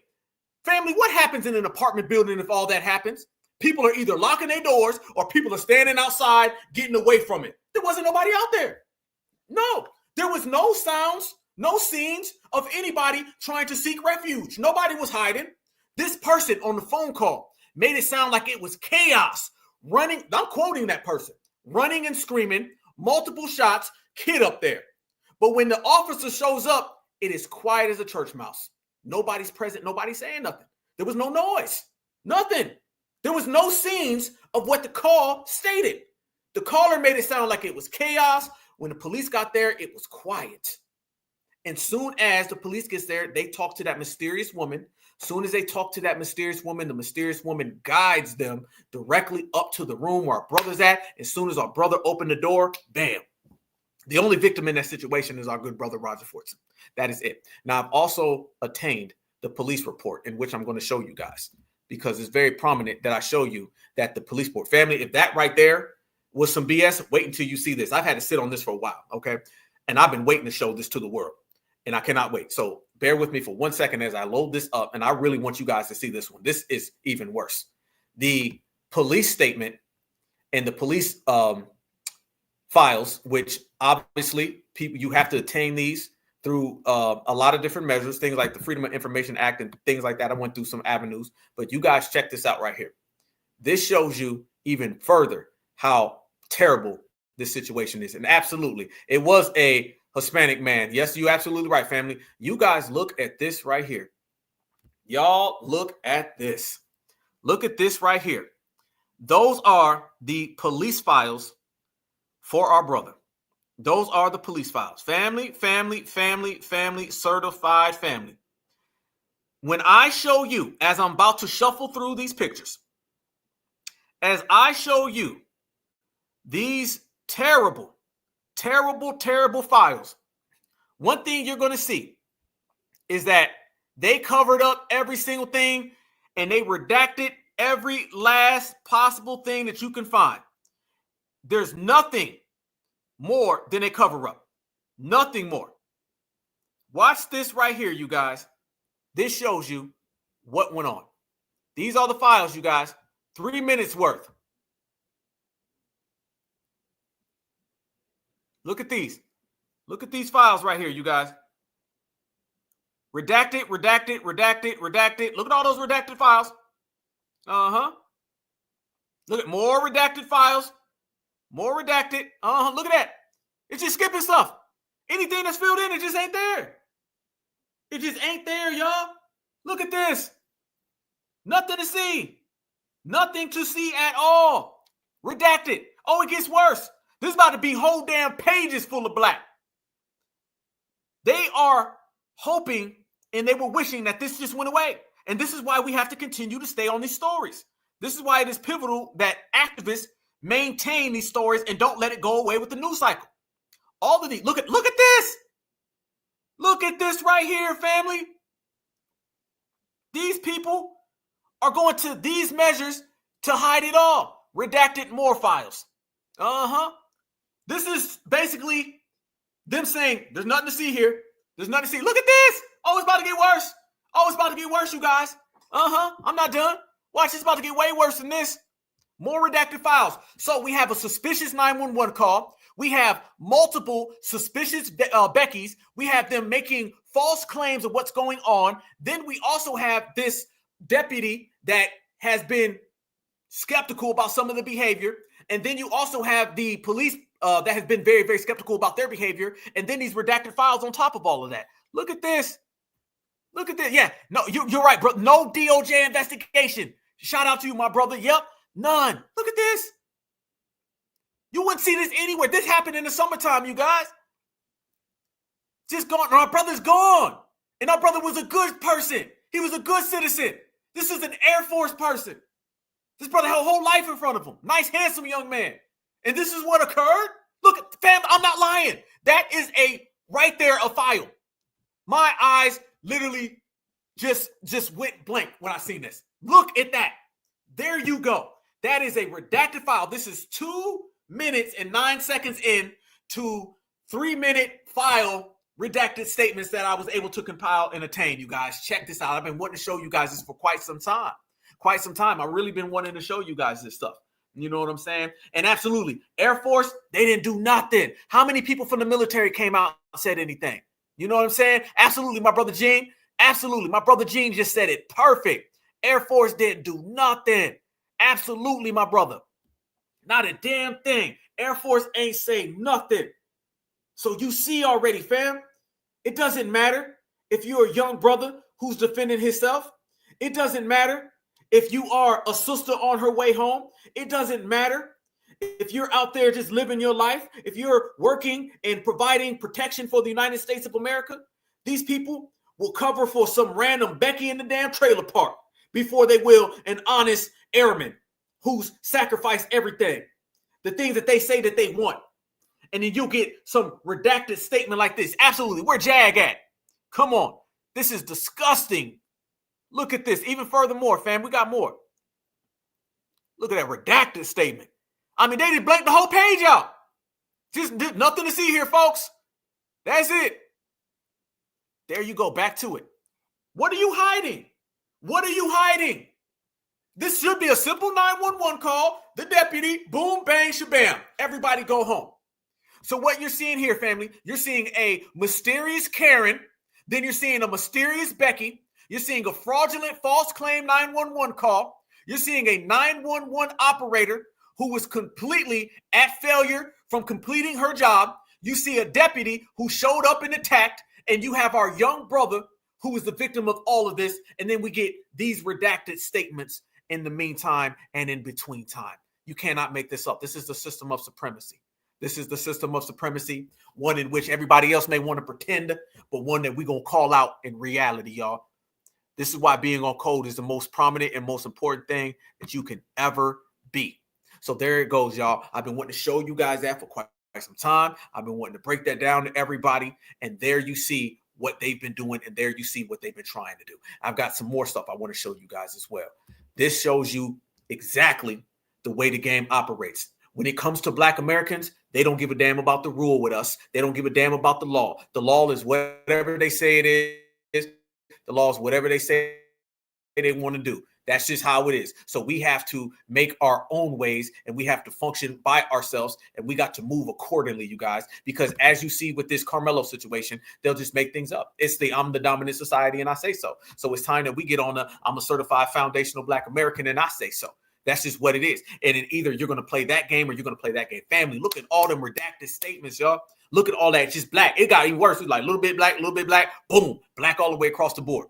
That's how they play us, y'all. That's how they play us. That's how they always do it, because they don't give a damn. They don't give a damn. They don't care. And you see straight up and down who they are. They're not here to be friends with. These people are here to come after you. And speaking of that, again, what did we say earlier, y'all? You see all the way across the board in every single one of these situations, you end up seeing the dominant society enacting dictatorship laws. Remember, another term for supremacy is dictatorship. Being in the system of supremacy is like being under Saddam Hussein. All right. This is all dictatorship based on anti-Blackness.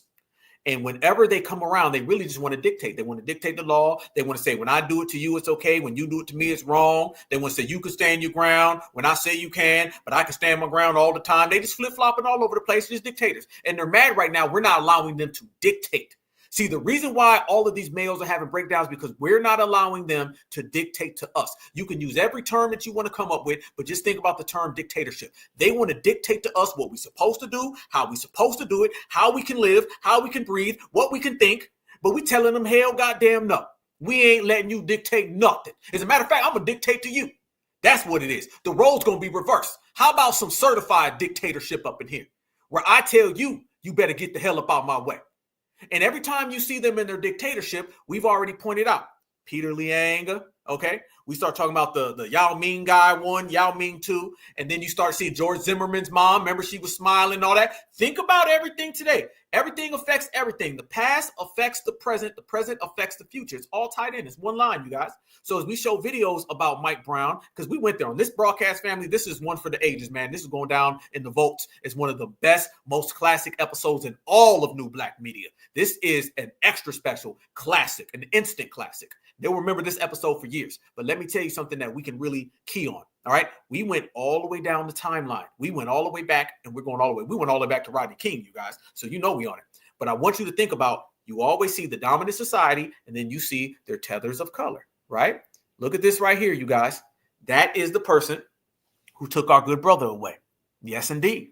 That is the person who took our brother away. So isn't it crazy when you see George Zimmerman? Isn't it crazy when you see Peter Liang? You start seeing all of these different people from all of these different places. And every time you see one of these people, you end up seeing these people harming us. You see, you see, you see. You cannot change what's out here. You cannot change reality.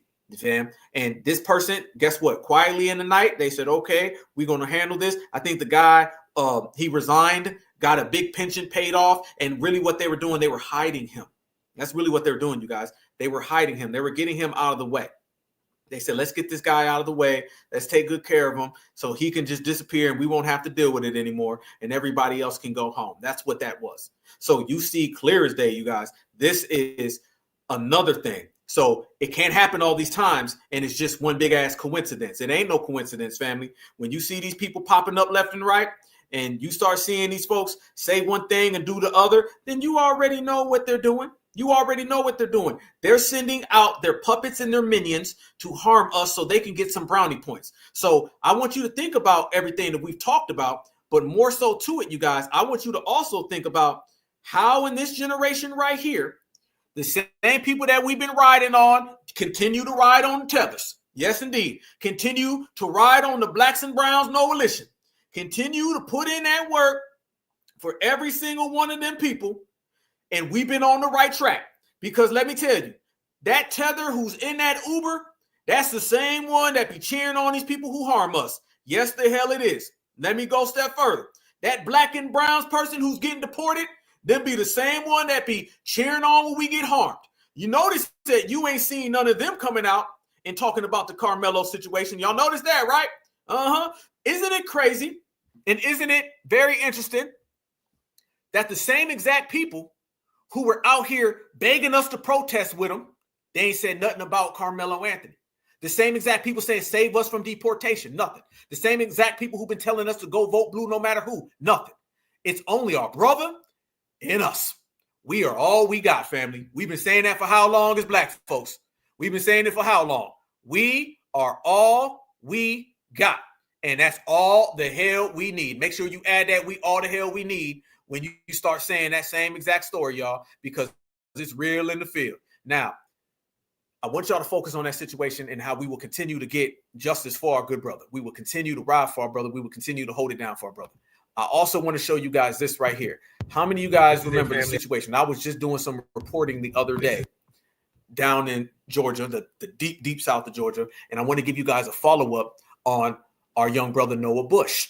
So you have Roger Fordson down in Florida, the Air Forceman that I believe was racially swatted. And you've seen the cover up from the 911 call to all of the redacted files that were exclusives here on the Black Alpha Network. Now I want to talk about Noah Bush because there's been developments in that as well. And I wanted to talk about this for a while, but I definitely want to talk about it now because this all ties in with our good brother, Carmelo Anthony. This all ties in. It's the system of supremacy all the way through, you guys. And we're not going to allow these things. So too many times a story happens and then we move on.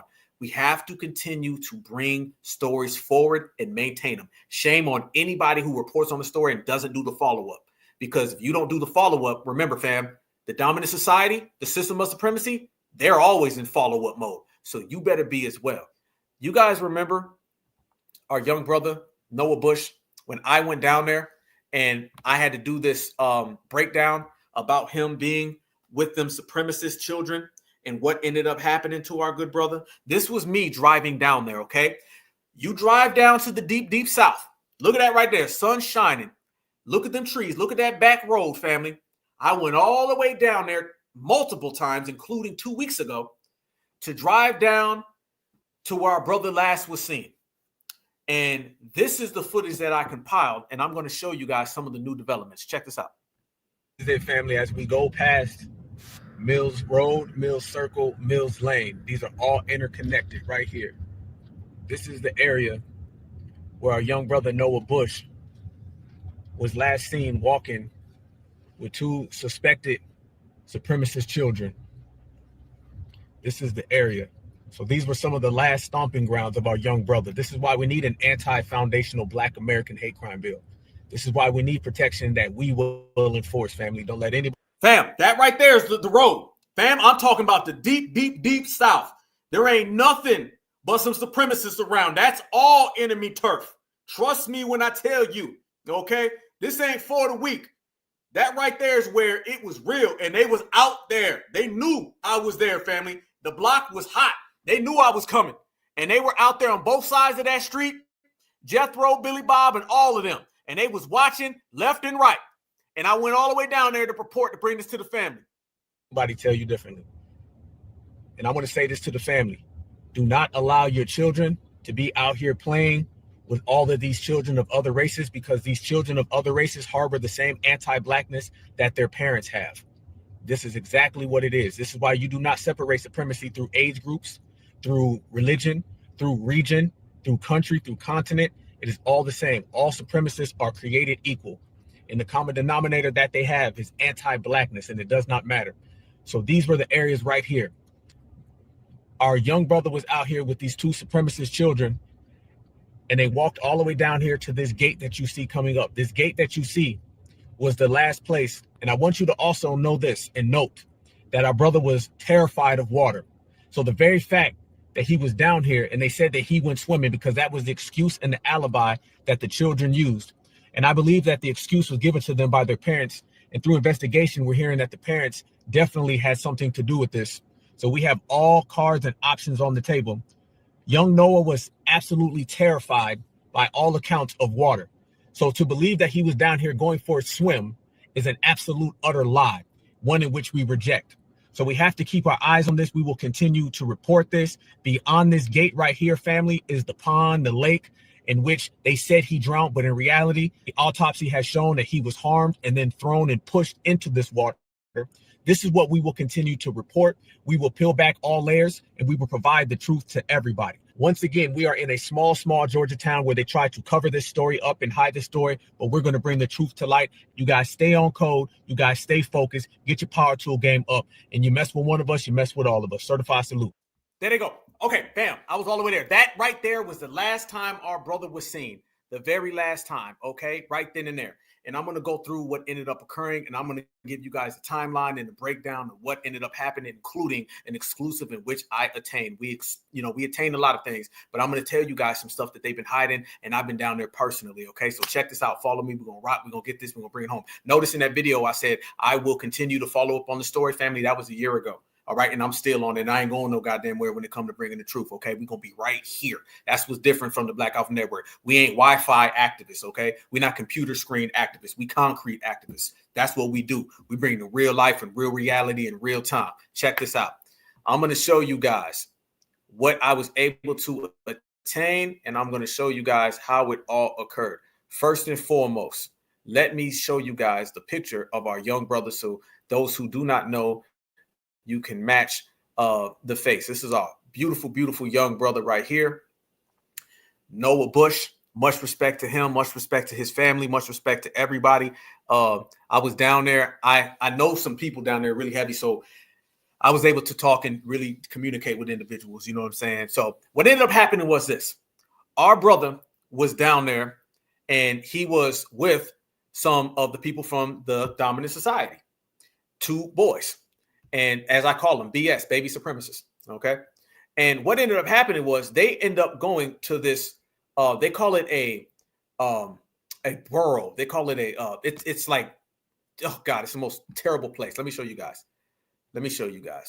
Look at this right here. On the other side of where I was standing is that right there. Okay. This is what it is. That is, family, let me tell you something. For somebody to drown in that is horrific. For you to hold somebody down in that is horrific, okay?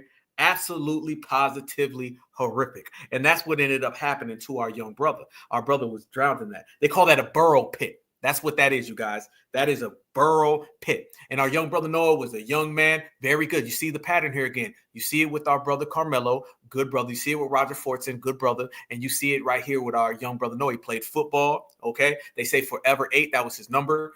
Good brother, good family, young man, okay? That right there on the other side, he was there with those 2 children from the dominant society, okay? As he's down there with those 2 children from the dominant society, they lure him back there. Once they lure him back there is where the assault took place.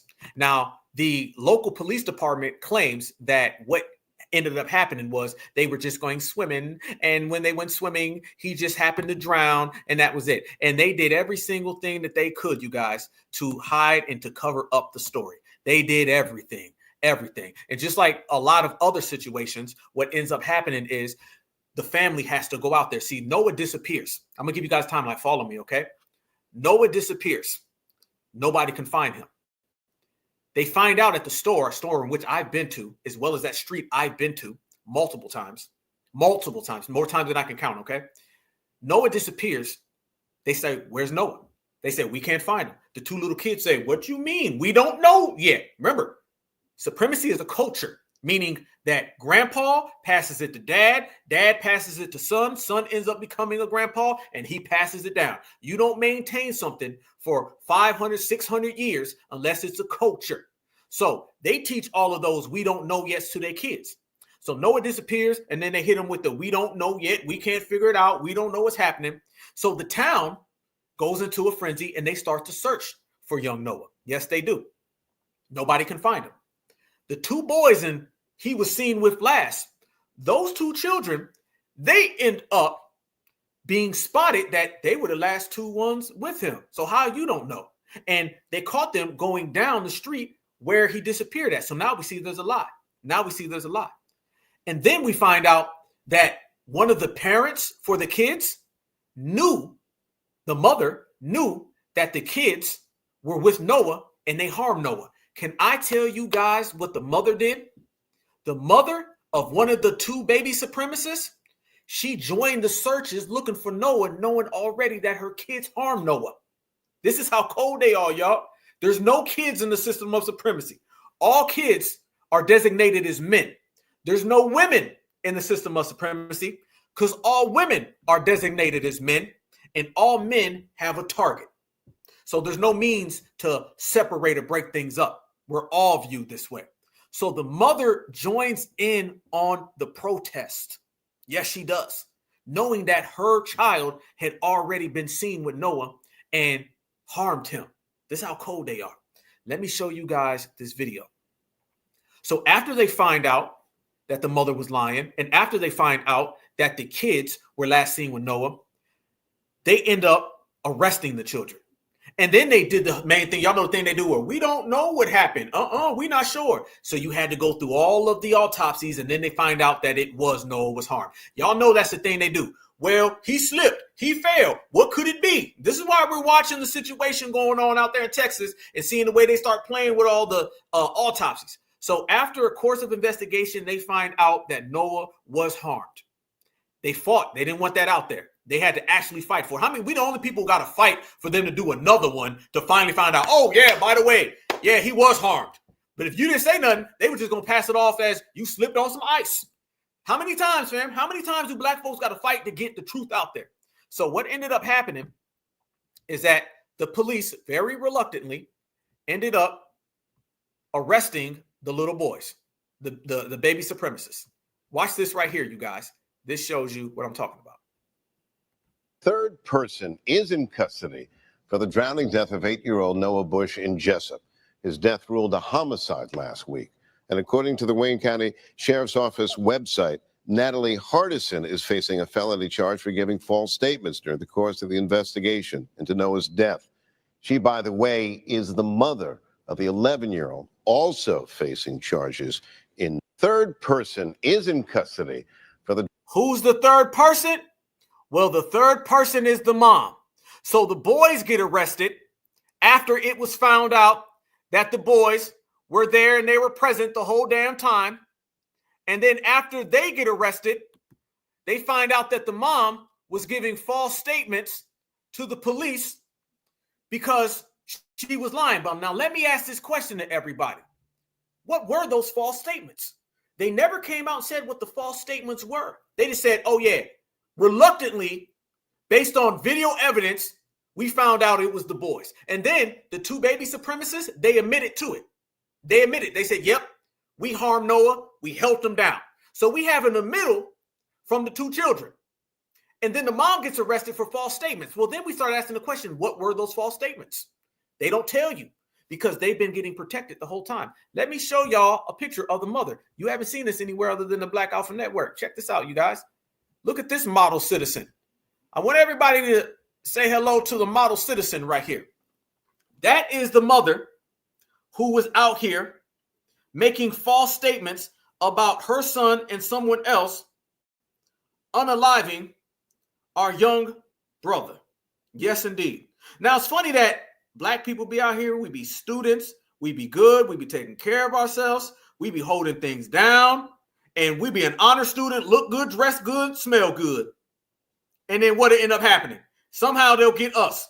But then you'll see this individual right here walk right around them. You see what's going on right here, y'all? Uh-huh. I got some stories on her, though. No. Because I know some people that know some people that know some damn people. I'm plugged in. I'm from Georgia. This is my home. So I'm going to show y'all what really went on with her. But let me go back and show you guys the middle of the children. This is what the children ended up admitting. Check this out. They say, 8-year-old boy drowned in water-filled pit after school bully. Look at that. Uh-oh. Did y'all hear that? What does that sound familiar to you guys? Wait a minute. Let me say this again. Y'all see why I wanted to connect these stories to today? And you see why I say the system of supremacy is the same no matter where it's at? 8-year-old boy, Noah, drowned in water-filled pit after school bully. Held his head down in water in a racially motivated attack. Damn. Is it that word bully again, you guys? Didn't we just sit here and break down the whole story about our young brother getting bullied? Isn't there somebody that the dominant society is having meltdowns about because they were bullying us? Isn't it very, very interesting that you hear bully come up again and again? These kids were bullies. And these bullies always end up attacking us. And then when we call them out, they want to say, we don't know yet. Sounds like we know. Noah Bush, 8, from Georgia, was lured by 2 school bullies. Damn! 2 bullies in a young Black male? That sounds exactly like Carmelo Anthony. Noah Bush was being bullied by 2 dominant society bullies. Carmelo Anthony was being bullied by 2 dominant society bullies. There you go. One of the bullies, an 11-year-old boy, pushed him into a water pit and then held his head down. And this is all according to the middle. The 11-year-old who appeared in court last week admitted his role in the situation and was sentenced to 2 years in detention facility. 2 years? The victim's family attorney said this 11-year-old admitted under oath he, in fact, led Noah Bush down to the clay pits, pushed him into the water, and ultimately held his head under the water until he drowned. The attorneys argued in court that the drowning was a racially motivated attack, y'all. So the 11-year-old ended up harming Noah and alongside his other baby supremacist friend, and they held him under the water, and they were sentenced to 2 years in a detention facility. That is all. Think about that, you guys. 2 years in a detention facility. And they say, well, to be trialed as an adult in the state of Georgia, you have to be like 14 years old, right? That's what they tell everybody. Let me see this right. Here we go. They say in the state of Georgia, you have to be 14 years old to be tried as an adult. How many times do you see black children tried as an adult in the United States of America? You see the dictatorship again. You see the way they bend the rules, right? You guys see that. How many times they say, we can't show the picture of the juvenile when it's a W. W come up in there, lay out a whole school, and they say, we can't show the picture because it's a juvenile.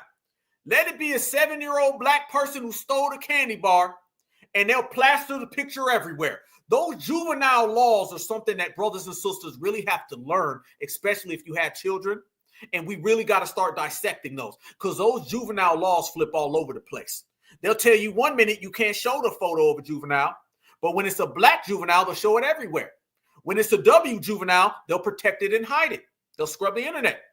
And then they'll tell you that a black child can be tried as an adult, and they'll bend the rules. They'll be like, I know it says you got to be 18, 15, but we're going to try this 5-year-old because what they did was so bad. We're going to bend the rules to take it from 17, you got to get tried, all the way to 2 years old. They'll take a baby out of a stroller and trial them as an adult if they're black. But let it be a W, then it's, well, the letter of the law now. You see, they always get to the letter of the law when it benefits them. See, now, when we say stand your ground goes wrong and we point to the letter of the law, now they want to say, well, hold on now. Let's not talk the letter of the law. What you mean? See, they always want to hit the law of the law when they can benefit from it. When it's stand your ground, they say, I know what George Zimmerman did was wrong, but the letter of the law says it's okay. When it's Carmelo, they say, well, the law is not always right now. We're not going to do the letter of the law. They flip-flop it. They contradict it. Remember, we're not here to explain ourselves or to get aggravated by their flip-flopping. We're here to defeat them. That's the winner mentality. Now, family, check this out. Y'all got to see this. Y'all got to see this. Update, Black Alpha exclusive. Check this out. You see that they will bend the law and not trial a W who's underage, but they'll do that for us all the time. I've seen story across the United States of America. They always trying black kids who are underage as adults. They do that all the damn time. I don't even want to hear it, okay? I don't want to hear it at all. Check this out right here, you guys. Look at this. Breaking news, which a lot of people did not know about. A lot of people did not know about this, but I'm going to show y'all this right here. Look at this. 2 years, right? In detention facility, okay? So you admittedly harm, and y'all know what I mean, straight up unalive as an 11-year-old. And what did they say? By the way, what Tamir Rice 12? Tamir Rice was 12, and they said, he's not a 12-year-old. He weighs 162 pounds. It was okay then. They'll flip-flop. Now you're flip-flopping. Now with this child, they say, well, he's 11. We'll give him 2 years for brutalizing somebody. Do y'all know what it is to drown somebody in a damn burrow pit? That ain't just like water. No. And family, update on the story that nobody's talking about, but I'm going to talk about it right here. Look at this right here. You guys ready for this one? Here you go. 11-year-old convicted of unaliving Noah Bush released from juvenile detention. Yep. The you know what is on their hands, said Noah's mom. The kid did 10 damn months. 10 months, family. You unalive somebody in the most brutal fashion, you end up getting 2 years in detention, and then you only serve 10 months. You talking about a slap on the slap on the slap on the wrist. As if one slap on the wrist ain't bad enough. This individual ended up getting 6 slaps on the wrist. And they talking about, can he go back to school? We want to see if he can go back to school in Wayne County. You see, family?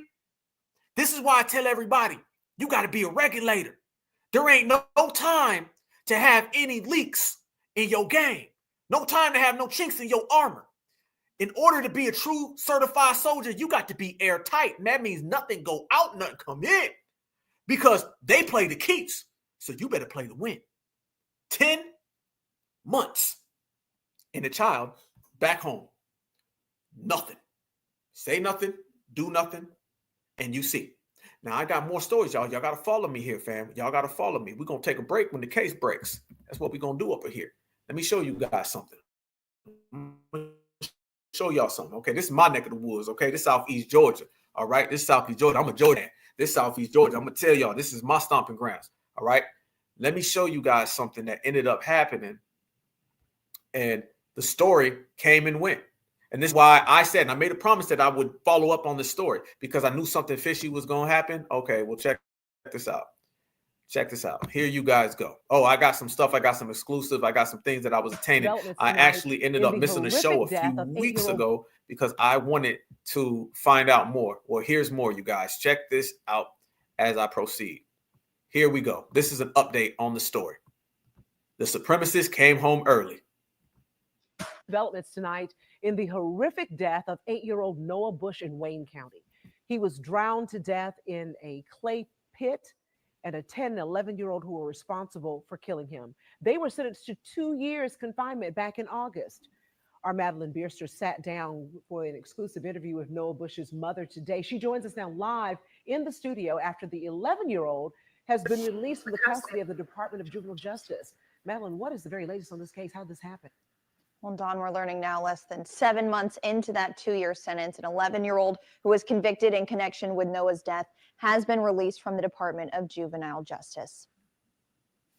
A letter addressed to Noah's mom and Noah, dated February 24th, informing them that the 11-year-old charged in Noah's killing has been released from DJJ after less than 7 months of his sentence. The blood is on their hands. Noah's mother says this is a slap in the face to what she calls an already unjust punishment of just 2 years for his death. Until my last breath, I will always fight for justice for Noah. It was 186 days to be exact from when those two boys were arrested till when this child was released. According to the family, they do believe the 10-year-old was released as well.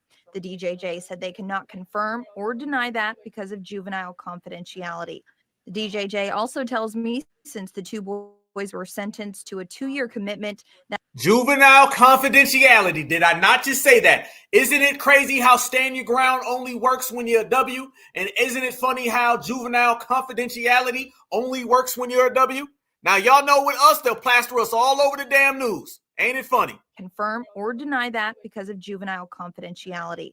The DJJ also tells me since the two boys were sentenced to a 2-year commitment, that can mean in custody in a facility or out in the community. I was told that they would be gone for at least 2 years. It's been less than a year. My son hasn't been buried an entire year, and his killer is already out just walking the streets, living a normal life as if nothing ever happened. The Wayne County Sheriff tells me they weren't aware that these two kids were released either until one of their deputies saw the 11-year-old at a family member's house. Wayne County and the state of Georgia truly failed my family. This is not justice. I feel like more time should have been given to these juveniles, and I do believe that at least one of the two will most definitely reoffend. I reached out to the Wayne County School Superintendent to ask if these two boys would be allowed back into the school system. Superintendent Tony Williams told me, quote, "We follow state law." I asked several follow-up questions and was still told the same answer repeatedly. We follow state law. The law is we have to educate students. I am in fear for other people's children if they are released back into the school system. I know there are a lot of other parents that are outraged and they're worried, because you have to think about it. This is a fam. They talking about putting these people back in the school system. Family, come on now. Murderer that's going to be sitting in the desk next to your child or on the bus with your child.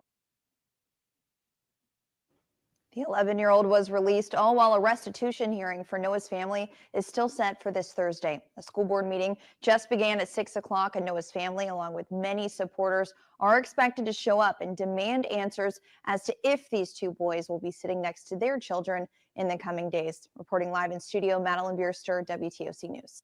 Developments tonight in the... There they go. Right there, family. You see it. You see it. We see it. We all see it. So you see... slap on the wrist, slap on the wrist, slap on the wrist. We are here to point out the system of injustice. And you can look at every single factor of this system, and it's all geared to be against us. That's why it's FBA here and damn the whole world. Anybody else who comes around us, you already know these people have op tendencies, and they will be ops until further notice. We are all we got. We're all we need, and that's all that matters, you guys. I'm not done. Check this out. I got some more stuff, fam. I've been bubbling. I've been cooking. I got some stuff to show y'all. Here we go. Check this. They're talking about sending these people to school, right? They're talking about sending them to school. Now, I know some things, okay? I know some real things about what's going on down there, all right? I'm plugged all the way in. See, when you start coming around this way, now you're coming around my way, all right? Look at this, you guys. I'm going to show you something, and this is going to be mind-baffling. Look at this, you guys. I'm telling you, I've got an exclusive for the family. Hold on real quick. I got more. We found out more stuff about the mother that they didn't want really out there. Yes, indeed. Let me show you, since we putting it out, because we don't give half a damn up in here. Look at this right here. The mother has a long run-in with the law. Yeah, the mother got a real run-in with the law. Look at this. They talk about arresting her, the mother, right? Authorities also arrested her, the mom, the mother of one of the two children on 3 charges. There goes another one. Fam, that's not the same mugshot as the mugshot you've seen before. That's not the same mugshot as the mugshot you've seen before. These are all Black Alpha Network exclusives over here. You understand? I don't know what they do, but this is what I do. Look at this right here, family. That's the mother right there. She's got a long track record of doing things in the community, okay? Okay, and I'm going to say this is all alleged, but I'm going to show y'all some of the receipts that we have, okay? Look at this right here. I'm going to show you something else. That's the mother. Let me show y'all when we start looking at all of the receipts, because I know some people that know some people that know some people. Look at this right here. Look at that. Oh, yeah, Black Alpha Network here. Yeah, we here. We building, we working, we shining, we grinding, we untouchable, unmatched, stronger than ever. Yep. Natalia Hardison. Look at this. Look what's highlighted under the first highlight. Mandatory education for children between ages 6 and 16. She's notorious for never bringing her kids to school. Her kids never went to school. Never went to school. Nope. This is a notorious thing here. So again, when they start talking about all these other people, we start talking about the life that they really living that they don't want to speak on. Same way down in Texas, we can call out what them other people are doing is the same way we gonna call out how they're doing. So all of this going to school, this has always been a failure of a mother. This has always been a mother that did not send her children to school. She already had a misdemeanor on this. Yes, indeed. Tattooed up, clearly on some driznugs. And you see right there. And then at the bottom right there, look at the next one. Probation violation. When probation terms are altered for, what they say, fingerprintable charge, sounds like fraud. Look at this. This is a rap sheet. This is a rap sheet. You notice, fam, they always got the rap sheet. We don't ever have that. All they do for us, family, is make things up. All we do for them is put receipts on the table. And you know when you're rocking with Black Alpha, my receipts going to shine with the lights off. Look at this right here, family. There they go. And look at the bottom, a felony. False statements or writings concealing facts or fraudulent documents in a matter. That is pertaining to Noah Bush. I'm putting the damn receipts on the table. Yes, we got the rap sheet, fam. This is what we do up in here. You ain't lying, brother. 53199. Jeez, am. Here we go. Check that out. So you see a long track record of bad behavior. You see a bad pattern here. Yes, you do. And you know that that's what they've been pushing the whole damn time. So we see it. We got the spotlight on them. And it goes again and follows through. But let me tell y'all something we noticed. You heard about the first child. There's 2 children, right? One was her kid, the other wasn't. Okay, we understand that. We know that the 11-year-old ended up getting released 2 years detention, 10 months served. We don't know what happened to the other one. And then when it comes to her, okay, false statements, you got a felony. What happened?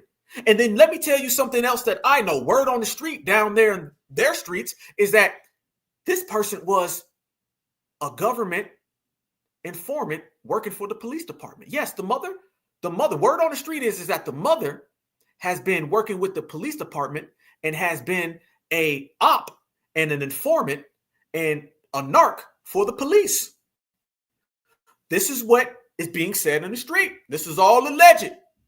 But what I heard on great authority is that the people in town know that she been working with the people who are in law enforcement as a narc for quite some time. She's known that her kids never go to school. And you know what else, family? Also found out she had a black boyfriend. That's what people are saying out there in the street. So you're dealing with somebody who been out there chasing after soul poles, heard that her ex-man got mad about it. Okay, that's why I heard. That's what I heard. Also know that the mother obviously has been arrested with a rap sheet multiple different times. Kids don't go to school, so it's a terrible mother anyway. And also that she has been a narc working with the police department. So we wonder why the police department protected her so damn much. It's because of situations like that. Now, let me show y'all another receipt that I got. I know y'all probably were like, this boy just pulling out receipt after receipt after receipt after receipt. You damn right. You damn right. Damn Skippy. You seen that. And let me show y'all something else that I was able to attain. Look at this right here. You seen about those kids, right? Okay. Y'all ready for this one? Black Alpha Network exclusive. You want to know about the baby supremacists right there that harmed our young brother Noah Bush? There it is. There it go. There it is. There it go. Family, didn't we say there's an energy? Didn't we say there's a vibe? I want you to see Miss Natalie Criminal, and I want you to see these supremacist children. The one in the blue look like he's being raised to do harm. And these people commit an unaliving and can just get right back into society and just walk right along. You see what I'm talking about? Yeah. Uh-huh. Oh, we do it around here, family. And we do it like we used to it. Check that out right there. What they've been hiding. See, they'll plaster black people all over the place. They'll plaster our face, our images. Don't matter the age. But they have hid and they have hid these people. The police denied that these kids did something until the black people confirmed it. The police hid what ended up happening to our young brother Noah Bush until black folks found out. And the police hid the mother's crime and rap sheet until we found out. But I know one thing, family, and y'all know it right there as well. When you look, you see an energy. And that energy is very, very, very devious. You can see it already. So if I told you what ended up happening to our young brother Noah ended up happening, you wouldn't be shocked and you wouldn't be surprised. No, you wouldn't. And that's what I call, y'all, BS. For every older W, you're going to find some BS floating around. Baby supremacists. Now, let me show you the biggest receipt in which I was waiting to show you guys, y'all. We've been in here cooking for 4 hours, fam. But like I told y'all, we're going to take a break when the case breaks. All right. And I'm good because I'm going to finish this and I got me some food to eat. And then I'm going to wake up tomorrow and get right back to work, family, because it doesn't stop. Shout out to the whole family. Check out Voorhees. Yeah, you ain't like Freddy Krueger all up in there. Dude, just, you already see, fam. Fam, that's the culture. Yeah, they talk about black culture. They talk about our culture. Family, you got a whole Jason Voorhees. You got a whole Jigsaw from Saw. You got the whole that dude. Listen, that person looked like Jigsaw. All right, that was an 8-year-old Jigsaw. So don't come to me talking about anything other than what they out here doing, because I don't want to hear it. Hell no. But let me show you what else I attained. This right here is the most pivotal, most prominent, most important part of the investigation in which I was doing, family. And like I said, I found a lot of receipts. I found a lot of statements. I found a lot of things, and they're all true. Let me show you this right here. And remember, you guys, the main course of all of this is justice for the fam. That's what it's all about. Let me pull this up as I go down the list, because I have so many receipts, but I'm going to show you guys what I ended up attaining. And this is very, very, very, very, very serious. And this brings everything back. You don't see them do any follow-ups on what's going on with the mother, right? No follow-ups. Oh, that's why I'm in the wrong one. You don't see any follow-ups from the mother. Okay, that's fine. Because like I said, fam, we'll do our own investigation. We don't need these people, y'all. We don't need anybody to do anything for us. We'll do it for ourselves. Let me show you guys this. Through the course of the investigation and through the course of being thorough and certified as hell, I was able to attain door cam footage of moments after young Noah was harmed. Okay. And there's something very, very startling and very, very shocking about this. There was 2 clips and footage that was seen. The first clip of footage that was seen was at a store. Where at the store is the last time you seen Noah. Noah and the 2 baby supremacists are walking down the pit in which I drive to, right? Something crazy ended up happening though. On the way back, you see a footage.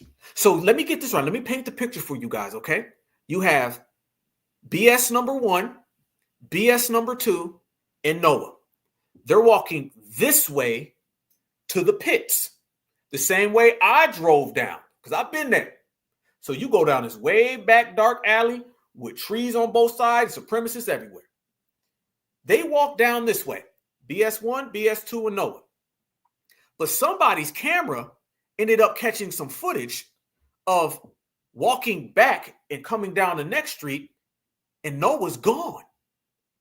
You see now 3 people, but the third person isn't Noah. The third person is who? Baby supremacist 1, baby supremacist 2, and the mom. Yes, you heard it right. 3 people walk down, 1 being Noah, 3 walk back with no Noah, but the mother accompanied them. And this was not obtained from the police because they've been protecting their narc asset. This was obtained by somebody's cam at their house. Watch this, you guys. Here we go. Check this out, family.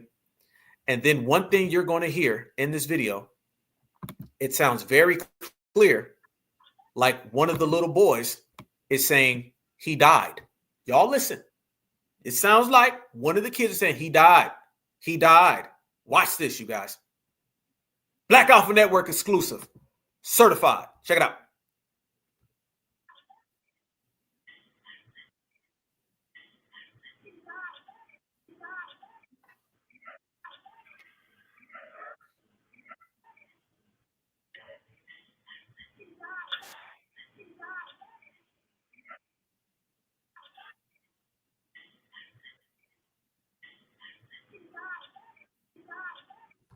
Freeze.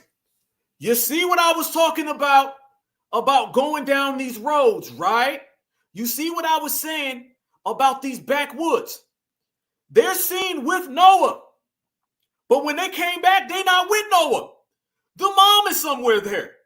And the question belongs, how in the hell did the mom get there? What the boys do? Call her on cell phone? What the boys do? Make a phone call? Did they pull out a walkie-talkie? How did the mom get back and accompany the boys on their route back to the house? That becomes the billion-dollar question, family. And I believe every single one of y'all know the answer. You end up leaving and you got Noah with you.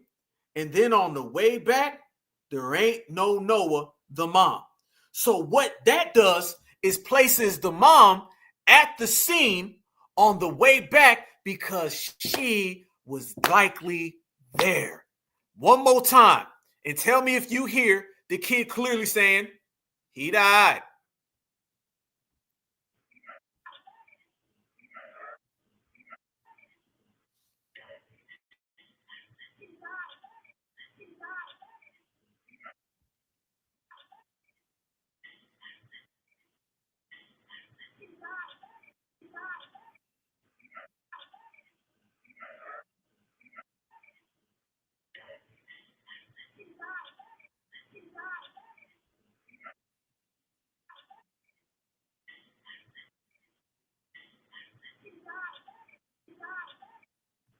Boom.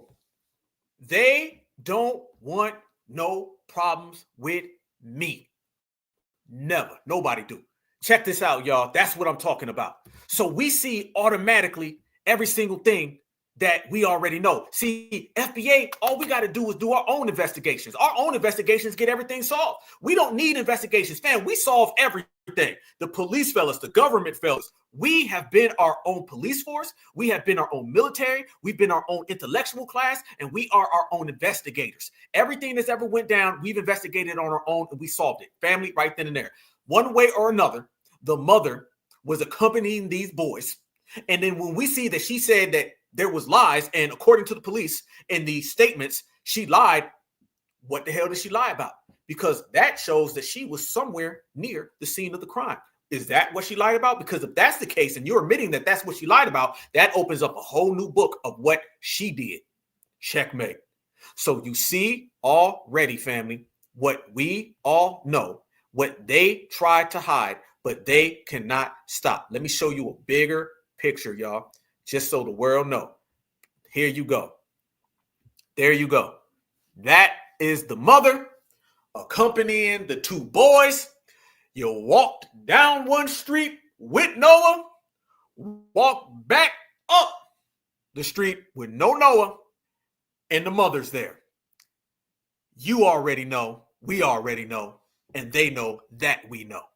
That's what you call real excellence. We are on them all the way live, family. And by the way, just for, what we are, let me show y'all this as well. Such a great person, right? Let me show y'all. Mugshot number 3. Mugshot number 3, you guys. Mugshot number 3. You see it, you see it, you see it.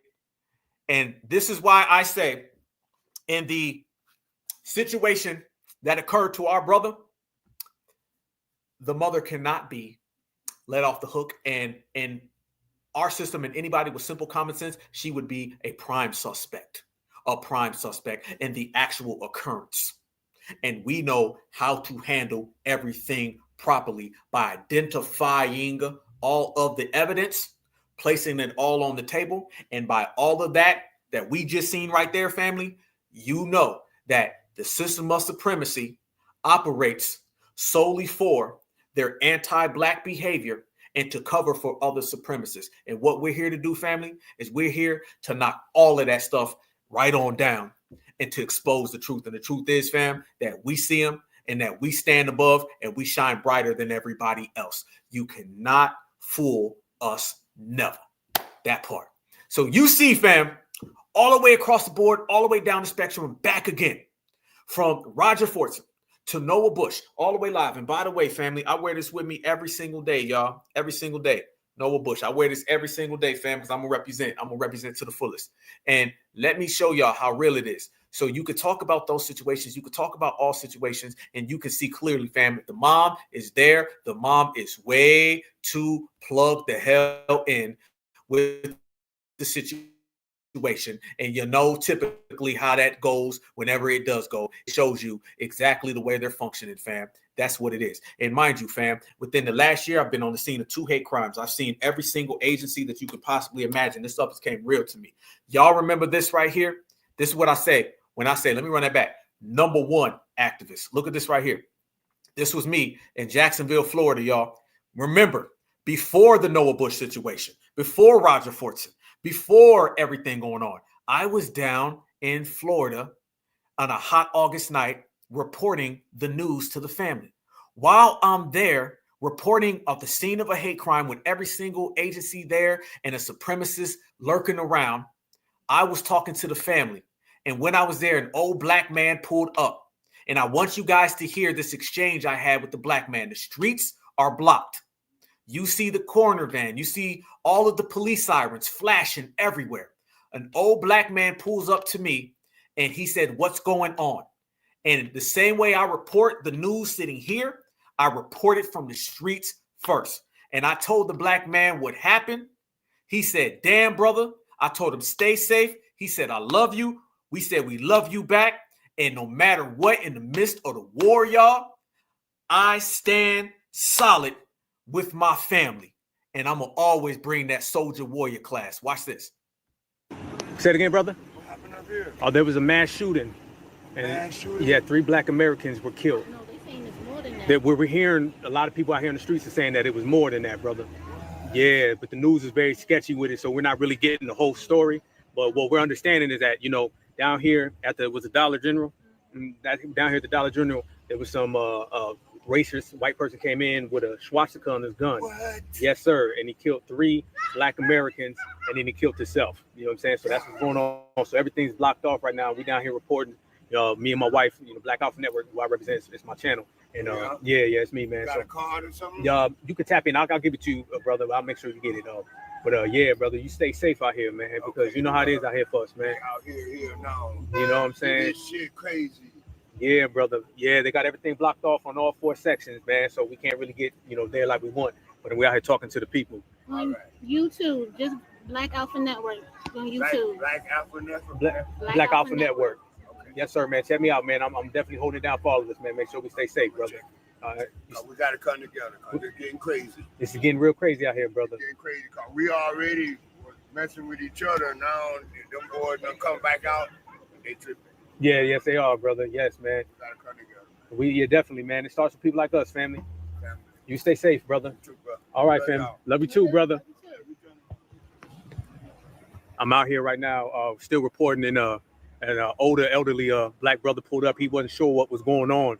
So, I just filled him in and tapped him in on what's happening. And as you can hear our conversation, he said, man, he told me he loved me, and I told him I love him too, as well as my wife, man. So we got to stick together. Don't let nobody tell you that we ain't together, because we together stronger than ever. I always said we untouchable, unbreakable, unmatched, and stronger than ever. That's a brother right there I never met before. He never met me before. First thing he said, though, is we got to stick together, and that's definitely the truth, man. So y'all stay good out there. Y'all stay safe. Y'all get your power tool game up, man, and we're going to definitely hold it down, man, because we will always be on top. I'll tap back in with y'all in a few, man. Peace and love. Checkmate, checkmate. All the way live, you guys. And the peace and love then, in the middle of the war, it's peace and love now. Right to y'all. Love y'all with a passion, man. Appreciate y'all for tapping into the Black Alpha Network. It's been another one, you guys. Stay strong out there, y'all. Let's continue to build. Let's continue to grind. Let's continue to do our thing, fam. This activism is real, and it comes from right here in the soul, family. Definitely does, man. I was born for this, so much respect. The ancestors speak through me. I have dreams about it, and I'm going to continue to always come because trust me, I love every single one of y'all. Know every single one of y'all, and I love every single one of y'all, and I'm going to always love y'all. I'm talking about your family. I'm talking about top to bottom. It's all FBA family tree, man, so I'm going to put my life on the line for it, fam, and whatever go down, going to go down, but trust me, I'm going to win. We going to win. We all going to win. You feel me? Y'all, appreciate for cooking with me right now. We done cooked for over 4 hours, and it's been a great time. I believe that this was a very great conversation. It's so many receipts. If you get the opportunity to go back and watch this, share this video, whatever, this was a classic one from the vault, and this was the best new black media as a whole, any media at all, broadcast that has came out this year, fam. It's one thing to say you're going to do a classic. It's another thing to say it and do it. And we just sat here and did it. And I mean, I'm talking about all of you guys, because you guys were reporting, sending me things live, and I was posting them on the screen as we went, y'all, because we're going to do it together. Because what we always say, all right, we are all we got. We are all we need, and that's all it will ever be. Shout out to y'all that stand behind our brother. We're going to have some things out there, and we're going to continue to bubble. We're going to continue to cook, and we're going to continue to bring that real life story, y'all. Appreciate y'all from right here. Black Alpha Network, man. I love you guys with a passion. You stay safe. You stay strong. You stay vigilant. And just know one thing, fam. We out here, and you ain't never alone, you guys. Never alone, man. This love will always find you. This love will always find you. You're never alone. In your loneliest moment, when it's dark, at the darkest hour, in the darkest corner, fam, just know this love will find you. It's always out here, all right? This is what it is. We were built for this, y'all. We were built for this. Regardless, it's a heartless world, but yet, we live for it, and we made it still, so we built for it. Remember that, y'all. For me, Black Alpha, the #1 activist in the whole damn world, I'm sending you guys all a certified salute. Have a great time. Have a great week. Much love to your family. Stay safe, stay strong, stay vigilant, and just know, man, they can't see us. Never that. All right, y'all. Stay good. Have a good one, man. Much love and respect. Peace and love, peace and love, peace and love. And always remember, no matter what you do, no matter where you go, no matter what's popping in the world, y'all, that black is beautiful, and beautiful is always black. Tupac, it's time to bring us home, brother. I don't care what y'all think. If you whatever the fuck you think you are, and until we own some shit, I'ma call it like it is. How you gonna be a man and we starving? Go ahead. You know? And you can walk by 5 different houses, ain't a man in either one of them motherfuckers. How we gonna be a man? How we gonna be African Americans? And we out here dying. We thugs and we niggas until we